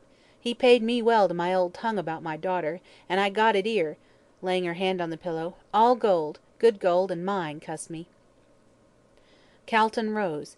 He felt quite sick at this exhibition of human depravity, and longed to be away. As he was putting on his hat, however, the two girls entered with the doctor, who nodded to Kilsip, cast a sharp, scrutinising glance at Calton, and then walked over to the bed. The two girls went back to their corner, and waited in silence for the end. Mother Guttersnipe had fallen back in the bed, with one claw-like hand clutching the pillow, as if to protect her beloved gold, and over her face a deathly paleness was spreading, which told the practised eye of the doctor that the end was near. He knelt down beside the bed for a moment, holding the candle to the dying woman's face. She opened her eyes, and muttered drowsily, "Who's you? Get out!" But then she seemed to grasp the situation again, and she started up with a shrill yell, which made the hearers shudder, it was so weird and eerie. "My money!" she yelled, clasping the pillow in her skinny arms. "It's all mine! You shan't have it, cuss ye!" The doctor arose from his knees, and shrugged his shoulders. "Not worth while doing anything," he said coolly. "She'll be dead soon." The old woman, mumbling over her pillow, caught the word, and burst into tears. "Dead, dead! My poor Rosanna, with her golden hair, always loving her poor mother till he took her away, and she came back to die, oh!" Her voice died away in a long, melancholy wail, that made the two girls in the corner shiver, and put their fingers in their ears. "My good woman," said the doctor, bending over the bed, "would you not like to see a minister?" She looked at him with her bright, beady eyes, already somewhat dimmed with the mists of death, and said, in a harsh, low whisper, "Why?" "Because you have only a short time to live," said the doctor gently. "You are dying." Mother Guttersnipe sprang up, and seized his arm with a scream of terror. "Dying! Dying! No, no!" she wailed, clawing his sleeve. "I ain't fit to die, cuss me! Save me! Save me! I don't know where I'd go to, s'help me! Save me!" The doctor tried to remove her hands, but she held on with wonderful tenacity. "It is impossible," he said briefly. The hag fell back in her bed. "I'll give you money to save me," she shrieked. "Good money. All mine, all mine. See here, sovereigns," and tearing her pillow open, she took out a canvas bag, and from it poured a gleaming stream of gold. Gold, gold, it rolled all over the bed, over the floor, away into the dark corners, yet no one touched it, so enchanted were they by the horrible spectacle of the dying woman clinging to life. She clutched some of the shining pieces, and held them up to the three men as they stood silently beside the bed, but her hands trembled so that sovereigns kept falling from them on the floor with metallic clinks. "All mine!" she shrieked loudly. "Give me my life! Gold! Money! Cuss ye! I sold my soul for it! Save me! Give me my life!" And with trembling hands she tried to force the gold on them. They said no word, but stood silently looking at her, while the two girls in the corner clung together, and trembled with fear. "Don't look at me! Don't!" cried the hag, falling down again amid the shining gold. "You want me to die! I shan't! I shan't! Give me my gold!" clawing at the scattered sovereigns. "I'll take it with me! I shan't die! God! God!" whimpering. "I ain't done nothin'! Let me live! Give me a Bible! Save me! God cuss it! God! God!" She fell back on the bed, a corpse. The faint light of the candle flickered on the shining gold, and on the dead face, framed in tangled white hair, while the three men, sick at heart, turned away in silence to seek assistance, with that wild cry still ringing in their ears. "God save me! God!" End of chapter 27. Read by Sibella Denton. Mark Frettleby has a visitor. According to the copybooks of our youth, procrastination is the thief of time. Now, Brian found the truth of this. He had been in town almost a week, but he had not yet been to see Calton. Each morning, or something very near it, he set out, determined to go direct to Chancery Lane, but he never arrived there. He had returned to his lodgings in East Melbourne, and had passed his time either in the house or in the garden. When, perhaps, business connected with the sale of his station compelled his presence in town, he drove straight there and back. Curiously enough, he shrank from meeting any of his friends. He felt keenly his recent position in the prisoner's dock, and even when walking by the Yarra, as he frequently did, he was conscious of an uneasy feeling, a feeling that he was an object of curiosity, and that people turned to look at him out of a morbid desire to see one who had been so nearly hanged for murder. As soon as his station should be sold and he married to Madge, he determined to leave Australia, and never set foot on it again. But until he could leave the place he would see no one, nor would he mix with his former friends, so great was his dread of being stared at. Mrs. Sampson, who had welcomed him back with shrill exclamations of delight, was loud in her expressions of disapproval as to the way he was shutting himself up.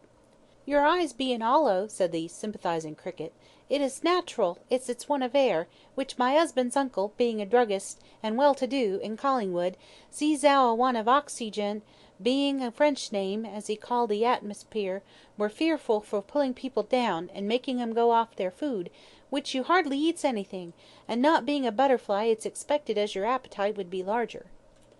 "Oh, I'm all right," said Brian, absently lighting a cigarette, and only half listening to his landlady's garrulous chatter; "but if anyone calls, tell them I'm not in.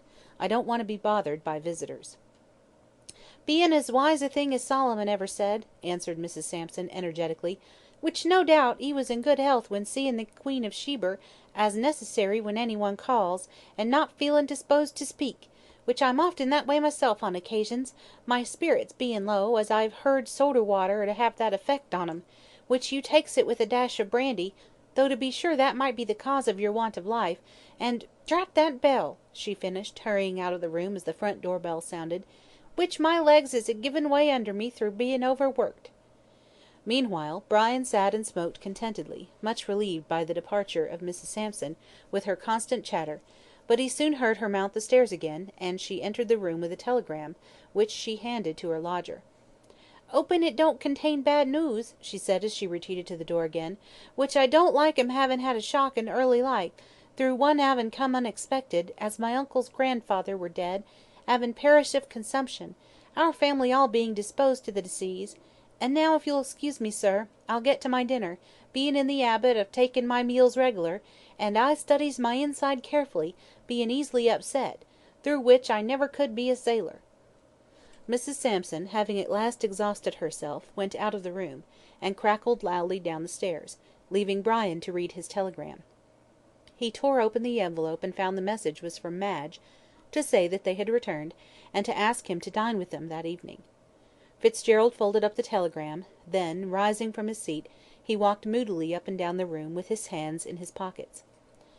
"So he is there," said the young man aloud, "and I shall have to meet him and shake hands with him, knowing all the time what he is. If it were not for Madge I'd leave this place at once, but after the way she stood by me in my trouble, I should be a coward if I did so." It was as Madge had predicted. Her father was unable to stay long in one place, and had come back to Melbourne a week after Brian had arrived. The pleasant party at the station was broken up, and, like the graves of a household, the guests were scattered far and wide. Peterson had left for New Zealand en route for the wonders of the hot lakes, and the old colonist was about to start for England in order to refresh his boyish memories. Mr. and Mrs. Rolleston had come back to Melbourne, where the wretched Felix was compelled once more to plunge into politics, and Dr. Chinston had resumed his usual routine of fees and patients. Madge was glad to be back in Melbourne again, as now that her health was restored she craved for the excitement of town life. It was now more than 3 months since the murder, and the 9 days' wonder was a thing of the past. The possibility of a war with Russia was the one absorbing topic of the hour, and the colonists were busy preparing for the attack of a possible enemy. As the Spanish kings had drawn their treasures from Mexico and Peru, so might the White Czar lay violent hands on the golden stores of Australia, but here there were no uncultured savages to face, but the sons and grandsons of men who had dimmed the glories of the Russian arms at Alma and Balaclava. So in the midst of stormy rumours of wars the tragic fate of Oliver White was quite forgotten. After the trial, everyone, including the detective office, had given up the matter, and mentally relegated it to the list of undiscovered crimes. In spite of the utmost vigilance, nothing new had been discovered, and it seemed likely that the assassin of Oliver White would remain a free man. There were only 2 people in Melbourne who still held the contrary opinion, and they were Calton and Kilsip.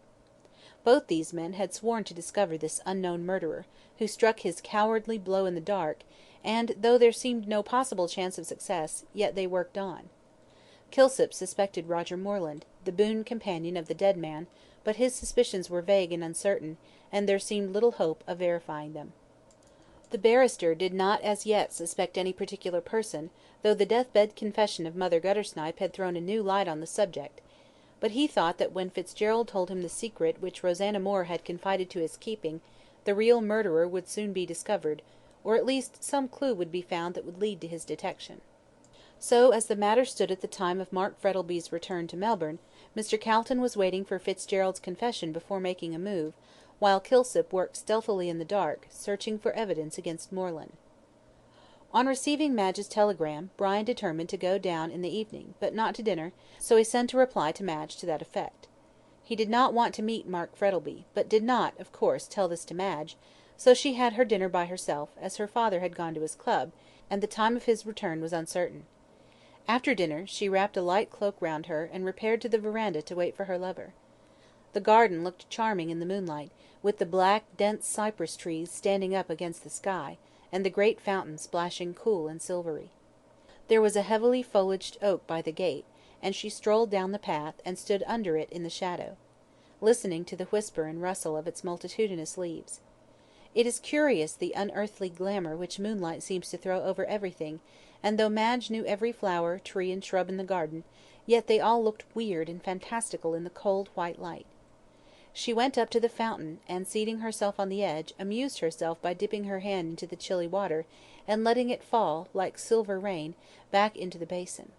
Then she heard the iron gate open and shut with a clash, and, springing to her feet, saw someone coming up the path in a light coat and soft, wide-awake hat. "Oh, it's you at last, Brian," she cried, as she ran down the path to meet him. "Why did you not come before?" "Not being Brian, I can't say," answered her father's voice. Madge burst out laughing. "What an absurd mistake!" she cried. "Why, I thought you were Brian." "Indeed!" "Yes, in that hat and coat I couldn't tell the difference in the moonlight." "Oh!" said her father with a laugh, pushing his hat back. "Moonlight is necessary to complete the spell, I suppose." "Of course," answered his daughter. "If there were no moonlight, alas for lovers." "Alas, indeed!" echoed her father. "They would become as extinct as the moa. But where are your eyes, Puss, when you take an old man like me for your gay young Lochinvar?" "Well, really, papa," answered Madge deprecatingly, "you do look so like him in that coat and hat that I could not tell the difference till you spoke." "Nonsense, child," said Frettleby roughly. "You are fanciful." And turning on his heel, he walked rapidly towards the house, leaving Madge staring after him in astonishment, as well she might, for her father had never spoken to her so roughly before. Wondering at the cause of his sudden anger, she stood spellbound, until there came a step behind her, and a soft low whistle. She turned with a scream, and saw Brian smiling at her. "Oh, it's you," she said with a pout, as he caught her in his arms and kissed her. "Only me," said Brian ungrammatically. "Disappointing, isn't it?" "Oh, fearfully," answered the girl, with a gay laugh, as arm in arm they walked towards the house. "But do you know I made such a curious mistake just now? I thought papa was you." "How strange!" said Brian absently, for indeed he was admiring her charming face, which looked so pure and sweet in the moonlight. "Yes, wasn't it?" she replied. "He had on a light coat and a soft hat, just like you wear sometimes, and as you are both the same height, I took you for one another."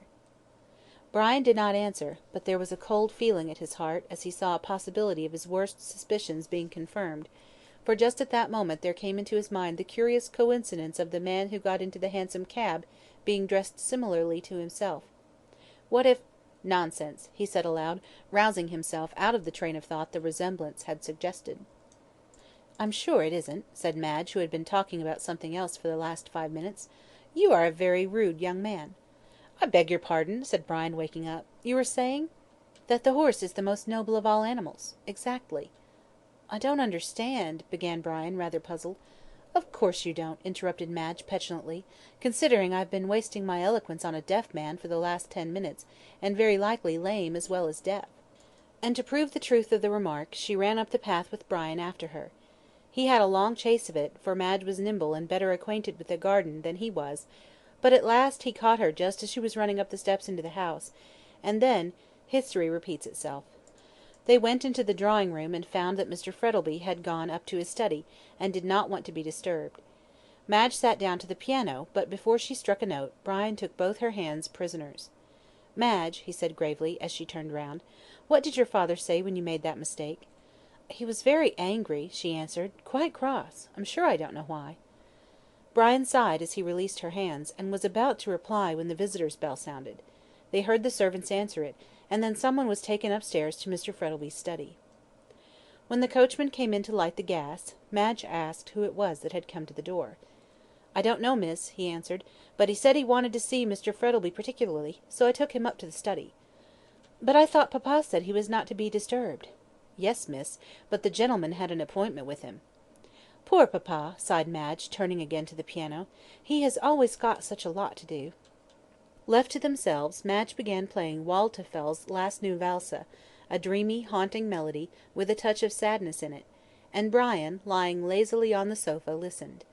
Then she sang a gay little French song about love and a butterfly, with a mocking refrain, which made Brian laugh.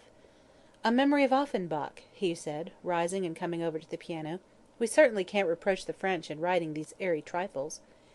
"They're unsatisfactory, I think," said Madge, running her fingers over the keys. "They mean nothing." "Of course not," he replied; "but don't you remember that De Quincey says there is no moral, either big or little, in the Iliad?" "Well, I think there's more music in Barbara Allen than all those frothy things," said Madge, with fine scorn. "Come and sing it." "A 5-act funeral it is," groaned Brian, as he rose to obey. "Let's have Garry Owen instead." Nothing else, however, would suit the capricious young person at the piano, so Brian, who had a pleasant voice, sang the quaint old ditty of cruel Barbara Allen, who treated her dying love with such disdain. "Sir John Graham was an ass," said Brian, when he had finished, "or instead of dying in such a silly manner, he'd have married her right off, without asking her permission." "I don't think she was worth marrying," replied Madge, opening a book of Mendelssohn's duets, "or she wouldn't have made such a fuss over her health not being drunk." "Depend upon it, she was a plain woman," remarked Brian gravely, "and was angry because she wasn't toasted among the rest of the country belles. I think the young man had a narrow escape; she'd always have reminded him about that unfortunate oversight." "You seem to have analysed her nature pretty well," said Madge, a little drily. "However, we'll leave the failings of Barbara Allen alone, and sing this." This was Mendelssohn's charming duet, "Would that my love," which was a great favourite of Brian's.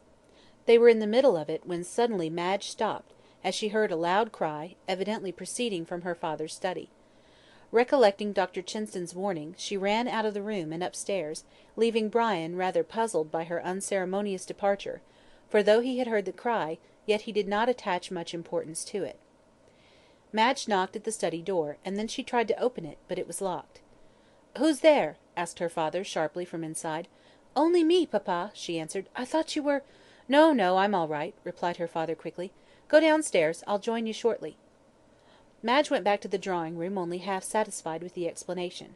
She found Brian waiting at the door, with rather an anxious face. "What's the matter?" he asked, as she paused a moment at the foot of the stairs.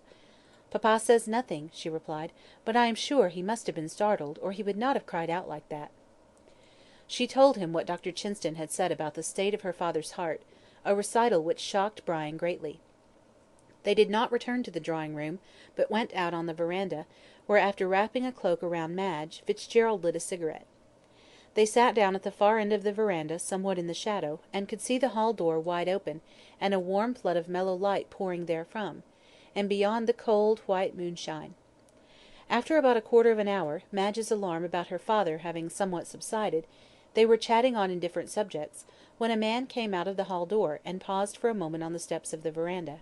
He was dressed in rather a fashionable suit of clothes, but in spite of the heat of the night, he had a thick white silk scarf round his throat. "That's rather a cool individual," said Brian, removing his cigarette from between his lips. "I wonder what— Good God!" he cried, rising to his feet as the stranger turned round to look at the house, and took off his hat for a moment. "Roger Moreland!" The man started, and looked quickly round into the dark shadow of the verandah, where they were seated; then, putting on his hat, he ran quickly down the path, and they heard the gate clang after him. Madge felt a sudden fear at the expression on Brian's face, as revealed by a ray of moonlight streaming full on it. "Who is Roger Moreland?" she asked, touching his arm. "Ah, I remember," with sudden horror. "Oliver Whyte's friend." "Yes," in a hoarse whisper, "and one of the witnesses at the trial." End of Chapter 28. Read by Sibella Denton. Mr. Calton's curiosity is satisfied. There was not much sleep for Brian that night. He left Madge almost immediately, and went home, but he did not go to bed. He felt too anxious and ill at ease to sleep, and passed the greater part of the night walking up and down his room, occupied with his own sad thoughts. He was wondering in his own mind what could be the meaning of Roger Moreland's visit to Mark Frettleby. All the evidence that he had given at the trial was that he had met White, and had been drinking with him during the evening. White then went out, and that was the last Moreland had seen of him. Now the question was, what did he go to see Mark Frettleby for? He had no acquaintance with him, and yet called by appointment. It is true that he might have been in poverty, and the millionaire being well known as an extremely generous man, Moreland might have called on him for money. But then the cry which Frettleby had given after the interview had lasted a short time proved that he had been startled. Madge had gone upstairs and found the door locked, her father refusing her admission. Now why was he so anxious Moreland should not be seen by anyone? That he had made some startling revelation was certain, and Fitzgerald felt sure that it was in connection with the Hansom Cab murder case. He wearied himself with conjectures about the matter, and towards daybreak threw himself, dressed as he was, on the bed, and slept heavily till 12 o'clock the next day. When he arose and looked at himself in the glass, he was startled at the haggard and worn appearance of his face. The moment he was awake his mind went back to Mark Frettleby and the visit of Roger Moreland. "The net is closing round him," he murmured to himself. "I don't see how he can escape. Oh, Madge, Madge, if only I could spare you the bitterness of knowing what you must know sooner or later, and that other unhappy girl. The sins of the fathers will be visited on the children. God help them." He took his bath, and after dressing himself went into his sitting room, where he had a cup of tea, which refreshed him considerably. Mrs. Sampson came crackling merrily upstairs with a letter, and gave vent to an exclamation of surprise, on seeing his altered appearance. "Lor, sir!" she exclaimed, "what have you been a-doing? Me knowing your 'abits as you'd gone to bed, not to say as it's very tempting in this hot weather, but with excuses, sir, you looks as if you hadn't slept a blessed wink." "No more have I," said Brian, listlessly holding out his hand for the letter. "I was walking up and down my room all last night. I must have walked miles." "Ah! how that puts me in mind of my poor 'usband," chirped the cricket. "Bein' a printer, and accustomed like a howl to the darkness, when he was 'ome for the night he walked up and down till he wore out the carpet, bein' an expensive one, as I 'ad on my marriage, and the only way I could stop him was by giving him something soothin', which you, sir, ought to try, whisky, hot, with lemon and sugar, but I've heard tell as chloroform—" "No, damn it," said Brian hastily, startled out of his politeness, "I've had enough of that." "Achin' teeth, no doubt," said the landlady, going to the door, "which I'm often taken that way myself, decayed teeth runnin' in the family, though to be sure mine are stronger than former, a lodger of mine havin' been a dentist, and doin' them beautiful, instead of payin' rent, not havin' ready cash, his boxes being filled with bricks on his departure from the house." As Brian did not appear particularly interested in these domestic reminiscences, and seemed as if he wanted to be left alone, Mrs. Sampson, with a final crackle, went downstairs and talked with a neighbour in the kitchen, as to the desirability of drawing her money out of the savings bank, in case the Russians should surprise and capture Melbourne. Brian, left alone, stared out of the window at the dusty road and the black shadows cast by the tall poplars in front of the house. "I must leave this place," he said to himself. "Every chance remark seems to bear on the murder, and I'm not anxious to have it constantly by my side, like a skeleton at the feast." Suddenly he recollected the letter which he held in his hand, and which he now looked at for the first time. It proved to be from Madge, and tearing it open hastily, he read: "I cannot understand what is the matter with papa," she wrote. "Ever since that man Moreland left last night, he has shut himself up in his study, and is writing there hour after hour. I went up this morning, but he would not let me in. He did not come down to breakfast, and I am getting seriously alarmed. Come down to-morrow and see me, for I am anxious about his state of health, and I am sure that Moreland told him something which has upset him." "Writing," said Brian, as he put the letter in his pocket. "What about, I wonder? Perhaps he is thinking of committing suicide! If so, I for one will not stop him. It is a horrible thing to do, but it would be acting for the best under the circumstances." In spite of his determination to see Calton and tell all, Fitzgerald did not go near him that day. He felt ill and weary, the want of sleep and mental worry telling on him terribly, and he looked 10 years older than he did before the murder of White. It is trouble which draws lines on the smooth forehead and furrows round the mouth. If a man has any mental worry, his life becomes a positive agony to him. Mental tortures are quite as bad as physical ones, if not worse. The last thing before dropping off to sleep is the thought of trouble, and with the first faint light of dawn, it returns and hammers all day at the weary brain. But while a man can sleep, life is rendered at least endurable, and of all the blessings which Providence has bestowed, there is none so precious as that same sleep, which, as wise Sancho Panza says, wraps every man like a cloak. Brian felt the need of rest, so sending a telegram to Calton to call on him in the morning, and another to Madge that he would be down to luncheon next day, he stayed indoors all day, and amused himself with smoking and reading. He went to bed early, and succeeded in having a sound sleep, so when he awoke next morning he felt considerably refreshed and invigorated. He was having his breakfast at 8:30, when he heard the sound of wheels, and immediately afterwards a ring at the bell. He went to the window, and saw Calton's trap was at the door. The owner was shortly afterwards shown into the room. "Well, you are a nice fellow," cried Calton, after greetings were over. "Here I've been waiting for you with all the patience of Job, thinking you were still up country." "Will you have some breakfast?" asked Brian, laughing at his indignation. "What have you got?" said Calton, looking over the table. "Ham and eggs. Humph! Your landlady's culinary ideas are very limited." "Most landladies' ideas are," retorted Fitzgerald, resuming his breakfast. "Unless Heaven invents some new animal, lodgers will go on getting beef and mutton, alternated with hash, until the end of the world." "When one is in Rome, one mustn't speak ill of the Pope," answered Calton, with a grimace. "Do you think your landlady could supply me with brandy and soda?" "I think so," answered Fitzgerald, rising and ringing the bell. "But isn't it rather early for that sort of thing?" "There's a proverb about glass houses," said Calton, severely, "which applies to you in this particular instance." Whereupon Fitzgerald laughed, and Calton, having been supplied with what he required, prepared to talk business. "I need hardly tell you how anxious I am to hear what you've got to say," he said, leaning back in his chair. "But I may as well tell you that I am satisfied that I know half of your secret already." "Indeed!" Fitzgerald looked astonished. "In that case I need not—" "Yes, you need," retorted Calton. "I told you I only know half." "Which half?" "Rather difficult to answer. However, I'll tell you what I know, and you can supply all deficiencies. I am quite ready. Go on. Stop." He arose and closed the door carefully. "Well," resuming his seat, "Mother Guttersnipe died the other night." "Is she dead?" "As a door nail," answered Calton, calmly. "And a horrible deathbed it was. Her screams ring in my ears yet. But before she died she sent for me and said—" "What?" "That she was the mother of Rosanna Moore." "Yes?" "And that Sal Rawlins was Rosanna's child." "And the father," said Brian, in a low voice, "was Mark Frettleby." "Ah!" "And now what have you to tell me?" "Nothing!" "Nothing!" echoed Calton, surprised. "Then this is what Rosanna Moore told you when she died?" "Yes." "Then why have you made such a mystery about it?" "You ask that?" said Fitzgerald, looking up in surprise. "If I had told it, don't you see what a difference it would have made to Madge?" "I'm sure I don't," retorted the barrister, completely mystified. "I suppose you mean Frettleby's connection with Rosanna Moore. Well, of course it was not a very creditable thing for her to have been Frettleby's mistress, but still—" "His mistress!" said Fitzgerald, looking up sharply. "Then you don't know all." "What do you mean? Was she not his mistress?" "No, his wife." Calton sprang to his feet, and gave a cry of surprise. "His wife!" Fitzgerald nodded. "Why, Mother Guttersnipe did not know this. She thought Rosanna was his mistress." "He kept his marriage secret," answered Brian, "and as his wife ran away with someone else shortly afterwards, he never revealed it." "I understand now," said the barrister slowly. "For if Mark Frettleby was lawfully married to Rosanna Moore, Madge is illegitimate."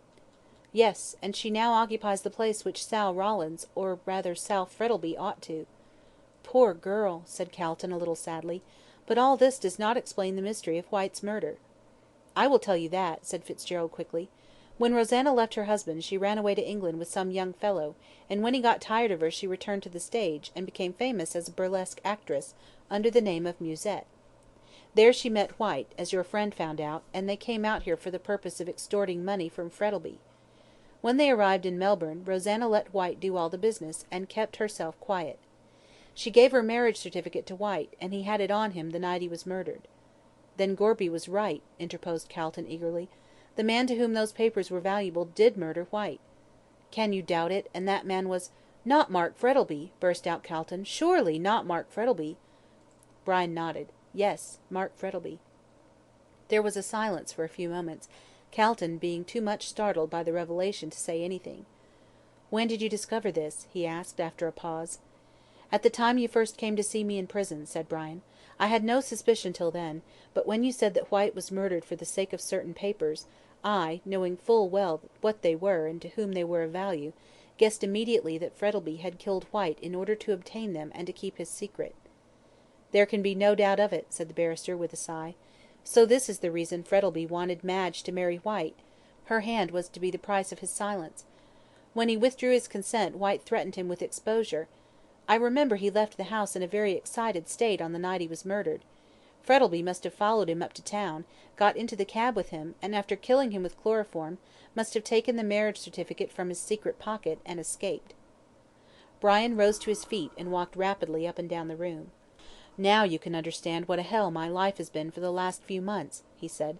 "Knowing that he had committed the crime, and yet I had to sit with him, eat with him, and drink with him, with the knowledge that he was a murderer, and Madge, his daughter—" Just then a knock came to his door, and Mrs. Sampson entered it with a telegram, which she handed to Brian. He tore it open as she withdrew, and glancing over it, gave a cry of horror, and let it flutter to his feet.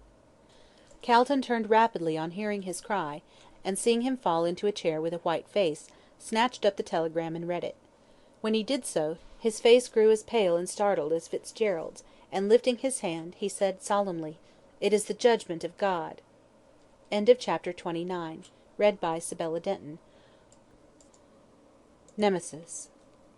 Men, according to the old Greek, are the sport of the gods, who, enthroned on high Olympus, put evil desires into the hearts of mortals, and when evil actions were the outcome of evil thoughts, amused themselves by watching the ineffectual efforts made by their victims to escape a relentless deity called Nemesis, who exacted a penalty for their evil deeds. It was no doubt very amusing to the gods, but it is questionable if the men found it so. They had their revenge, however, for weary of plaguing puny mortals, who whimpered and cried when they saw how they could not escape.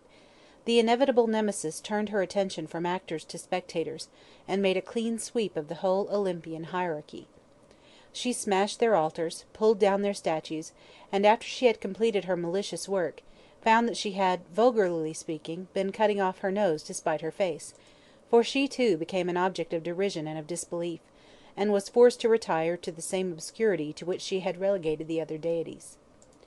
But men found out that she had not been altogether useless as a scapegoat upon which to lay the blame of their own shortcomings, so they created a new deity called Fate, and laid any misfortune which happened to them to her charge. Her worship is still very popular, especially among lazy and unlucky people, who never bestir themselves, on the ground that whether they do so or not, their lives are already settled by Fate. After all, the true religion of Fate has been preached by George Eliot, when she says that our lives are the outcome of our actions. Set up any idol you please upon which to lay the blame of unhappy lives and baffled ambitions, but the true cause is to be found in men themselves. Every action, good or bad, which we do has its corresponding reward, and Mark Frettleby found it so, for the sins of his youth were now being punished in his old age. No doubt he had sinned gaily enough in that far-off time when life's cup was still brimming with wine, and no asp hid among the roses, but Nemesis had been an unseen spectator of all his thoughtless actions, and now she came to demand her just dues. He felt somewhat as Faust must have felt when Mephistopheles suggested a visit to Hades, in repayment of those years of magic youth and magic power. So long ago it seemed since he had married Rosanna Moore, that he almost persuaded himself that it had only been a dream, a pleasant dream with a disagreeable awakening. When she had left him he had tried to forget her, recognizing how unworthy she was of a good man's love.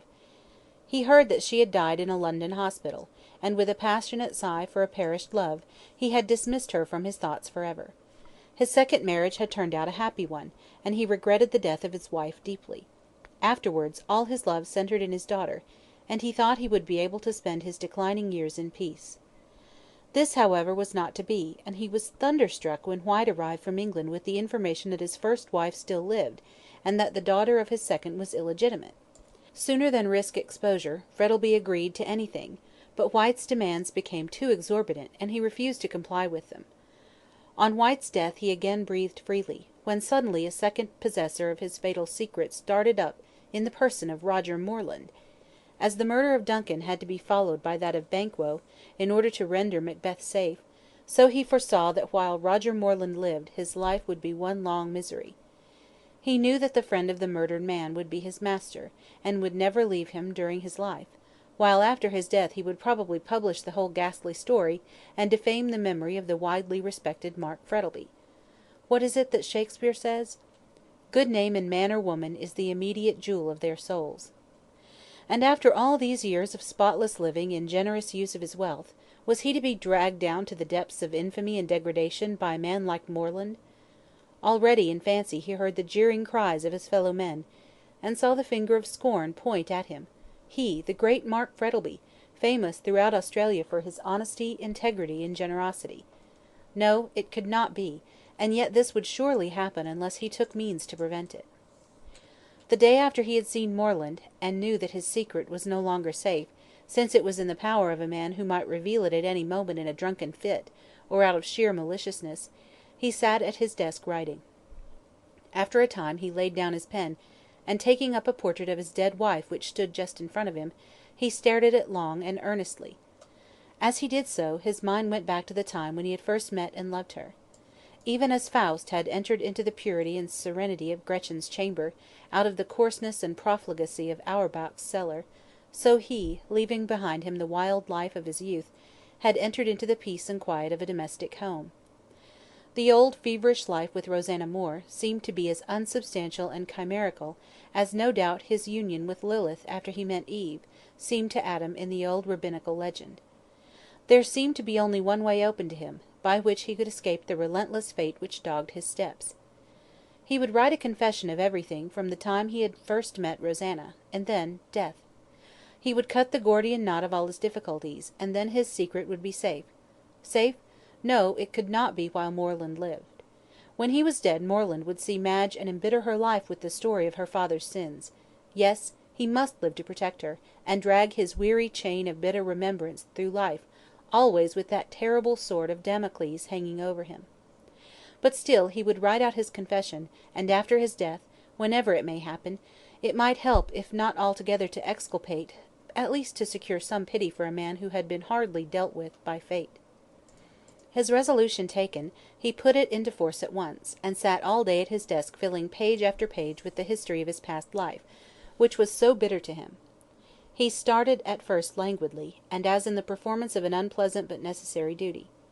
Soon, however, he became interested in it, and took a peculiar pleasure in putting down every minute circumstance which made the case stronger against himself. He dealt with it not as a criminal, but as prosecutor, and painted his conduct as much blacker than it had really been. Towards the end of the day, however, after reading over the earlier sheets, he experienced a revulsion of feeling, seeing how severe he had been on himself, so he wrote a defence of his conduct, showing that fate had been too strong for him. It was a weak argument to bring forward, but still he felt it was the only one that he could make. It was quite dark when he had finished, and while sitting in the twilight, looking dreamily at the sheets scattered all over his desk, he heard a knock at the door, and his daughter's voice asking if he was coming to dinner. All day long he had closed his door against everyone, but now, his task being ended, he collected all the closely written sheets together, placed them in a drawer of his escritoire, which he locked, and then opened the door. "Dear papa," cried Madge, as she entered rapidly, and threw her arms around his neck, "what have you been doing here all day by yourself?" "Writing," returned her father, laconically, as he gently removed her arms. "Why, I thought you were ill," she answered, looking at him apprehensively. "No, dear," he replied quietly, "not ill, but worried." "I knew that dreadful man who came last night had told you something to worry you. Who is he?" "Oh, a friend of mine," answered Frettleby, with hesitation. "What, Roger Moreland?" Her father started. "How do you know it was Roger Moreland?" "Oh, Brian recognised him as he went out." Mark Frettleby hesitated for a few moments, then busied himself with the papers on his desk, as he replied in a low voice, "You're right, it was Roger Moreland. He is very hard up, and as he was a friend of poor White's, he asked me to assist him, which I did." He hated to hear himself telling such a deliberate falsehood, but there was no help for it. Madge must never know the truth so long as he could conceal it. "Just like you," said Madge, kissing him lightly with filial pride, "the best and kindest of men." He shivered slightly as he felt her caress, and thought how she would recoil from him did she know all. After all, says some cynical writer, the illusions of youth are mostly due to the want of experience. Madge, ignorant in great measure of the world, cherished her pleasant illusions, though many of them had been destroyed by the trials of the past year, and her father longed to keep her in this frame of mind. "Now go down to dinner, my dear," he said, leading her to the door. "I will follow soon." "Don't be long," replied his daughter, "or I shall come up again." And she ran down the stairs, her heart feeling strangely light. Her father looked after her until she vanished, then heaving a regretful sigh returned to his study, and taking out the scattered papers fastened them together, and endorsed them. "My confession." He then placed them in an envelope, sealed it, and put it back in the desk. "If all that is in that packet were known," he said aloud, as he left the room, "what would the world say?" That night he was singularly brilliant at the dinner table. Generally a very reticent and grave man, on this night he laughed and talked so gaily that the very servants noticed the change. The fact was he felt a sense of relief at having unburdened his mind, and felt as though, by writing out that confession, he had laid the spectre which had haunted him for so long. His daughter was delighted at the change in his spirits, but the old Scotch nurse, who had been in the house since Madge was a baby, shook her head. "He's fey," she said gravely. "He's not long for the world." Of course she was laughed at; people who believe in presentiments generally are; but nevertheless she held firmly to her opinion. Mr. Frettleby went to bed early that night, the excitement of the last few days and the feverish gaiety in which he had lately indulged proving too strong for him. No sooner had he laid his head on his pillow than he dropped off to sleep at once, and forgot in placid slumber the troubles and worries of his waking hours. It was only 9 o'clock, so Madge stayed by herself in the great drawing room, and read a new novel, which was then creating a sensation, called Sweet Violet Eyes. It belied its reputation, however, for it was very soon thrown down on the table with a look of disgust, and rising from her seat, Madge walked up and down the room, and wished some good fairy would hint to Brian that he was wanted. If man is a gregarious animal, how much more, then, is a woman? This is not a conundrum, but a simple truth. A female Robinson Crusoe, says a writer who prided himself on being a keen observer of human nature, a female Robinson Crusoe would have gone mad for want of something to talk to. This remark, though severe, nevertheless contains several grains of truth, for women as a rule talk more than men. They are more sociable, and a Miss Misanthrope, in spite of Justin McCarthy's, is unknown, at least in civilized communities. Miss Frettleby, being neither misanthropic nor dumb, began to long for someone to talk to, and ringing the bell ordered Sal to be sent in. The two girls had become great friends, and Madge, though by 2 years the younger, assumed the role of mentor, and under her guidance Sal was rapidly improving. It was a strange irony of fate which brought together these two children of the same father, each with such different histories, the one reared in luxury and affluence, never having known want, the other dragged up in the gutter, all unsexed and besmirched by the life she had led. The whirligig of time brings in its revenges, and it was the last thing in the world Mark Frettleby would have thought of seeing, Rosanna Moore's child, whom he fancied dead, under the same roof as his daughter Madge. On receiving Madge's message Sal came to the drawing-room, and the two were soon chatting amicably together. The room was almost in darkness, only one lamp being lighted, Mr. Frettleby very sensibly detesting gas, with its glaring light, and had nothing but lamps in his drawing-room. At the end of the apartment, where Sal and Madge were seated, there was a small table. On it stood a large lamp with an opaque globe, which, having a shade over it, threw a soft and subdued circle of light round the table, leaving the rest of the room in a kind of semi-darkness. Near this sat Madge and Sal, talking gaily, and away on the left-hand side they could see the door open, and a warm flood of light pouring in from the hall. They had been talking together for some time, when Sal's quick ear caught a footfall on the soft carpet, and turning rapidly, she saw a tall figure advancing down the room. Madge saw it too, and started up in surprise on recognising her father. He was clothed in his dressing-gown, and carried some papers in his hand.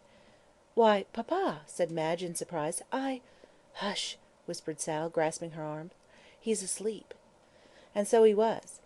In accordance with the dictates of the excited brain, the weary body had risen from the bed and wandered about the house.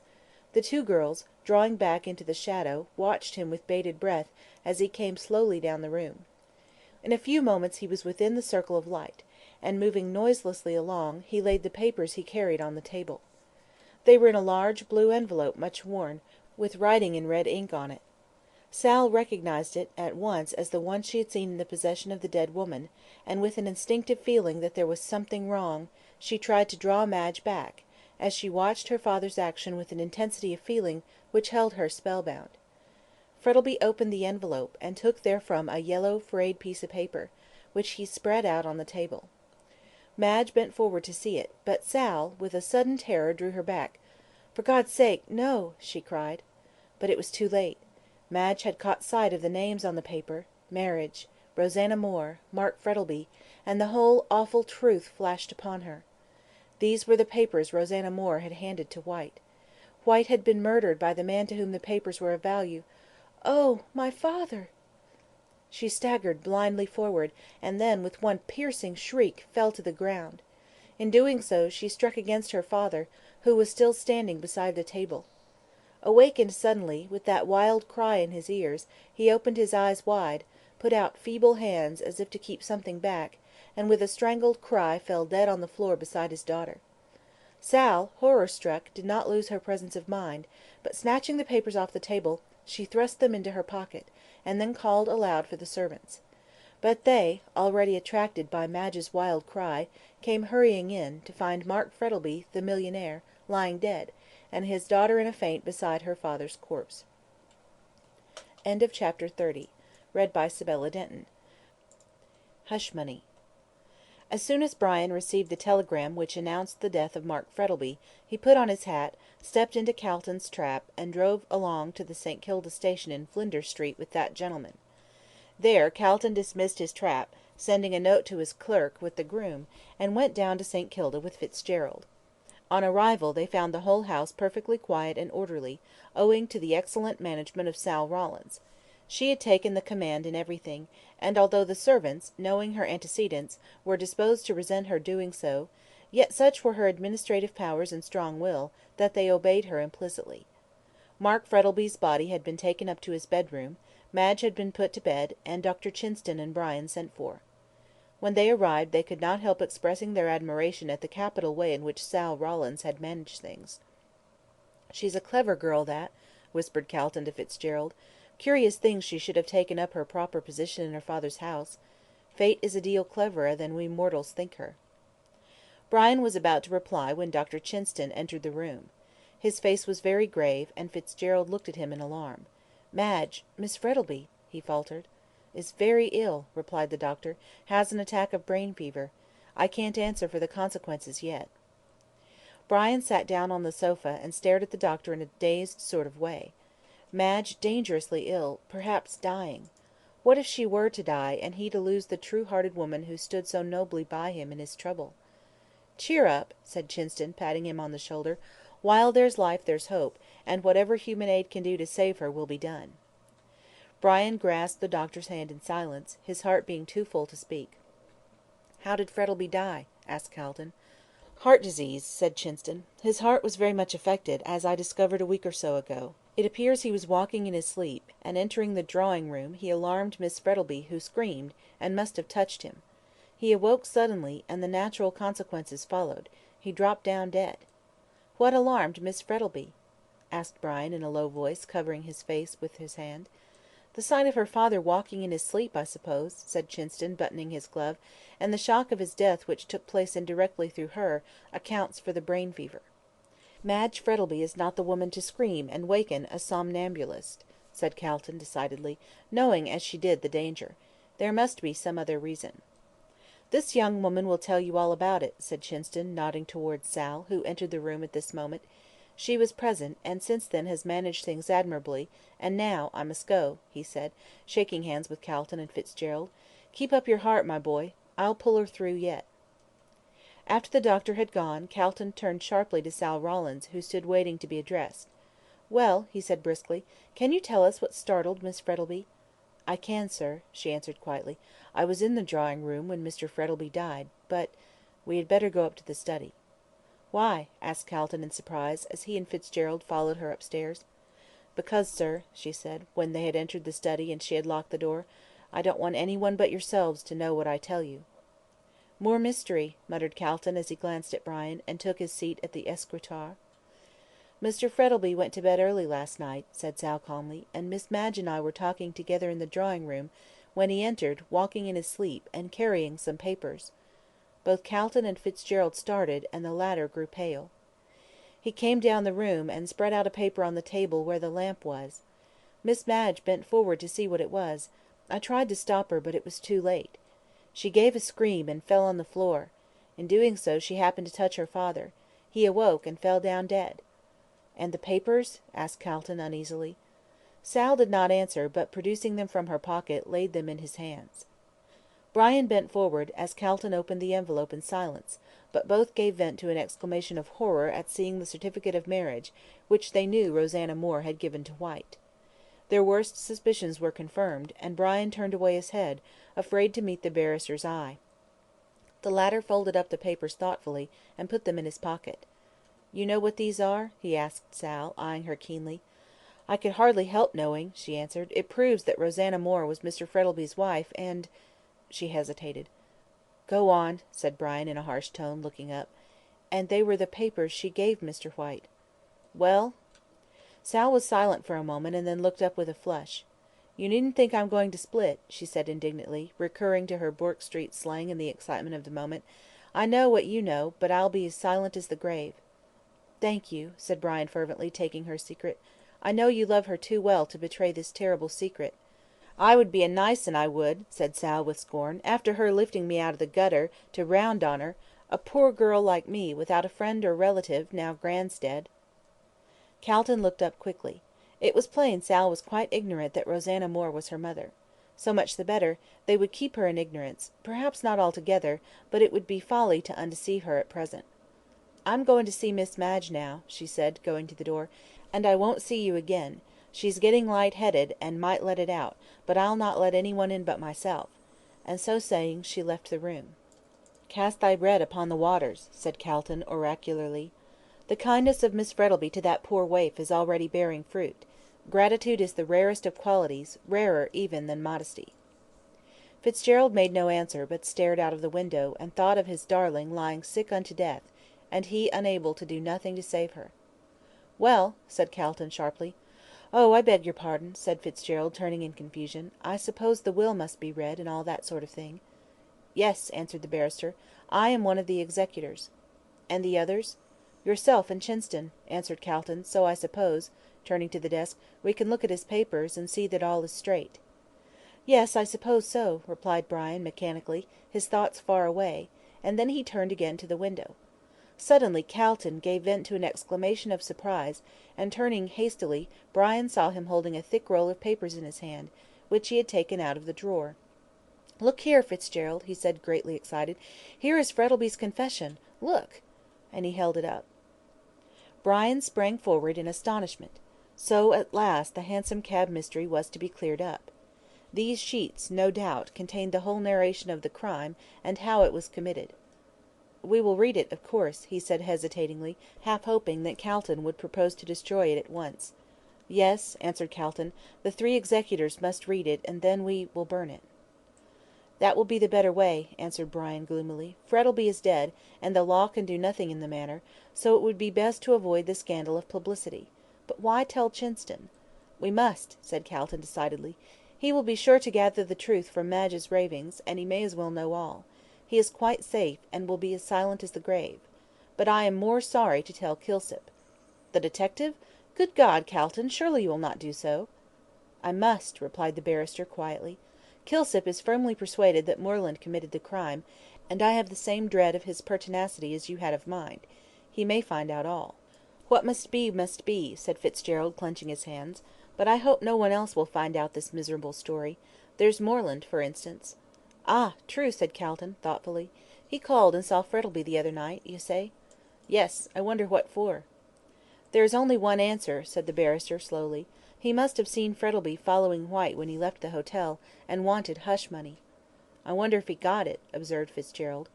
"Oh, I'll soon find that out," answered Calton, opening the drawer again, and taking out the dead man's cheque book. "Let me see what cheques have been drawn lately." Most of the blocks were filled up for small amounts, and 1 or 2 for 100 or so. Calton could find no large sum such as Moreland would have demanded. When, at the very end of the book, he found a cheque torn off, leaving the block slip quite blank. "There you are," he said, triumphantly, holding out the book to Fitzgerald. "He wasn't such a fool as to write the amount on the block, but tore the cheque out, and wrote in the sum required." "And what's to be done about it?" "Let him keep it, of course," answered Calton, shrugging his shoulders. "It's the only way to secure his silence." "I expect he cashed it yesterday, and is off by this time," said Brian, after a moment's pause. "So much the better for us," said Calton, grimly. "But I don't think he's off, or Kilsip would have let me know.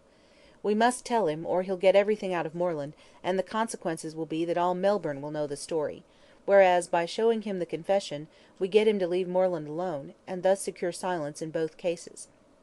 "I suppose we must see Chinston?" "Yes, of course. I will telegraph to him and Kilsip to come up to my office this afternoon at 3 o'clock, and then we will settle the whole matter." "And Sal Rawlins?" "Oh, I quite forgot about her," said Calton, in a perplexed voice. "She knows nothing about her parents, and of course Mark Frettleby died in the belief that she was dead." "We must tell Madge," said Brian, gloomily. "There is no help for it.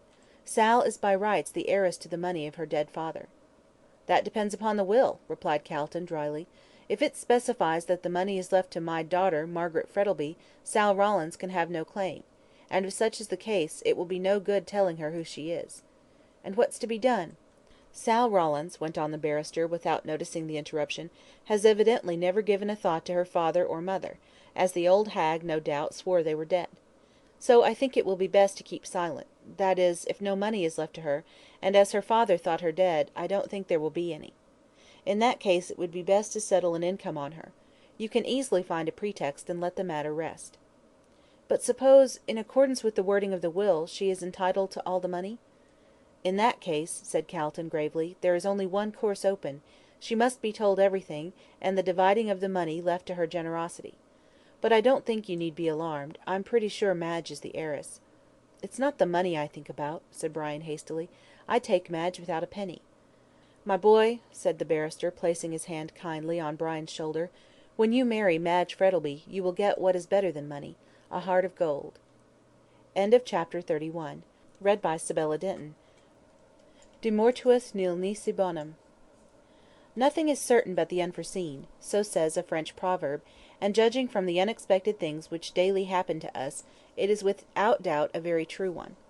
If any one had told Madge Frettleby one day that she would be stretched on a bed of sickness the next, and would be quite oblivious of the world and its doings, she would have laughed the prophet to scorn.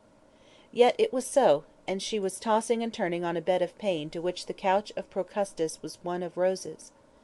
Sal sat beside her, ever watchful of her wants, and listened to the bright hours of the day, or the still ones of the night, to the wild and incoherent words which issued from her lips.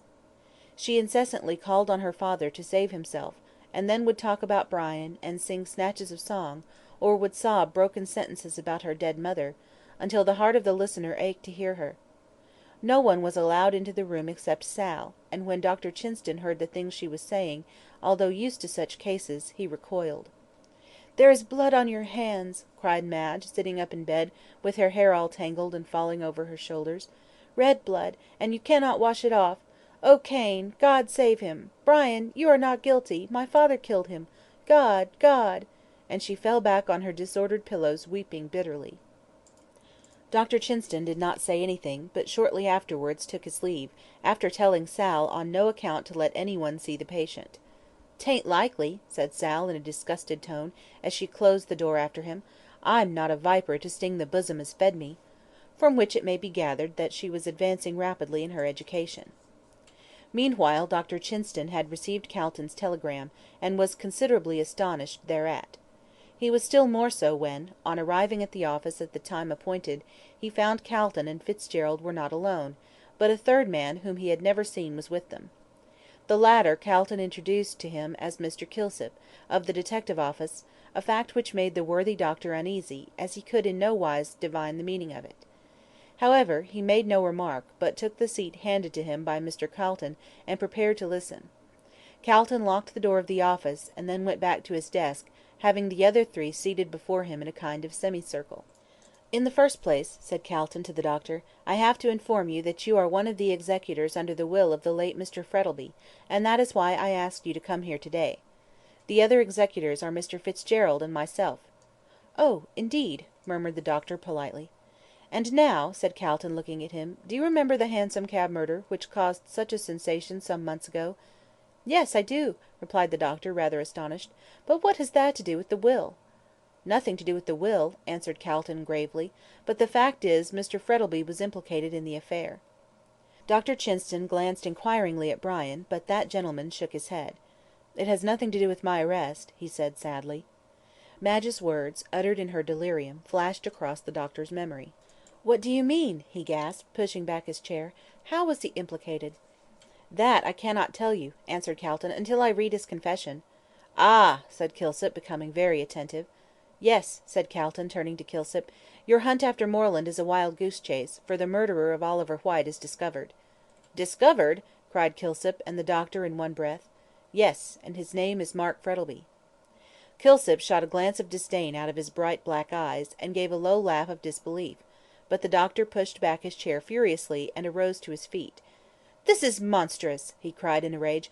"I won't sit still and hear this accusation against my dead friend." "Unfortunately, it is too true," said Brian, sadly. "How dare you say so?" said Chinston, turning angrily on him. "And you going to marry his daughter?" "There is only one way to settle the question," said Calton, coldly. "We must read his confession." "But why the detective?" asked the doctor, ungraciously, as he took his seat. "Because I want him to hear for himself that Mr. Frettleby committed the crime, that he may keep silence." "Not till I've arrested him," said Kilsip, determinedly. "But he's dead," said Brian. "I'm speaking of Roger Moreland," retorted Kilsip, "for he and no other murdered Oliver Whyte."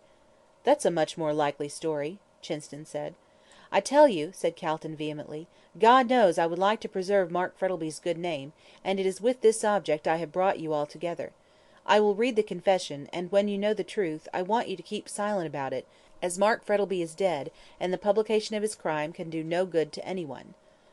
"I know," resumed Calton, addressing the detective, "that you are fully convinced in your own mind that you are right and I am wrong, but what if I tell you that Mark Frettleby died holding those very papers for the sake of which the crime was committed?"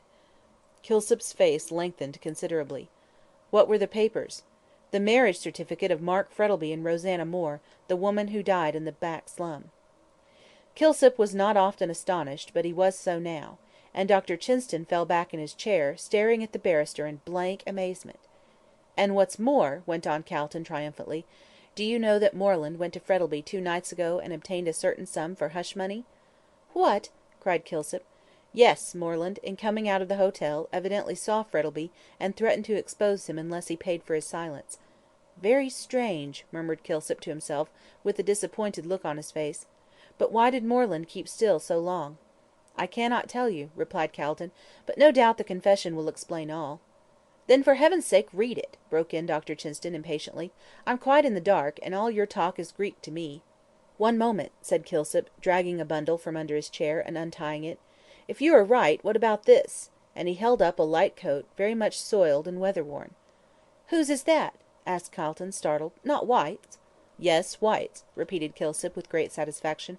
"I found it in the Fitzroy Gardens, near the gate that opens to George Street, East Melbourne. It was up in a fir tree." "Then Mr. Frettleby must have got out at Powlett Street, and walked down George Street, and then through the Fitzroy Gardens into town," said Calton. Kilsip took no heed of the remark, but took a small bottle out of the pocket of the coat and held it up. "I also found this," he said. "Chloroform!" cried everyone, guessing at once that it was the missing bottle. "Exactly," said Kilsip, replacing it. "This is what the bottle which contained the poison used well, call him the murderer. The name of the chemist being on the label, I went to him and found out who bought it. Now, who do you think?" with a look of triumph. "Frettleby," said Calton, decidedly. "No, Moreland," burst out Chinston, greatly excited. "Neither," retorted the detective, calmly. "The man who purchased this was Oliver Whyte himself." "Himself?" echoed Brian, now thoroughly surprised, as indeed were all the others. "Yes, I had no trouble in finding out that, thanks to the Poisons Act. As I knew no one would be so foolish as to carry chloroform about in his pocket for any length of time, I mentioned the day of the murder as the probable date it was bought. The chemist turned up in his book, and found that Whyte was the purchaser." "And what did he buy it for?" asked Chinston. "That's more than I can tell you," said Kilsip, with a shrug of his shoulders. "It's down in the book as being bought for medicinal usage, which may mean anything." "The law requires a witness," observed Calton, cautiously. "Who was the witness?" Again Kilsip smiled triumphantly. "I think I can guess," said Fitzgerald. "Moreland?" Kilsip nodded. "And I suppose," remarked Calton, in a slightly sarcastic tone, "that is another of your proofs against Moreland. He knew that Whyte had chloroform on him, therefore he followed him that night and murdered him?" "Well, It's a lot of nonsense," said the barrister, impatiently. "There's nothing against Moreland to implicate him. If he killed Whyte, what made him go and see Frettleby?" "But," said Kilsip, nodding sagely in his head, If, as Moreland says, he had Whyte's coat in his possession before the murder, how is it that I should discover it afterwards up a fir tree in the Fitzroy Gardens, with an empty chloroform bottle in the pocket?" "He may have been an accomplice," suggested Calton. "What's the good of all this conjecturing?" said Chinston, impatiently, now thoroughly tired of the discussion. "Read the confession, and we will soon know the truth, without all this talk." Calton assented, and all having settled themselves to listen, he began to read what the dead man had written. Chapter 32. Sibella Denton. The Confession. What I am now about to write is set forth by me so that the true circumstances connected with the Hansom Cab tragedy, which took place in Melbourne in 18 may be known. I owe a confession, particularly to Brian Fitzgerald, seeing that he was accused of the crime. Although I know he was rightfully acquitted of the charge, yet I wish him to know all about the case, though I am convinced, from his altered demeanour towards me, that he is better acquainted with it than he chooses to confess. In order to account for the murder of Oliver Whyte, I must go back to the beginning of my life in this colony, and show how the series of events began which culminated in the committal of the crime. Should it be necessary to make this confession public, in the interest of justice, I can say nothing against such a course being taken, but I would be grateful if it could be suppressed, both on account of my good name and of my dear daughter Margaret, whose love and affection has so soothed and brightened my life. If, however, she should be informed of the contents of these pages, I ask her to deal leniently with the memory of one who was sorely tried and tempted. I came to the colony of Victoria, or rather, as it was called then, New South Wales, in the year 18. I had been in a merchant's office in London, but not finding much opportunity for advancement, I looked about to see if I could better myself. I heard of this new land across the ocean, and though it was not then the El Dorado which it afterwards turned out, and, truth to tell, had rather a shady name, owing to the transportation of convicts, yet I longed to go there and start a new life. Unhappily, however, I had not the means, and saw nothing better before me than the dreary life of a London clerk, as it was impossible that I could save out of the small salary I got. Just at this time, an old maiden aunt of my mother's died, and left £100 to me. With this, I came out to Australia, determined to become a rich man. I stayed some time in Sydney, and then came over to Port Phillip, now so widely known as marvellous Melbourne, where I intended to pitch my tent. I saw that it was a young and rising colony, though of course, coming as I did before the days of the gold diggings, I never dreamt it would spring up, as it has done since, into a nation. I was careful and saving in those days, and indeed I think it was the happiest time of my life. I bought land whenever I could scrape the money together, and at the time of the gold rush was considered well to do. When, however, the cry that gold had been discovered was raised, and the eyes of all the nations were turned to Australia, with her glittering treasures, men poured in from all parts of the world, and the golden age commenced. I began to grow rich rapidly, and was soon pointed out as the wealthiest man in the colonies. I bought a station, and leaving the riotous, feverish Melbourne life, went to live on it. I enjoyed myself there, for the wild, open-air life had great charms for me, and there was a sense of freedom to which I had hitherto been a stranger. But man is a gregarious animal, and I, growing weary of solitude and communings with Mother Nature, came down on a visit to Melbourne, where, with companions as gay as myself, I spent my money freely, and, as the phrase goes, saw life. After confessing that I loved the pure life of the country, it sounds strange to say I enjoyed the wild life of the town, but I did. I was neither a Joseph nor a St. Anthony, and I was delighted with Bohemia, with its good fellowship and charming suppers, which took place in the small hours of the morning, when wit and humour reigned supreme. It was at one of these suppers that I first met Rosanna Moore, the woman who was destined to curse my existence. She was a burlesque actress, and all the young fellows in those days were madly in love with her. She was not exactly what was called beautiful, but there was a brilliancy and fascination about her which few could resist. On first seeing her I did not admire her much, but laughed at my companions as they raved about her. On becoming personally acquainted with her, however, I found that her powers of fascination had not been overrated, and I ended by falling desperately in love with her. I made inquiries about her private life, and found that it was irreproachable, as she was guarded by a veritable dragon of a mother, who would let no one approach her daughter. I need not tell you about my courtship, as these phases of a man's life are generally the same, but it will be sufficient to prove the depth of my passion for her when I say I was determined to make her my wife. It was on condition, however, that the marriage should be kept secret until such time as I should choose to reveal it. My reason for such a course was this. My father was still alive, and he, being a rigid Presbyterian, would never have forgiven me for having married a woman of the stage. So, as he was old and feeble, I did not wish him to learn that I had done so, fearing that the shock would be too much for him in his then state of health. I told Rosanna I would marry her, but wanted her to leave her mother, who was a perfect fury and not an agreeable person to live with. As I was rich, young, and not bad looking, Rosanna consented, and during an engagement she had in Sydney, I went over there and married her. She never told her mother she had married me, why I do not know, as I laid no restriction on her doing so. The mother made a great noise over the matter, but I gave Rosanna a large sum of money for her, and this the old harridan accepted, and left for New Zealand. Rosanna went with me to my station, where we lived as man and wife, though in Melbourne she was supposed to be my mistress. At last, feeling degraded in my own eyes at the way in which I was supposed to be living, I wanted to reveal our secret, but this Rosanna would not consent to. I was astonished at this, and never could discover the reason, but in many ways Rosanna was an enigma to me. She then grew weary of the quiet country life, and longed to return to the glitter and glare of the footlights. This I refused to let her do, and from that moment she took a dislike to me. A child was born, and for a time she was engrossed with it, but soon wearied of the new plaything, and again pressed me to allow her to return to the stage. I again refused, and we became estranged from one another. I grew gloomy and irritable, and was accustomed to take long rides by myself, frequently being away for days. There was a great friend of mine who owned the next station, a fine, handsome young fellow called Frank Kelly, with a gay, sunny disposition, and a wonderful flow of humour. When he found I was so much away, thinking Rosanna was only my mistress, he began to console her, and succeeded so well that one day, on my return from a ride, I found she had fled with him, and had taken the child with her. She left a letter saying that she had never really cared for me, but had married me for my money. She would keep our marriage secret, and was going to return to the stage. I followed my false friend and false wife down to Melbourne, but arrived too late, as they had just left for England. Disgusted with the manner in which I had been treated, I plunged into a whirl of dissipation, trying to drown the memory of my married life. My friends, of course, thought my loss amounted to no more than that of a mistress, and I soon began myself to doubt that I had ever been married, so far away and visionary did my life of the previous year seem. I continued my fast life for about 6 months, when suddenly I was arrested upon the brink of destruction by an angel. I say this advisedly, for if ever there was an angel upon earth, it was she who afterwards became my wife. She was the daughter of a doctor, and it was her influence which drew me back from the dreary path of profligacy and dissipation which I was then leading.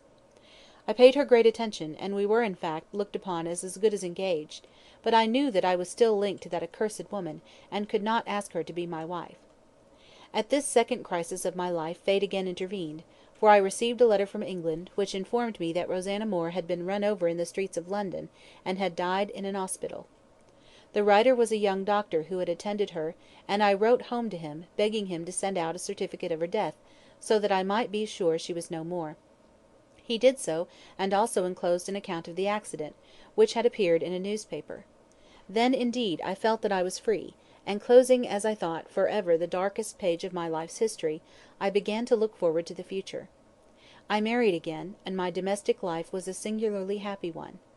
As the colony grew greater, with every year I became even more wealthy than I had been, and was looked up to and respected by my fellow citizens. When my dear daughter Margaret was born, I felt that my cup of happiness was full, but suddenly I received a disagreeable reminder of the past. Rosanna's mother made her appearance one day, a disreputable-looking creature, smelling of gin, in whom I could not recognise the respectably dressed woman who used to accompany Rosanna to the theatre. She had spent long ago all the money I had given her, and had sunk lower and lower, until she now lived in a slum off Little Bourke Street. I made inquiries after the child, and she told me it was dead. Rosanna had not taken it to England with her, but had left it in her mother's charge, and no doubt neglect and want of proper nourishment was the cause of its death. There now seemed to be no link to bind me to the past, with the exception of the old hag, who knew nothing about the marriage. I did not attempt to undeceive her, but agreed to allow her enough to live on if she promised never to trouble me again, and to keep quiet about everything which had reference to my connection with her daughter. She promised readily enough, and went back to her squalid dwelling in the slums, where, for all I know, she still lives, as money has been paid to her regularly every month by my solicitors. I heard nothing more about the matter, and now felt quite satisfied that I had heard the last of Rosanna. As years rolled on, things prospered with me, and so fortunate was I in all speculations that my luck became proverbial. Then, alas! when all things seemed to smile upon me, my wife died, and the world has never seemed the same to me since. But I had my dear daughter to console me, and in her love and affection I became reconciled to the loss of my wife. A young Irish gentleman, called Brian Fitzgerald, came out to Australia, and I soon saw that my daughter was in love with him, and that he reciprocated that affection, whereat I was glad, as I have always esteemed him highly. I looked forward to their marriage, when suddenly a series of events occurred which must be fresh in the memory of those who read these pages. Mr. Oliver Whyte, a gentleman from London, called on me and startled me with the news that my first wife, Rosanna Moore, was still living, and that the story of her death had been an ingenious fabrication in order to deceive me. She had met with an accident, as stated in the newspaper, and had been taken to an hospital, where she recovered. The young doctor who had sent me the certificate of her death had fallen in love with her, and wanted to marry her, and had told me that she was dead in order that her past life might be obliterated. The doctor, however, died before the marriage, and Rosanna did not trouble herself about undeceiving me. She was then acting on the burlesque stage under the name of Musette, and seemed to have gained an unenviable notoriety by her extravagance and infamy. Whyte met her in London, and she became his mistress. He seemed to have had a wonderful influence over her, for she told him all her past life, and about her marriage with me. Her popularity being on the wane in London, as she was now growing old, and had to make way for younger actresses, Whyte proposed that they should proceed to the colonies and extort money from me, and he had come to me for that purpose. The villain told me all this in the coolest manner, and I, knowing he held the secret of my life, was unable to resent it. I refused to see Rosanna, but told Whyte I would agree to his terms, which were, first, a large sum of money was to be paid to Rosanna, and secondly, that he should marry my daughter.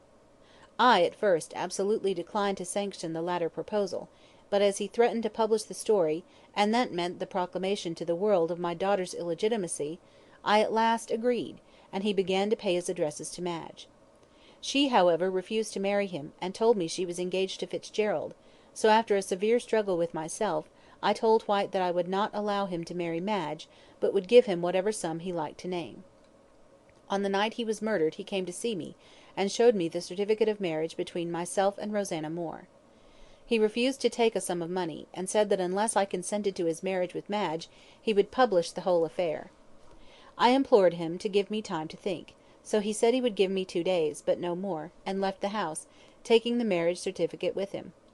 I was in despair, and saw that the only way to save myself was to obtain possession of the marriage certificate and deny everything. With this idea in mind I followed him up to town and saw him meet Moreland, and drink with him. They went into the hotel in Russell Street, and when Whyte came out, at 12:30, he was quite intoxicated. I saw him go along to the Scotch Church, near the Bourke and Wills monument, and cling to the lamp post at the corner.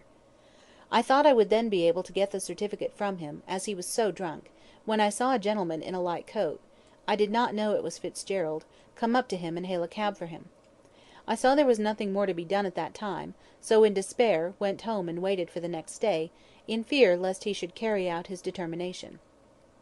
Nothing, however, turned up, and I was beginning to think that Whyte had abandoned his purpose, when I heard that he had been murdered in the Hansom Cab. I was in great fear lest the marriage certificate should be found on him, but nothing was said about it. This I could not understand at all. I knew he had it on him, and I could only conclude that the murderer, whoever he was, had taken it from the body, and would sooner or later come to me to extort money, knowing that I dare not denounce him. Fitzgerald was arrested, and afterwards acquitted, so I began to think that the certificate had been lost, and my troubles were at an end. However, I was always haunted by a dread that the sword was hanging over my head, and would fall sooner or later. I was right, for 2 nights ago Roger Moreland, who was an intimate friend of Whyte's, called on me, and produced the marriage certificate, which he offered to sell me for £5,000. In horror I accused him of murdering Whyte, which he denied at first, but afterwards acknowledged, stating that I dare not betray him for my own sake. I was nearly mad with the horror I was placed in, either to denounce my daughter as illegitimate or let a murderer escape the penalty of his crime. At last I agreed to keep silent, and handed him a cheque for £5,000, receiving in return the marriage certificate. I then made Moreland swear to leave the colony, which he readily agreed to do, saying Melbourne was dangerous. When he left I reflected upon the awfulness of my position, and had almost determined to commit suicide, but thank God I was saved from that crime. I write this confession in order that after my death the true story of the murder of Whyte may be known, and that any one who may hereafter be accused of the murder may not be wrongfully punished. I have no hopes of Moreland ever receiving the penalty of his crime, as when this is opened all trace of him will, no doubt, be lost. I will not destroy the marriage certificate, but place it with these papers, so that the truth of my story can be seen. In conclusion, I would ask the forgiveness of my daughter Margaret for my sins, which have been visited on her, but she can see for herself that circumstances were too strong for me. May she forgive me, as I hope God in his infinite mercy will, and may she come sometimes and pray over my grave, nor think too hardly upon her dead father. End of chapter 33. Read by Sibella Denton. The Hands of Justice. Calton's voice faltered a little when he read those last sad words, and he laid the manuscript down on the table, amid a dead silence, which was first broken by Brian. "Thank God," he said reverently, "thank God that he was innocent of the crime." "No," said Calton, a little cynically. "The riddle which has perplexed us so long is read, and the Sphinx is silent for evermore." "I knew he was incapable of such a thing," cried Chinston, whom emotion had hitherto kept silent. Meanwhile Kilsip listened to those eulogistic remarks on the dead man, and purred to himself, in a satisfied sort of way, like a cat who has caught a mouse. "You see, sir," he said, addressing the barrister, "I was right, after all." "Yes," answered Calton, frankly, "I acknowledge my defeat, but now—" "I'm going to arrest Moreland right off," said Kilsip. There was a silence for a few moments, and then Calton spoke again. "I suppose it must be so. Poor girl, poor girl." "I am very sorry for the young lady myself," said the detective in his soft, low voice, "but you see I cannot let a dangerous criminal escape for a mere matter of sentiment." "Of course not," said Fitzgerald, sharply. "Moreland must be arrested right off." "But he will confess everything," said Calton, angrily, "and then everyone will know about this first marriage." "Let them," retorted Brian, bitterly. "As soon as she is well enough we will marry at once, and leave Australia for ever." "But—" "I know her better than you do," said the young man, doggedly, "and I know she would like an end made of this whole miserable business at once. Arrest the murderer, and let him suffer for his crime." "Well, I suppose it must be so," said Chinston, with a sigh. "But it seems very hard that this slur should be cast on Miss Frettleby." Brian turned a little pale. "The sins of the father are generally visited upon the children by the world," he said bitterly. "But after the first pain is over, in new lands among new faces, she will forget the bitter past." "Now that it is settled Moreland is to be arrested," said Calton, "how is it to be done? Is he still in Melbourne?" "Rather," said Kilsip, in a satisfied tone. "I've had my eye on him for the last 2 months, and some one is watching him for me now. Trust me, he can't move 2 steps without my knowing it." "Ah, indeed!" said Calton, quickly. "Then do you know if he has been to the bank and cashed that cheque for 5,000, which Frettleby gave him?" "Well, now," observed Kilsip, after a pause, "do you know, you rather startled me when you told me he had received a cheque for that amount." "Why?" "It's such a large one," replied the detective, "and had I known what sum he had paid into his account I should have been suspicious." "Then he has been to the bank?" "To his own bank, yes. He went there yesterday afternoon at 2 o'clock.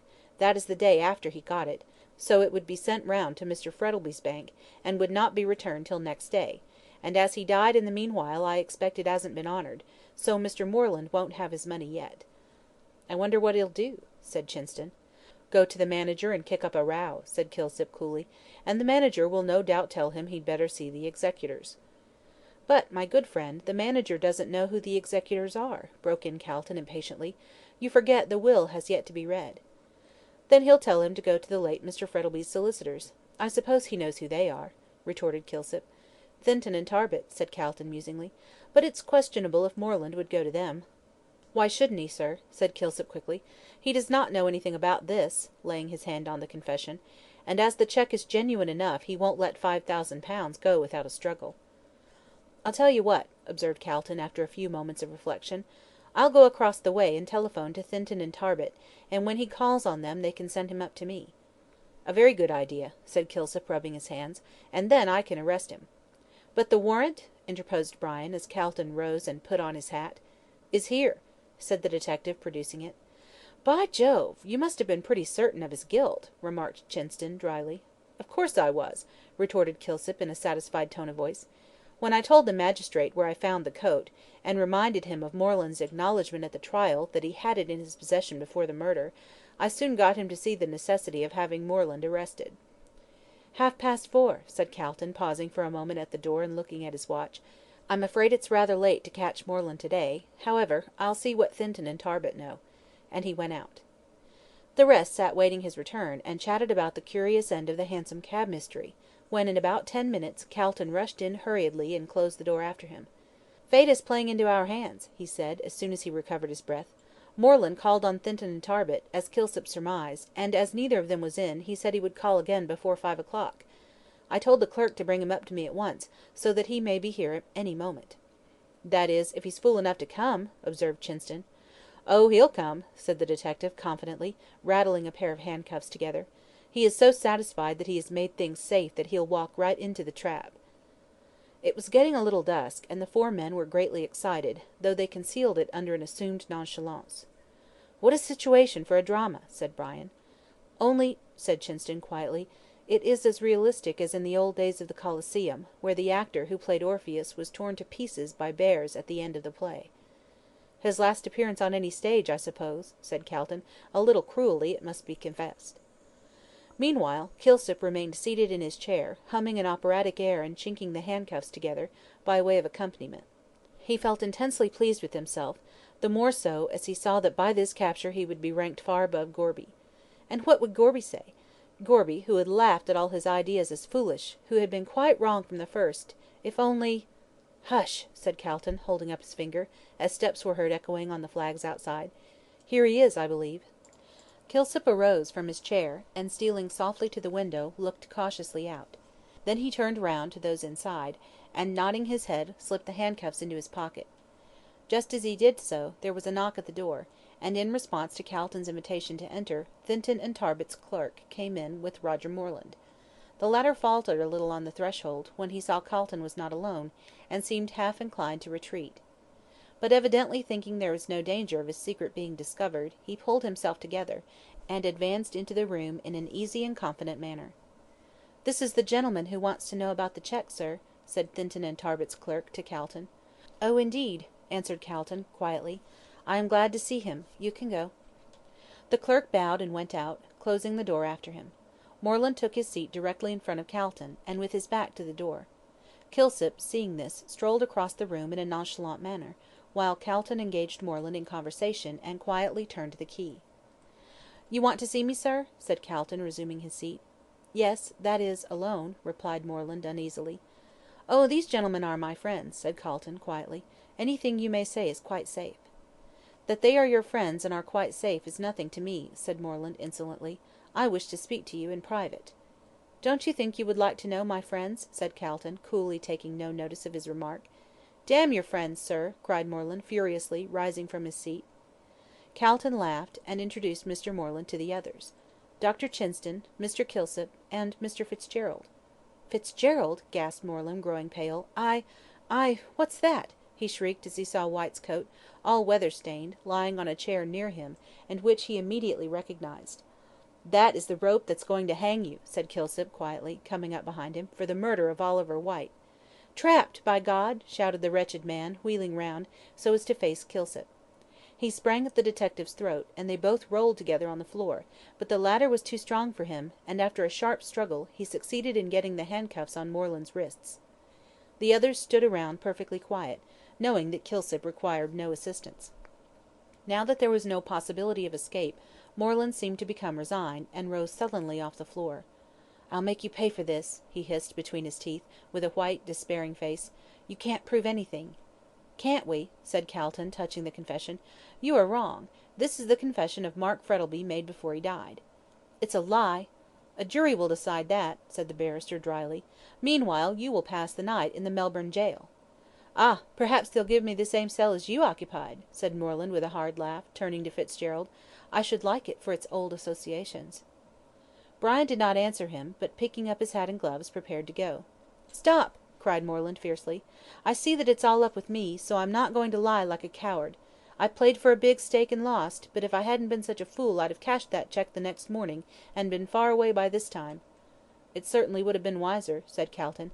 "After all," said Moreland, nonchalantly, taking no notice of his remark, "I don't know what I'm sorry about. I've had a hell upon earth since I killed Whyte." "Then you acknowledge your guilt?" said Brian, quietly. Moreland shrugged his shoulders. "I told you I wasn't a coward," he answered, coolly. "Yes, I did it. It was Whyte's own fault. When I met him that night he told me how Frettleby wouldn't let him marry his daughter, but he said he'd make him, and showed me the marriage certificate. I thought if I could only get it, I'd make a nice pile out of Frettleby over it, so when Whyte went on drinking I did not. After he had gone out of the hotel, I put on his coat, which he left behind. I saw him standing near the lamp post, and Fitzgerald come up, and then leave him. When you came down the street," he went on, turning to Fitzgerald, "I shrank back into the shadow, and when you passed, I ran up to Whyte as the cabman was putting him into the hansom. He took me for you, so I didn't undeceive him, but I swear I had no idea of murdering Whyte when I got into the cab. I tried to get the papers, but he wouldn't let me, and commenced to sing out. Then I thought of the chloroform in the pocket of his coat, which I was wearing. I pulled it out, and found that the cork was loose. Then I took out Whyte's handkerchief, which was also in the coat, and emptied the bottle on it, and put it back in my pocket. I tried again to get the papers, without using the chloroform, but couldn't, so I clapped the handkerchief over his mouth, and he went off after a few minutes, and I got the papers. I thought he was only insensible, and it was only when I saw the newspapers that I knew he was dead. I stopped the cab in St. Kilda Road, got out, and caught another cab, which was going to town. Then I got out at Powlett Street, took off the coat, and carried it over my arm. I went down George Street, towards the Fitzroy Gardens, and having hid the coat up a tree, where I suppose you found it, to Kilsip, I walked home. So I've done you all nicely, but—" "You're caught at last," finished Kilsip, quietly. Moreland fell down in a chair, with an air of utter weariness and lassitude. "No man can be stronger than destiny," he said, dreamily. "I have lost and you have won, so life is a chessboard, after all, and we are the puppets of fate." He refused to utter another word, so, leaving Calton and Kilsip with him, Brian and the doctor went out and hailed a cab. It drove up to the entrance of the court, where Calton's office was, and then Moreland, walking as if in a dream, left the room, and got into the cab, followed by Kilsip. "Do you know," said Chinston, thoughtfully, as they stood and watched the cab drive off, "do you know what the end of that man will be?" "It requires no prophet to foretell that," said Calton, drily. "He will be hanged." "No, he won't," retorted the doctor. "He will commit suicide." Chapter 34. By Sibella Denton. The Love That Lives. There are certain periods in the life of man when fate seems to have done her worst, and any further misfortunes which may befall are accepted with philosophical resignation, begotten by the very severity of previous trials. Fitzgerald was in this state of mind. He was calm, but it was the calmness of despair. The misfortunes of the past year seemed to have come to a climax, and he looked forward to the publication of the whole bitter story with an indifference that surprised himself. His own name, and that of Madge and her dead father, would be on every tongue, yet he felt perfectly callous to whatever might be said on the subject. So long as Madge recovered, and they could go away to another part of the world, leaving Australia, with its bitter memories, behind, he did not care. Moreland would suffer the bitter penalty of his crime, and then nothing more would ever be heard of the matter. It would be better for the whole story to be told, and transitory pain endured, than to go on striving to hide the infamy and shame which might be discovered at any moment. Already the news was all over Melbourne that the murderer of Oliver Whyte had been captured, and that his confession would bring to light certain startling facts concerning the late Mark Frettleby. Brian well knew that the world winked at secret vices so long as there was an attempt at concealment, though it was cruelly severe on those which were brought to light, and that many whose lives might be secretly far more culpable than poor Mark Frettleby's would be the first to slander the dead man. The public curiosity, however, was destined never to be gratified, for the next day it was known that Roger Moreland had hanged himself in his cell during the night, and had left no confession behind him. When Brian heard this, he breathed a heartfelt prayer of thanks for his deliverance, and went to see Calton, whom he found at his chambers, in deep conversation with Chinston and Kilsip. They all came to the conclusion that, as Moreland was now dead, nothing could be gained by publishing the confession of Mark Frettleby, so agreed to burn it, and when Fitzgerald saw in the heap of blackened paper in the fireplace all that remained of the bitter story, he felt a weight lifted off his heart. The barrister, Chinston, and Kilsip all promised to keep silent, and they kept the promise nobly, for nothing was ever known of the circumstances which led to the death of Oliver Whyte, and it was generally supposed that it must have been caused by some quarrel between the dead man and his friend Roger Moreland. Fitzgerald, however, did not forget the good service that Kilsip had done him, and gave him a sum of money which made him independent for life, though he still followed his old profession of a detective from sheer love of excitement, and was always looked upon with admiration as the man who had solved the mystery of the famous Hansom Cab murder.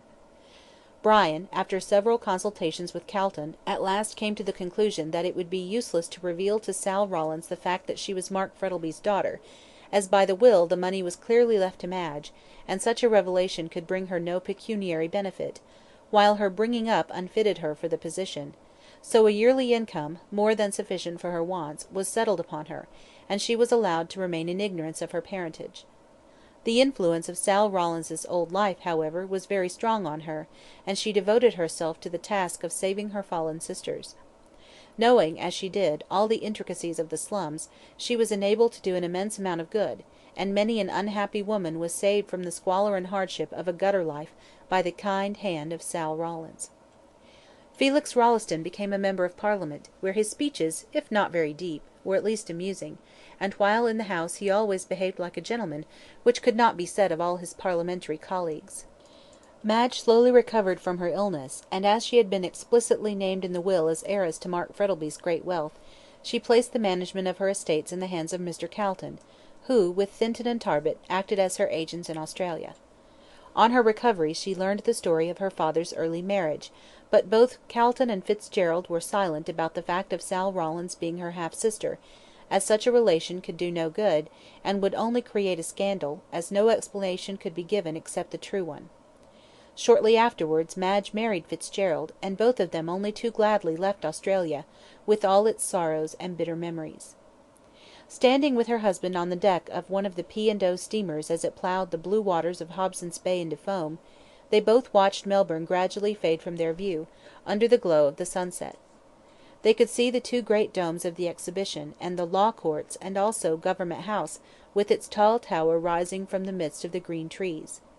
In the background was a bright crimson sky, barred with masses of black clouds, and all over the great city hung a cloud of smoke like a pall.